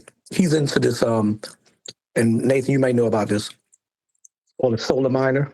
It's supposed to be like this Arctic. It's based on climate change type of thing. But there's a video. You can tell it's AI because they got these highways and these roadways with literally, I kid you not, 10-story high plowed snow areas where traffic is going through and people are walking through. But yet the roofs of the building, the roofs, you have like maybe a cap of maybe, 1 foot of snow all over the roofs. Some roofs, nothing on it. So you got 10-story plowed snow on the sidewalk, and you have skyscraper structures that warm up last because they're higher in altitude, so they're colder up there, having maybe 2 feet of snow on top of their roofs. Yeah, because the wind, D-Rose, the wind blows it off. Oh, yeah. See, I knew you was going to say that. This is what they're going to do. And it tells me to the picture that they're going to send now, because get ready for it, because it's coming. You're going to see footage from space of a plane flying antipodal and a cruise liner on the side of the planet. They are going to give it to you. And then the argument is going to be whether it's AI or real. And there's going to be a guy that's going to be in a kayak upside down in Australia. Yeah, antipodal, yep. Yep. They're going to show you the plane flying antipodal. And this is what they were saying. This is what I heard through the grapevine of this FED, Flat Earth debate. This not even a debate. It was never a debate. We know what it is now. But this is what they're saying. It's what Flat Earthers are always asking for. Well, it's coming. They have the technology now. They're just waiting for the right time to put the videos that they already have into the public. Of the ice wall, one of the crevices of the ice wall with this civilization coming through. No, they're staying away from the ice wall because that's really? piece of nonsense. They're focusing on video of the antipodal nature of Earth. You know what? I've been thinking about what Nathan said, like nothing will happen when people will know it's flat. The thing is, it depends on something. It depends how fast will this happen. Like, for example, if one by one we will wake up to the flat earth measurements one by one until the last one, of course, nothing will change. But if all of us at the same time know, everything will change. So it depends on how fast this acknowledgement of people will happen, then that means how many more changes will happen. Hey, King, say tomorrow the world, it's on the news and on NBC News, they say Earth is flat. What do you think's going to happen? Oh, the world will go crazy for sure. Well, really? NBC and CNN will get flack from people and say, don't watch that because that's a leftist or right wing. Well, forget about NBC. Let's say all the news stations. Let's cover it all. All the news stations come out tomorrow. The president gets up. All the world leaders at the United Nations get up and say, yes, Earth is flat. What do you think is going to happen? I think some of them will think that it's a prank in the first place. But if everyone will know for sure suddenly, yeah, everything will go crazy. Everything will change. Will they know? Hold on. Will they know or will they believe then just because some people of high power told them the same way about the heliocentric? Will they know or will they just believe? See, we know. We don't believe because Nathan told us or because QE told us. We know because we did our own research and we did our own little analysis and we did our own little deciphering. But people that just hear a report, they'll be just as gullible in the eyes of many people for those that fall on that side of flat Earth. Because do they really know? Or is it just that because the president said it and the president of every country said it? Obviously, they will just question it because they cannot have a proof immediately like that. They need at least a month. Listen to what I said. The whole United Nations, they all agree. Every nation. It's announced at the UN meeting. And they give a reason for why. For years, it's been said that we're on a globe. What do you think's going to happen? You For think what that reason? everybody's Why, just going to Neil? pick up pitchforks and torches what- and guns and storm the authorities? Really? For what reason? For what reason? Why, Neil? I Will think they they will explain? still Put that believe in the it's a scenario. prank. I think they will still believe it's a prank, the normies. Nah, you don't. They don't believe. Listen, No. when there's an announcement, They'll listen, you say- just seen what happened when the world united and said, "Lock your doors." We did. What the frick are you talking about? When it's announced at the United Nations that freaking we live on a flat Earth, the only reason for years we've been teaching in the schooling system about living on a globe, and whatever reason they give. I don't care what they give. But now they tell you, I don't no, give it's a shit actually if it's flat. an edge And we're or if it's not an disbanding edge. NASA. What do you think's going to happen? Yeah, I don't Pitchforks give a and guns? shit if it's an edge or if there's not an edge, but if everyone will know Earth is flat, they will want to expand. They will want to go far away, so you out, and see what's there. That's they what won't. they're going to do. You No, think they'll so, huh? justify their lie by saying that the crab people said if we told them that Earth was flat, they were going to come out of their holes under the ground and kill everybody. So everything You will still think be the that same. everybody's going Oh, to that'll pick up be it. pitchforks and guns and storm the authorities? Wow. No, it's not You know, it's not hold about up. going to kill the government. It's about not be controlled anymore by the government. Nobody will be ever able to control the population after that. Nobody. Really? But the crab people control the government. The crab people are the one that told the government to tell everyone that Earth is a ball. Now that it's come out that Earth is not a ball, we still can't have any freedom because the crab people will come out of their holes and eat us. That's what's going to happen. No, this is what it'll be. It'll be announced, and you still ain't gonna be able to go where you want to go because they'll still control whatever borders that they claim they control to be able to expand. You won't be able to. Maybe nations of governments will be able to, like the way they did before the lunar landing when they made everybody look up. Nathan has spoke This is about gonna this. be the weak Everybody against should the look strong. beyond the That's how horizon. it's gonna be. Weak and What you strong. say? Weak and strong. The weak will die. The strong will survive. That's what it's gonna be. You think this is going to be anarchy? Wow, A-King. I give you credit. Get with Jin. You and Jin start a revolution. Have you heard about the microwave weapons they used in Venezuela? No, tell me some more, Len.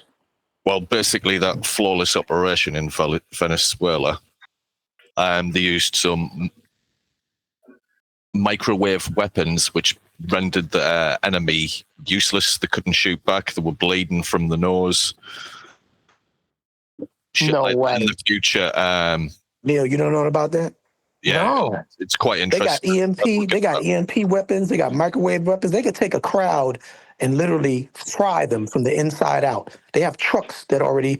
The United States already have trucks that do that. They just haven't launched it on it. But if there's any what they call, and Nathan knows what I'm probably talking about. Damn, it's an act. It's literally an act that would be for breaking up a mobocracy. It's called the King something. I forgot the name of it. This sounds like feast and nonsense, guys. No, bruh. This has nothing to do with flat Earth, my brother. This has to do with reality. These are acts. These are literally legislated acts that was made and reinforced by Ronald Reagan. Okay, it's not a joke. They So have what do they weapons. do? If there's a crowd of mobocracy anywhere that's out of control, they can use these trucks that have the power, have microwave, like he's saying. I can't break it down intrinsically, but it's able to destabilize in a most ferocious way human beings and animals and livestock, anything in its path. All Okay, right. So what it has happened in nothing to do with- Venezuela? Let's focus on that. Okay, Len, what yeah. happened Now there? back to that. I can't remember everything about it. I seen a presentation that was like a 3D rendering of all the events, and it was going through the technology and what they were doing and how they rolled it out. But yeah, it's from what I remember about the microwave stuff.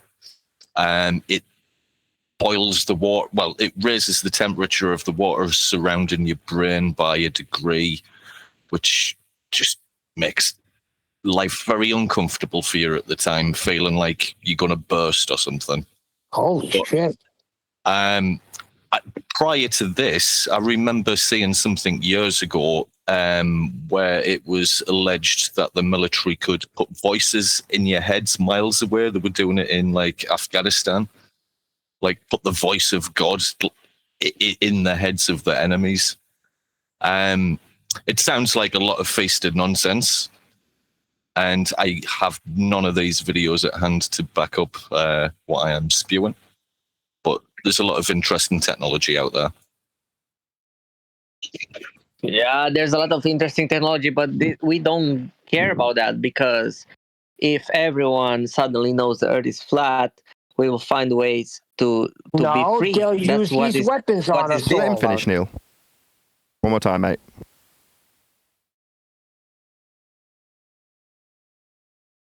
One more time. What I'm saying is, if everyone suddenly, not slowly, suddenly, no, Earth is flat, like, no, not just believe, we will have an urge to feel free and not be controlled by the government, and we will want to learn what's there, because we got teach by the orbital motion and planets and stuff like that. It's obviously a lie once you know all of this. And then we will want to know the reality, and we will want to research more and to learn more about our plane, where we live. We will want to know how long is the Earth, like how many continents. We'll want to know a lot of stuff, and will be very, very hard to control after that. Is there any chance you can phrase it without the stereotyping of everybody? In other words, introspectively, you feel like you'd want to investigate the world a bit more after finding out is fair enough. But saying the world will want X, Y, Z isn't reasonable, because you don't know that's the case. Exactly. Yeah, I found most of us, this, not all, maybe most of us. I can see maybe people that are well-to-do and have a large budget. Well, like the guy that got turned around in Antarctica or whatever that was. People like that, these crazy, it's always white people. You never see a black person climbing a freaking mountain. You always see these stupid white people doing these things, traveling to Antarctica, right? So you may have a handful of those people, but how many of us could get in a freaking boat and just sail? Come on. Now, let me talk about these. Not only are you correct with your stereotype about black people and white people, further to that, it's normally the black people pointing out why you wouldn't want to do that. Like, well, it's cold and dangerous. That's right. The thing is, right now with all these lies, we are very separated. Everyone is so like they don't give a shit about others. Once we will be united to this, we will somehow work together as a teamwork worldwide to know about our world, right? No, wrong. You're under the misapprehension that this will alter everybody's perception. And it's just not the case. You're stereotyping based on an idealism that you hold as an individual. You would hope that this would unite the world into recognition of the deceits that they've faced. You would hope that. Me, I'm not that naive, I'm sorry. I know we're always batting heads with you, 8. But that's good. That's not a bad thing. It's enough. It's enough for me to think of like that, and for sure, there's a lot of people like me who think the same. Then we will work together and find out what is the world. You're right. What is more to it? Maybe together we can feed the world. Feed the world. Make it a better place. Can I read this? For you and for me and the entire human race. Yeah?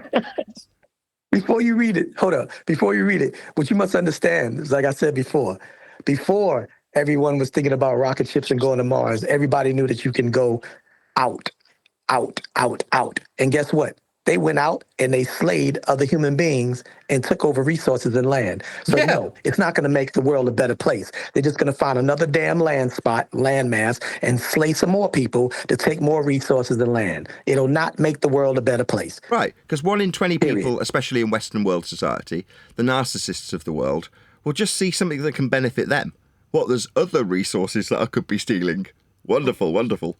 Okay, That's just the way the world works. Okay, it's unrealistically Sorry to like, bust for your example, bubble. if you ask me Sorry to what bust will your bubble. change, if you ask me what will change, and I will give you an example of what will be new, then you will tell me it's unrealistical. Yeah, that's maybe true, but it's more unrealistically to say that nothing will change.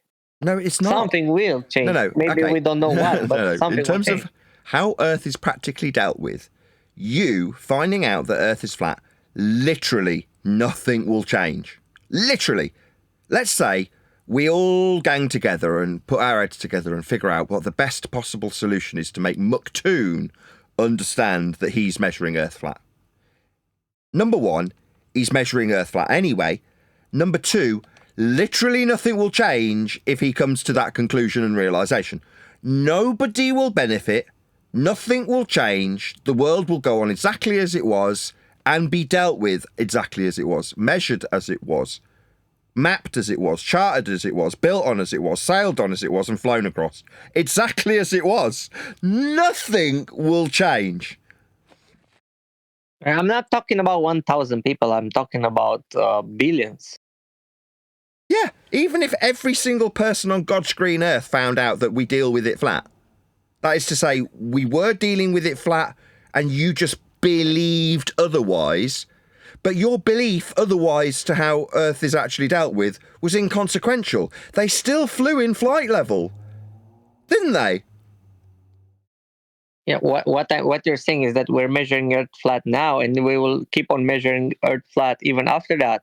That's true, but that's not what I'm saying. I'm saying about the psychology of the people, like how they will think after that, how will they have more critical thinking and not be able to be deceived anymore, and to be able to somehow evolve and do some kind of teamwork, trusted Yeah, I got teamwork that. in the You future. said it last You know, time. I said you think people will be less dumb if they find out Earth is flat.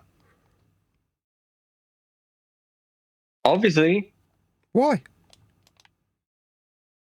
You call them dumb now, no? These people who are globies, you call them dumb, and they are dumb. Yep. So obviously, when they will realize, they will not be that dumb anymore, no? Yeah, people are dumb.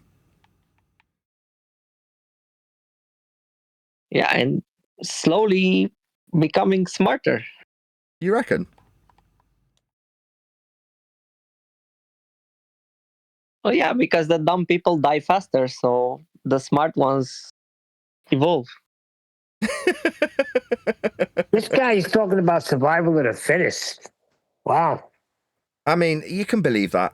Fair enough to you. I just don't believe it. I don't believe that. If history has taught us anything, it's taught us that men will not unite. That's just the bottom line. They've done a good enough job, whoever they are, dividing man. The main thing is with race, right? You got races fighting against each other. Divide, Nathan, you say it all the time.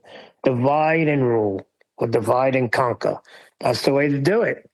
They divided everyone, right? With this races and even with the pecking order of where you are socially, right?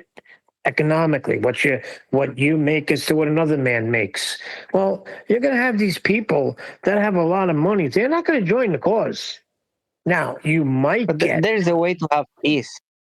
There is a way to have peace. Maybe not permanently, obviously, but temporarily have a worldwide peace. At least temporarily. I think you're really naive. Sorry. Are you insane, A King? Please. I don't know what Kool-Aid you're drinking, but please He's been stop. on too many. He's been on too many flat Earth globe servers. Nobody gives a rat's ass about flat Earth and globe debates as much as you think they do, and it doesn't control the course. It doesn't control the course of the geopolitical or sociological aspect of mankind. Believe me, trust me when I tell you that, bro. Yeah, and most people are like this. Most people are like, don't pay my bills. It don't put. I don't care if it's round or flat. There's more people like that than you on here every day, spending your life going back and forth with these guys in the service. Trust me, people are getting along well. The other thing, too, D. Rose, is if history taught us anything, it's taught us that the world is not. I don't want to use the word evolving, but the world is not changing into a better place. Man is not becoming better and better. If anything, it's worse. Everybody becomes more and more selfish. Yeah. Everybody becomes more and more greedy. It's just the sin nature of man. If you want to get to the root of it, that's what you're talking worse, about. The but sin nature. It cannot get worse forever. At some point, it will be so bad that suddenly has to flip. Isn't that Revelation? It's not going to happen by the power of man. I can tell you that much, because if you're going to go according to scripture, it gets. Hold on. According to scripture, it gets worse and worse and worse to the point where the world is something that you've never seen before. That's how evil it is. All right. So all it is changing into freaking kumbaya. That ain't happening until the Prince of Peace makes it happen. Make it a better place for you and for me and the entire human race. But you agree that there's people who are making this world a worse place, and there's a lot other people who are making the world a better place. You agree with that, right? No. Well, that's just there's people making good deeds, and there's other people who making bad stuff. It could be. Everyone turn around. Get them in a van. Now that's going to get a copyright. Yeah, that's too good. You're going to get me a copyright strike. That's too good, D-Rose. Too good. Put a little love in your heart. Which, listen, it's not going to happen. Sorry to burst your bubble, but ain't happening. Well, I just don't like everyone realizes the Earth is flat. So that, what does that mean? Like all the groceries are now free? Like I don't get how that works. I don't know where he's going. But we can get rid of the money. We can get rid of the money and just do trading. Yeah, but who's gonna? How are you gonna wait a second? I don't. Dave, it's too late. We're not back in the freaking. For that to even take effect, we would all have to be like freaking one of those people Mormons that still go on horse and buggy. Mormons. No, not the Mormons. The Amish. The Amish. If the world was like the Amish, yeah, maybe. But how are you going to do? What am I going to barter? I live in like a city. What am I going to give you? What if we use AI, artificial intelligence, and robots to work for us, and then we will have free food and free resources? But then the robots might rebel. The freaking have you never seen T1? How does it go, Nathan? Terminator. T1 and T2. How's that music go? Skynet becomes self-aware. Well, at least we're fighting humans against robots, not humans against humans, at least. That'll never happen because there's no they will never be able to be sentient.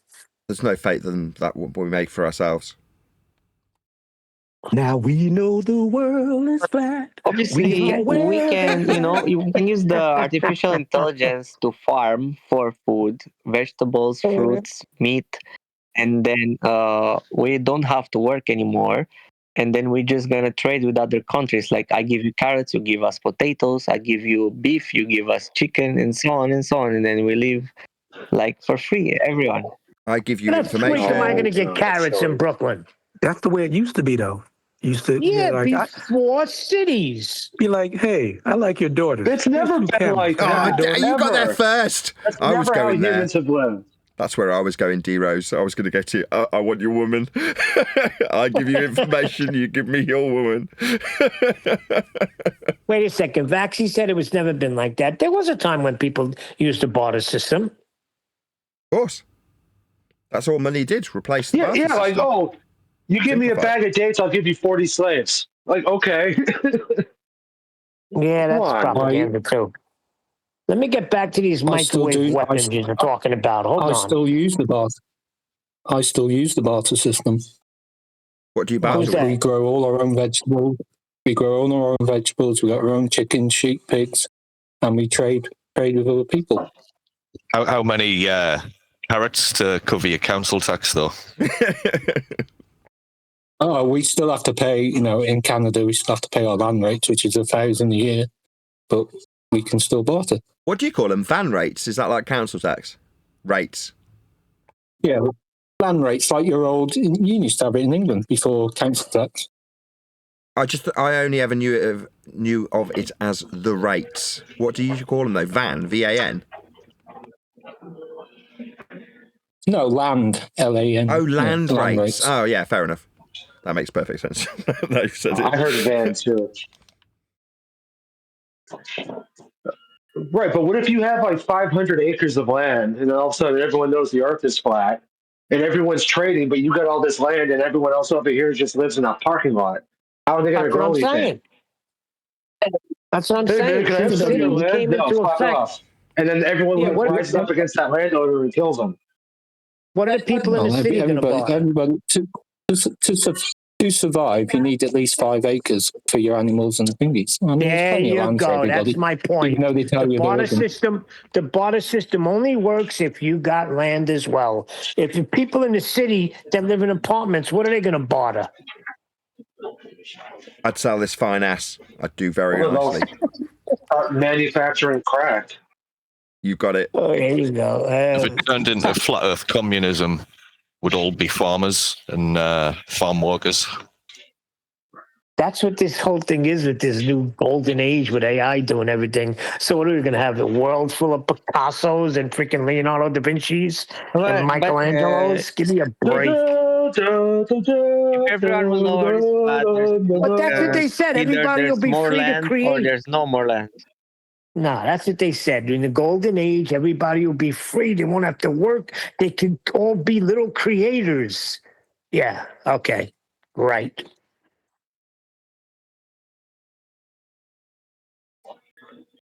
Yeah, until everyone's shovel breaks and we got to go find a guy that makes shovels, but nobody works anymore to make shovels. Now what do we do? Or you could go around breaking the shovels to create a freaking business of your own. That's what we used to do. If my friend had like the windshield, changing windshields. So to generate business, we just run around the neighborhood breaking windshields.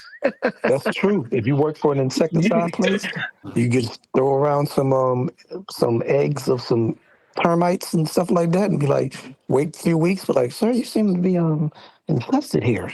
Here's my card. We can give you some services, and then that's how it works. That's the good old capitalistic America. The way we did it, D-Rose, is he put So a nothing sale changes. Up.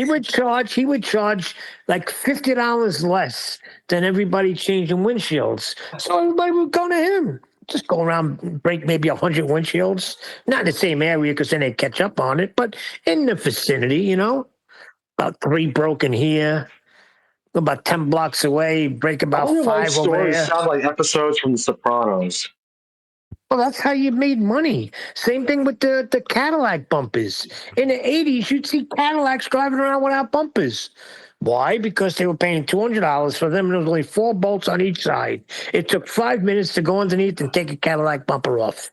So you'd see in New York City, Brooklyn, Queens, the Bronx, you'd see Cadillacs with no bumpers. Now it's the catalytic converter. Yeah, I heard about that. But that's, I don't do those things no more. This is years ago. D-Rose, send us out with a little hum us a few bars. Hold up. You want to hear a few bars? Now we know the world is flat. We can all wear that hat. Put a little love in your heart. We know that it's suddenly, not a globe. Suddenly the now government we can will all not, go home. if suddenly the government will not try to keep on hiding this flat Earth. Like we will all know there is flat. There's the 2 possibilities. Flat Earth. It's either more land or no more land. So maybe there's more land that we don't know. I give up. What? I said I give up. He asked if you think the government's hiding it from us, and you basically said yes. Oh, I thought he was saying the government's Possibly. hiding it from us. That's I mean, it's not like everyone's going to get in the government's probably as thick as everybody else, to be honest. I mean, listen to them in Parliament, blah, blah, blah, blah, blah.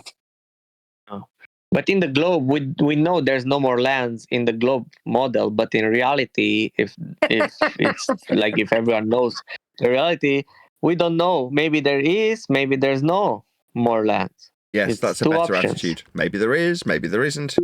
We just know in that regard that the purpose of the sphericity that is offered on the maps means that there isn't any. That is a natural consequence of being on a globe. You just go around in circles. There's nothing else to discover. Yeah. But if there was more land, it's going to be like, it's not like it's going to turn into the Oregon Trail like 2.0 and everyone just starts like migrating. Isn't it like that? I think everybody's seen it when the teachers in class and they're asking the kids, "What do you want to be when you're, when you grow up?" And this little lad says, "I want to be an explorer," and he said, "Sorry, son, everywhere's been, explored." Yes, Truman Show. Well, obviously it won't be, will it? Truman Show. Yeah, that's Truman Show. Neil, go on, read that. What you found about sonic weapons. Show how I've been swimming in bloody the feast of nonsense. No, I just looked up and said microwave weapons are high power microwaves, HPM, are directed energy weapons that use focused electromagnetic energy, microwaves, to disrupt or destroy electronics, disable drones, or cause non-lethal effects on humans, operating at the speed of light, unaffected by weather and capable of striking multiple targets over wide areas with precision, making them crucial for modern defense against aerial threats and electronic systems. There you have You'll it. need like 1 million flat earths for that.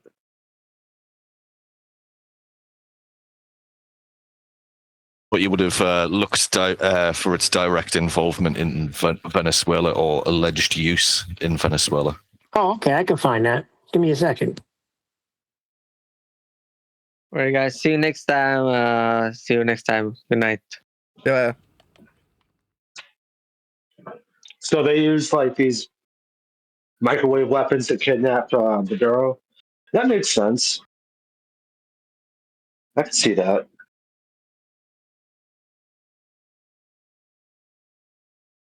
It says here that, but listen, like I say, with these things that you Google and pull up, I don't trust them because they got something. I know exactly what went down. They got the whole thing mixed up if you Google it in AI.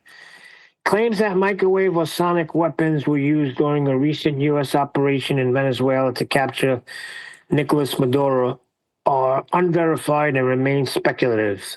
While some witness accounts describe symptoms consistent with certain directed energy devices, there is no official confirmation or definitive evidence that such a weapon was deployed. Well, of course, that's what they would say, right? They would say, yeah, we did it, right? So you can't go by that either. Trump has kind of half hinted at using some secret technology, but hasn't like laid it out. You have to get. Is there like YouTube videos of people like on the ground? That would be something to. The one thing that I saw, Neil, was someone had done like a 3D representation of the whole mission and like broke down into the little sections and things that they've done. I'll try and find that for you, dude. Well, this is interesting here. The witness accounts circulated widely online and shared by a White House press secretary described Venezuelan soldiers experiencing sudden intense internal pain, disorientation, nosebleeds, and an inability to move, leading to mass incapacitation. Wow. That was shared by a press secretary?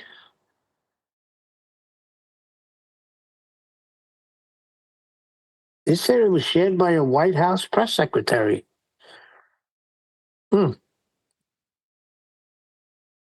U.S. intelligence Yeah, I don't find it hard to agencies. believe that they used them. Well, it says here U.S. intelligence agencies have not confirmed the use of any such weapon in the operation. Experts caution that while directed energy research is real, no publicly known operational sonic weapon system is capable of producing the extreme injuries described. The claims have drawn comparisons to Havana syndrome incidents, though experts note key differences in symptoms. What's the Havana syndrome? I never heard of that. Does anybody know what Havana syndrome is? When you've got a urgent need to smoke cigars. Or drink Havana rum. Or kill Castro when he was alive? You got it. A lot of people miss that in Scarface.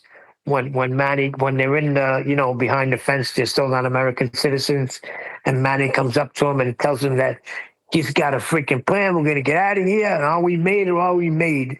Tony says, "What do we gotta do? Go to Cuba, hit the beard?" He said, "No, man, someone else." Like, I asked my wife, I said, "Do you know what he means by that?" She's like, "No, what?" I said, "They're saying he's got to go to Cuba and assassinate Castro.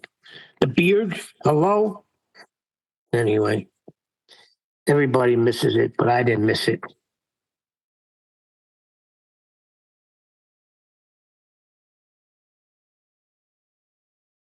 Well, I mean, Tony Montana said he was a political prisoner. And I want my human rights now.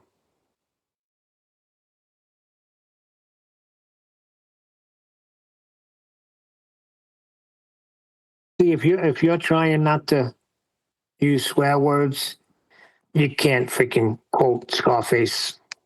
Although they say, what do you call that? Superbad has more curse words in the movie Superbad than Scarface.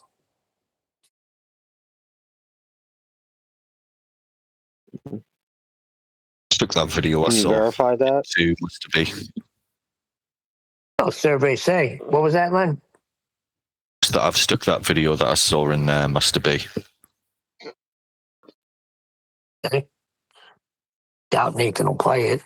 He doesn't do anything we ask him to do.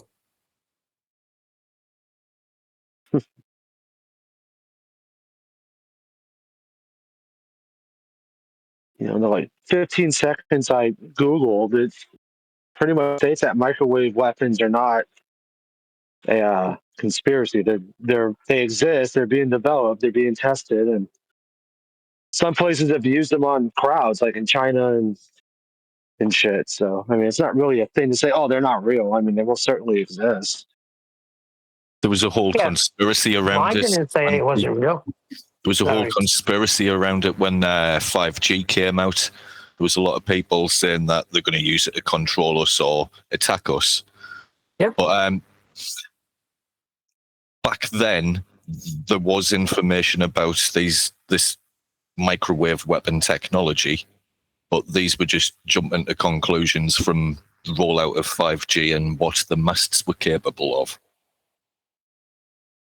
Have you seen my pictures of all the masts? Have you seen them?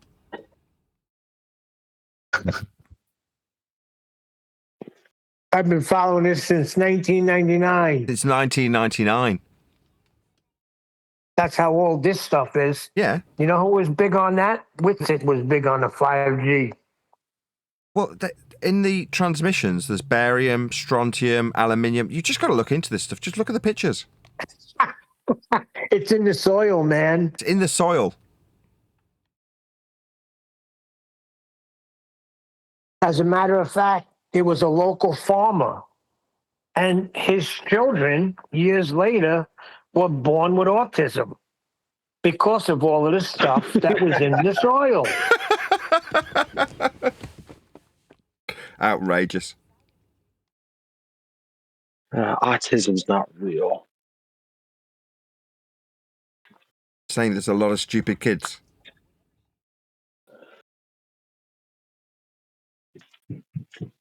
Autism's become very trendy, though. A lot of young people that I interact with, they like telling you how they're, on the spectrum, like it's a good thing. Yeah, it's like insane. It's like when my wife tells me these things, I'm like, what are you talking about? What spectrum are you talking about? It's either you have it or you don't. They've already taken that. What's that other one off the chart? The Asperger? Isn't that gone now? No, Asperger's is just very high functioning autism. No, it's off the chart. It's no longer there. It's out. No such thing as My sister-in-law has Asperger's. Asperger's syndrome.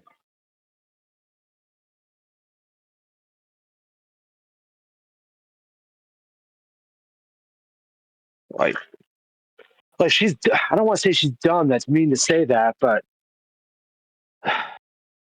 okay. So like when I first started dating my wife, it was just her and her sister living together in an apartment because my wife's pretty much was her caretaker more or less because she's like autistic to the point where she can't live on her own, but she's not autistic enough to where she has to have a diaper on. She's like she's a kind of a she just doesn't have a very high IQ. And like one of the first weekends I was over there, I really didn't know her all that well. And my wife went to work and I was working a night shift at the place. So I spent the night at her house. And all of a sudden I woke up at like 10 o'clock in the morning to like this weird smoky smell. Like, what the hell's going on? And it turns out her sister was trying to hide the fact that she was smoking cigarettes. So she was smoking them in her bedroom. And like the little cherry on her cigarette fell off into her mattress. But and like in her mind, the only thing to do was to take her mattress that was now catching on fire and drag it into the hallway. She didn't think to like go get water and dump it on the mattress. Her recourse was to grab the mattress, drag it into the hallway, and start yelling for help. Like that's Asperger's versus somebody who has to wear a diaper and just slams their head against the wall for 37 straight years until they eventually die. Well, that's why they say autism's a spectrum. The outright. I know there was one when I worked for this welder guy. These guys had a private sanitation company out in Brooklyn. And one of the owners, the guy Nicky's son, this kid had he used to just stand there like blah, blah, blah, with his lips going up and down with his finger on his lips. And that's all the kid would do. Or just whip out his shit and piss anywhere, right? And they would bring him to therapists and all these professionals. And they put like this freaking 100-piece shape puzzle before him. And he would just play with his freaking lips and just like in outer space somewhere, not even focusing. And something clicked one day. He just stopped, freaking put every single shape in seconds and went back to freaking playing with his lip. And from what I hear, was extremely strong. Like he took a liking to this guy Ernie's wife. And when they got up to leave, he just put his hand on her shoulder and she couldn't move. And weird. Those are what do you call them? Savants? That are able to do these freaking enormous things, but they can't function in everyday life. Yeah, it's like every ounce of their brain power goes into putting together a 50,000-piece jigsaw puzzle in 15 minutes, but they can't drink a glass of water. Yeah. It sucks. Asperger's has just been renamed autism spectrum disorder. Right. Yeah, because Asperger's sounds like the kind of crap burger that you get at a Burger King. Oh, this is an Asperger.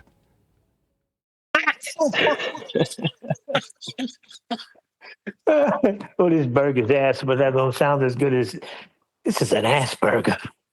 Well, how do you know? Well, it smells like shit.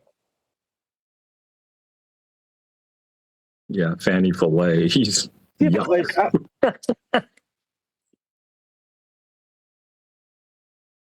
At the restaurant I work at now, we got some servers that are like 16 and 17 that work on like the weekdays after school.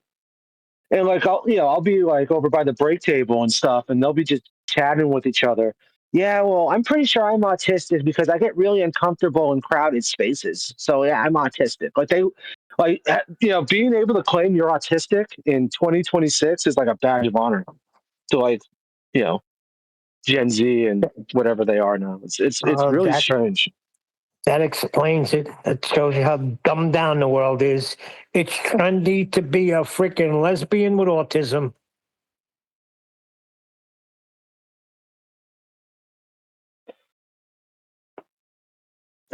Yeah.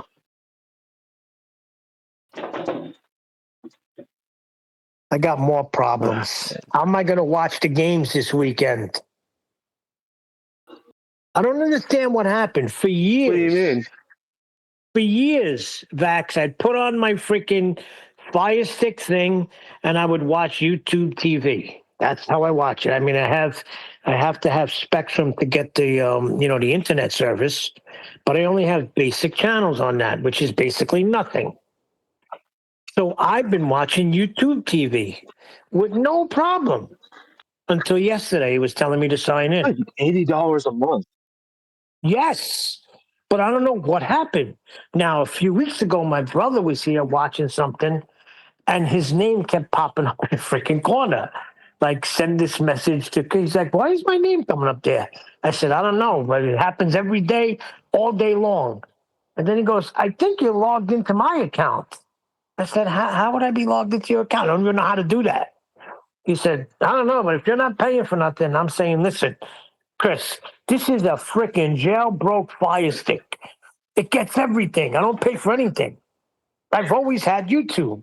Of course, your Fire Stick would be jailbroke. No, I think he was right, because I think my wife was telling me when we first moved here, we were waiting for cable, and she thinks he signed in. So I just been freaking living off him. But I don't know what happened. I know I unplugged my TV because sometimes when the channel's not changing, I'll just unplug it and reset it. This time I did it, and it was telling me to sign in. So I'm screwed. I got nothing again. It's like when freaking Disney and ESPN had that dispute. I was in the dark. Now I'm double in the dark. Now I have nothing. Frick, am I going to watch the championship game this weekend? Games, actually. Paramount. Yeah, but you got to pay for that too, right? You can get a trial, like a 3-day trial, and then just cancel it as soon as the game's over. Yeah, it says I can have a 5-day trial. And then I thought I cracked it. I shut it off. I turned it back on. I clicked it on. But my son, he put the phone, because they were telling you how to log in. I guess he logged in with my YouTube account. And I was like, no, don't do that, because I don't have it. So once he logged in, that was it. Then they were offering me, like, I got the TV back on. I was like, all right, great. It was just a little hiccup. But then I noticed there was a countdown, like a 20-minute countdown. So they were giving it to you for 20 minutes to see if you want it or not. I was like, oh, man, I'm screwed.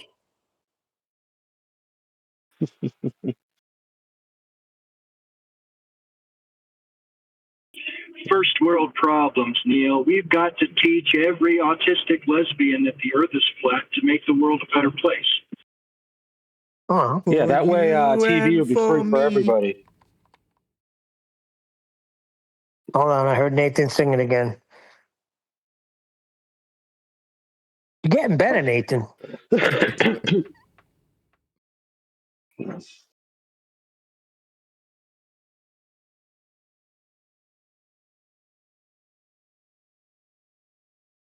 Heal the world.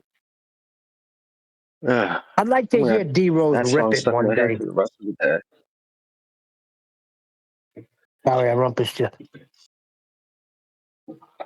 Oh no, I was just saying I'm gonna have Heal the World stuck in my head for the rest of the day until I listen to it.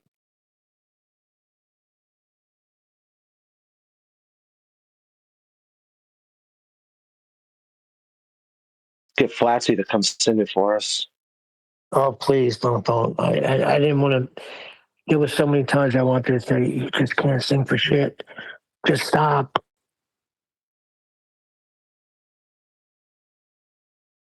And you know that because when you hear D Rose just sing a couple of notes, you could hear that he could sing. Like Slatsy would come on and she would try to do this song and before the show, and I'm like, how do I not hurt her feelings? So be like, well, you're really not coming through on, YouTube too good on this Hangout. It doesn't sound good. Holy shit. Sorry, Flatsy. I know you listened, but you suck. You sound like shit. Oh, Lord.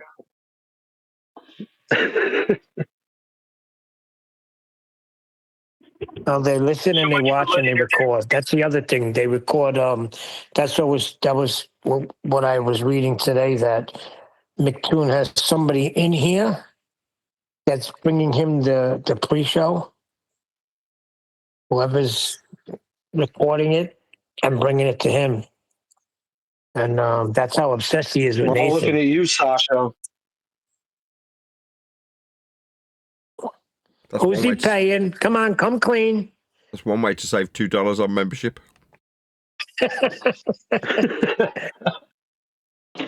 Come clean. Well, he doesn't want to come here on his own, Nathan. You know that.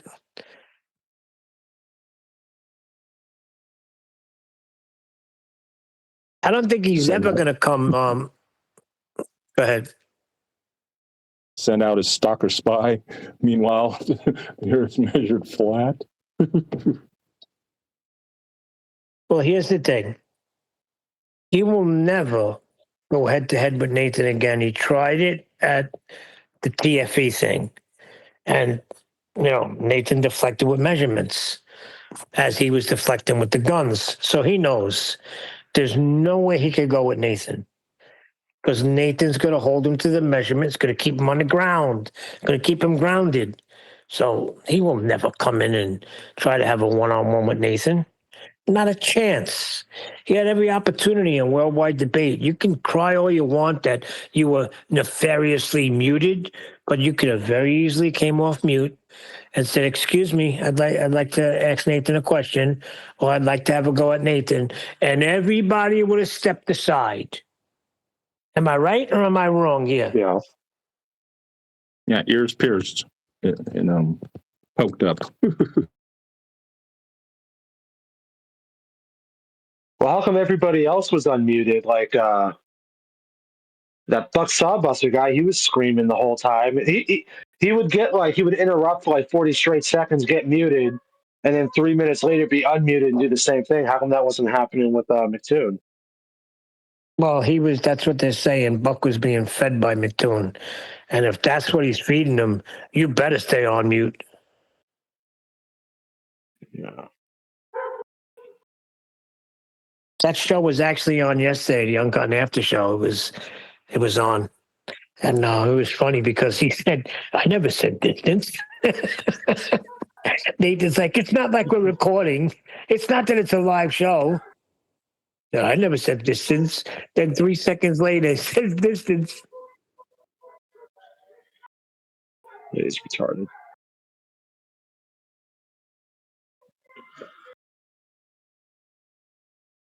Well, he was claiming that a Seattle-Lite measures Earth curves. An angling measuring device measures curve. Now, you all must understand this. In degrees. Based off of a horizontal point of reference set up by the bubble in the theodolite. Yeah, okay.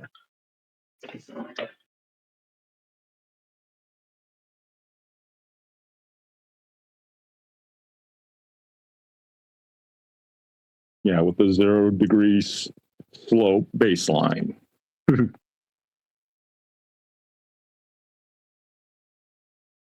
It's not the ground.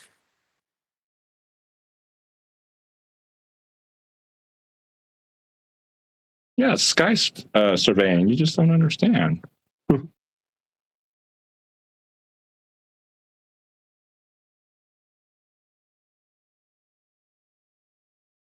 Flat earthers don't know how to do trigonometry.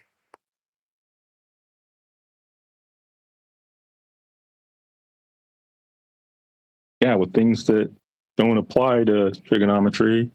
And then the things that actually do apply to trigonometry, yeah, you're measuring a flat Earth.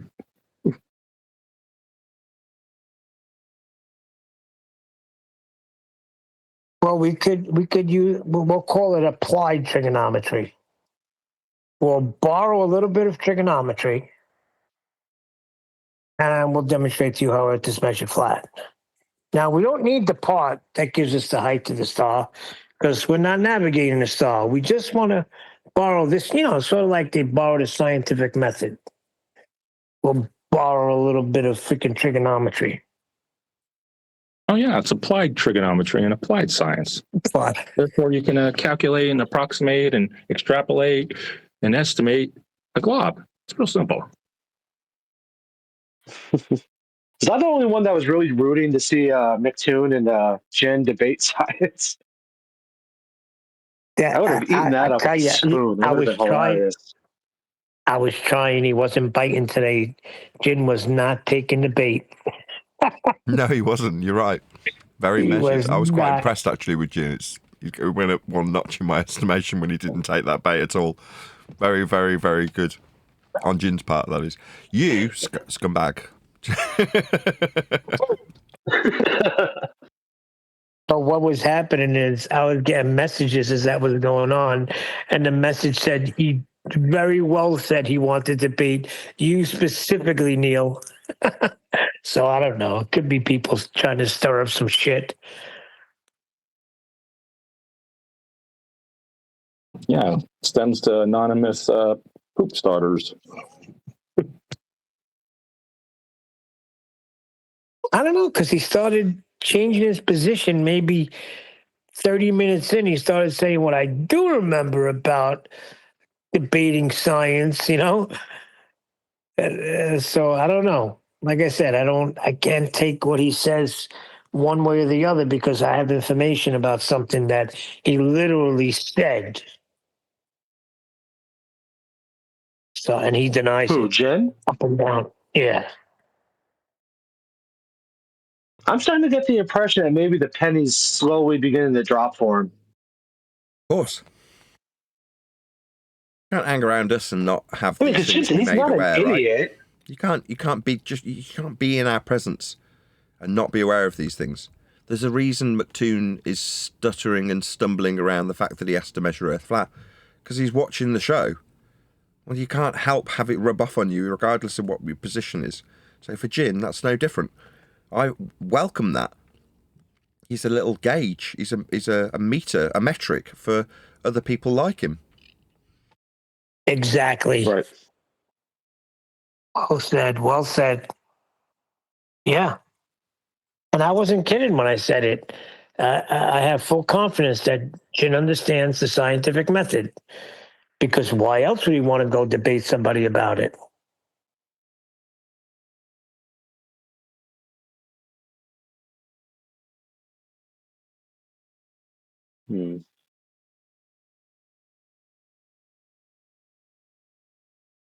But he couldn't help himself, though, right? He did come in with the 9/11. Yeah, I know how to lay out bait. Yeah, he couldn't help himself. Yes, and actually, there was thermite found. Oh, boy.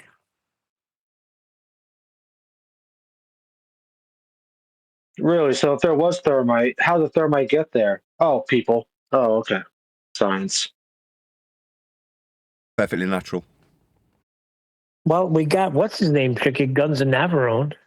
Now, when I lay out this idea that there was gas lines exploding throughout the building, does anybody think that that's what I believe happened? I'm just saying, that's could be. You don't know. I mean, where there's freaking smoke, there's fire, right? So you see a bunch of but the way you said it, on. What's that? The way you said it, how like there's a kitchen, the way you said how there's a kitchen on each floor and each office has a kitchen and whatnot, which is true for these skyscrapers. You were making it sound like the boom, boom, boom that the firefighters were describing were just individual gas linings one after another exploding. At least that's how I took it. And as soon as that thought popped in my head, that's when he started trying to rage on you. I thought that's what you were saying as well.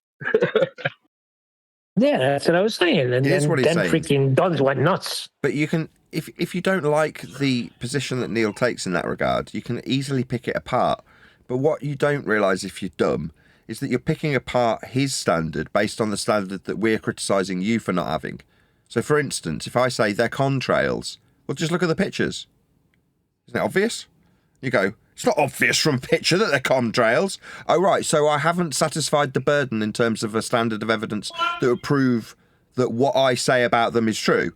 Oh, right, well, in that case, let's just accept that when you say let's look at the pictures, they're chemtrails then.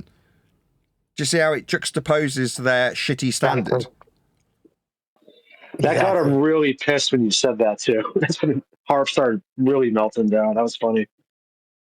No one likes their He own hasn't been shitty back since then standards either. I pointing think he out to hates them. us now. Nobody likes their own shitty standards being pointed out to them if they've adhered to them for 10 or 15 years or since 1999. If you have that as a standard and someone comes along and goes, I'm just going to present the exact same standard to you, but for a contrary point, and have you tell me that it's woeful, suddenly you recognise the shitty standard that you've been using because you're telling someone else that the exact same standard they're using, just for a different version of events, is woeful. You're telling them that. Exactly, and they don't like it. Right. It's crazy. And it doesn't seem to matter how much you say, well, it might have been chemtrails. It might be full of barium and strontium. I can't prove that it isn't, but it's not incumbent on me to disprove non-existence. I don't have to prove that it's not something when I'm not making a claim about it. Okay, so you're now telling me I am making a claim that it's contrails. I'm not. I'm juxtaposing it with you, but I can lean in even more extreme. Not only is it contrails, the contrails are causing cancer. And you go, that's absurd. It's the same standard you're using, though.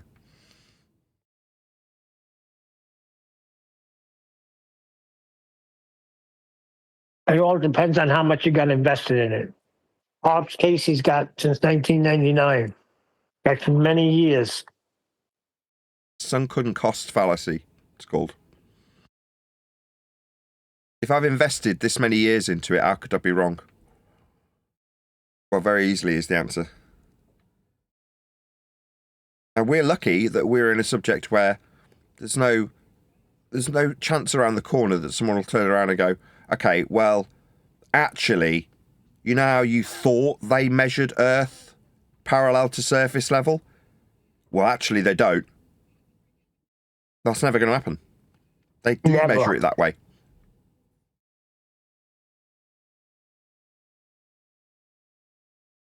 Yeah, you'd be breaching reality that way.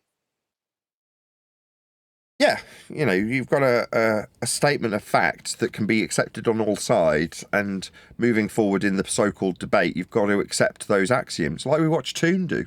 You know, he's going to literally talk about how he's measuring from surface level, using sea level, using elevation angles, using latitude, using coordinates for his positional information. All of those things are just as is for both sides. So there's no discussion then, we just measure it flat. Yeah, but if we ignore that and we saw straight past it, I can argue about how that should work on a flat Earth. It's like, but you've measured it flat. But if someone's going to suggest that in 10 years' time they'll come along and go, you know, you were constantly going on about it being measured flat.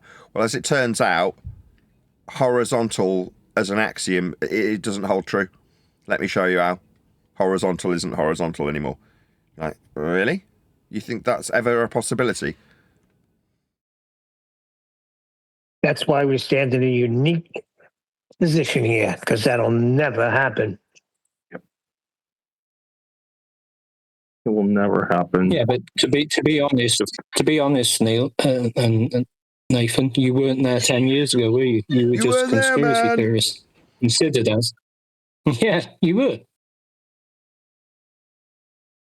But now you know different. Whilst we all do, it's measured flat. Yeah, we were just as guilty. So we have to have some humility. I was saying this the other day when it came to somebody suggesting that I should take it easy on someone who doesn't recognise it. It's like, why? I got it completely wrong. I have to recognise my own stupidity. But when someone else doesn't, I have to gently, softly catch the monkey. Fuck that. No. If I'm telling you and you want to yak through me because you feel embarrassed about it as it's being explained, I'm not going to have any sympathy. It's like, no, you don't have to like this. But, you know, not having any humility and feeling that, no, it's incumbent on me to listen to you, how I don't understand this. Like, get lost. My sympathy runs dry really quickly these days. Yeah, I agree.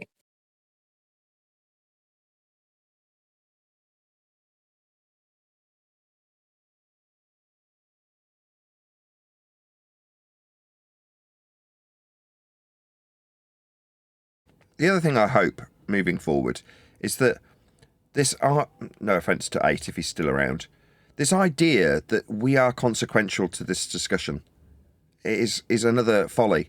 We're not. It's not important that we know.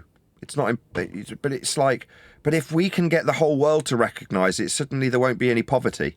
You're like, no, this is delusional. Really, really delusional. How the world is operating, current tense, present tense, is just how it functions. For everyone always, and you not knowing that, because you believed something else, won't change how Earth is functional. Therefore, by contrast, you finding out that you were wrong also won't change anything. But so long as everyone thinks that it's us as special snowflakes with super secret information that we should be imparting, it's our due diligence, it's our responsibility. No, it fucking isn't. It doesn't matter if next man gets it or not. It's just taking what it does is by claiming that once this is accomplished, there'll be no poverty. That's bullshit. Everybody has to take responsibility for their own actions. I'm in poverty because I wasted most of my years away with freaking riotous living. That's a fact.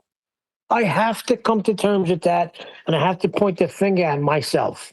Right. If I made different decisions, then maybe I wouldn't be in the position I'm in now. Yes, introspection, as opposed to hoping that we'll convert the world to the way we see things. It's like the way we see things is inconsequential to how the world functions in all respects. But then you might, if you're lucky, have some introspection and go, maybe there's other things that I've been deceived about. But when you kind of project that out onto the world and like, maybe the world should recognise all the deceit that they've suffered. No.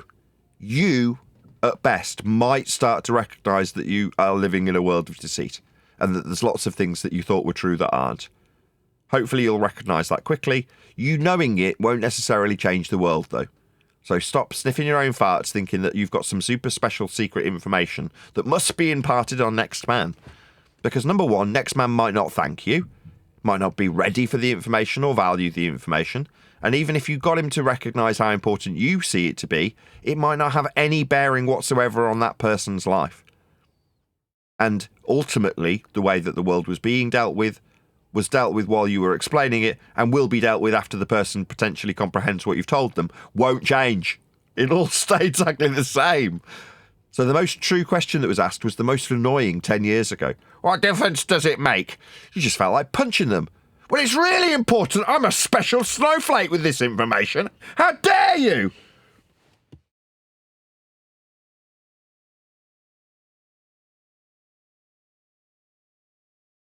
Special, secret, special information, and you didn't know it. Thank me. Just thank me. Come on, tell me I'm great. So then that guy was right when he said, as long as you know it, you know it. Right? Sort of like keep it to yourself. Who was that validation guy? Boy. Yeah. Yeah, I agree. Profound, eh? I think he had different motivations, though. He wanted to sneer at people with his secret special information that he knew and they didn't.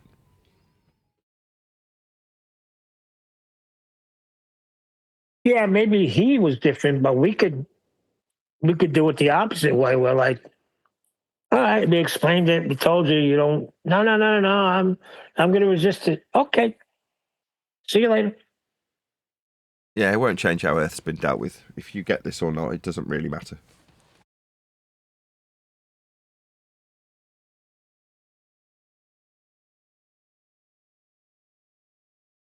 Right, it's been fun.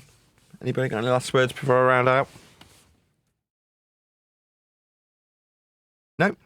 With that, I'll say another huge, massive, enormous thank you to both Discord and G Plus panels for making today's after show possible. And of course, a massive thank you to all of you for liking, commenting, sharing, subscribing, joining as a Nathan Oakley 1980 channel member. Hit me up on PayPal and Patreon and all that good stuff. I've been Nathan Oakley, and I will see you all in the next video. But when you measure it flat, it contradicts that. I'm spitting flat facts and that. And I know you don't like that. Google Maps is flat, it presents elevation profiles like that. I'm a spitting flat earth king. Sentence has a ring, doing my own thing. If earth was a big roast chicken, factually finger licking chicken. We just got the measurements missing. I'm spitting eggs and vegs, begging the question lesson. I've said it before, time after time. I'm the spitting flat earth king of rhyme.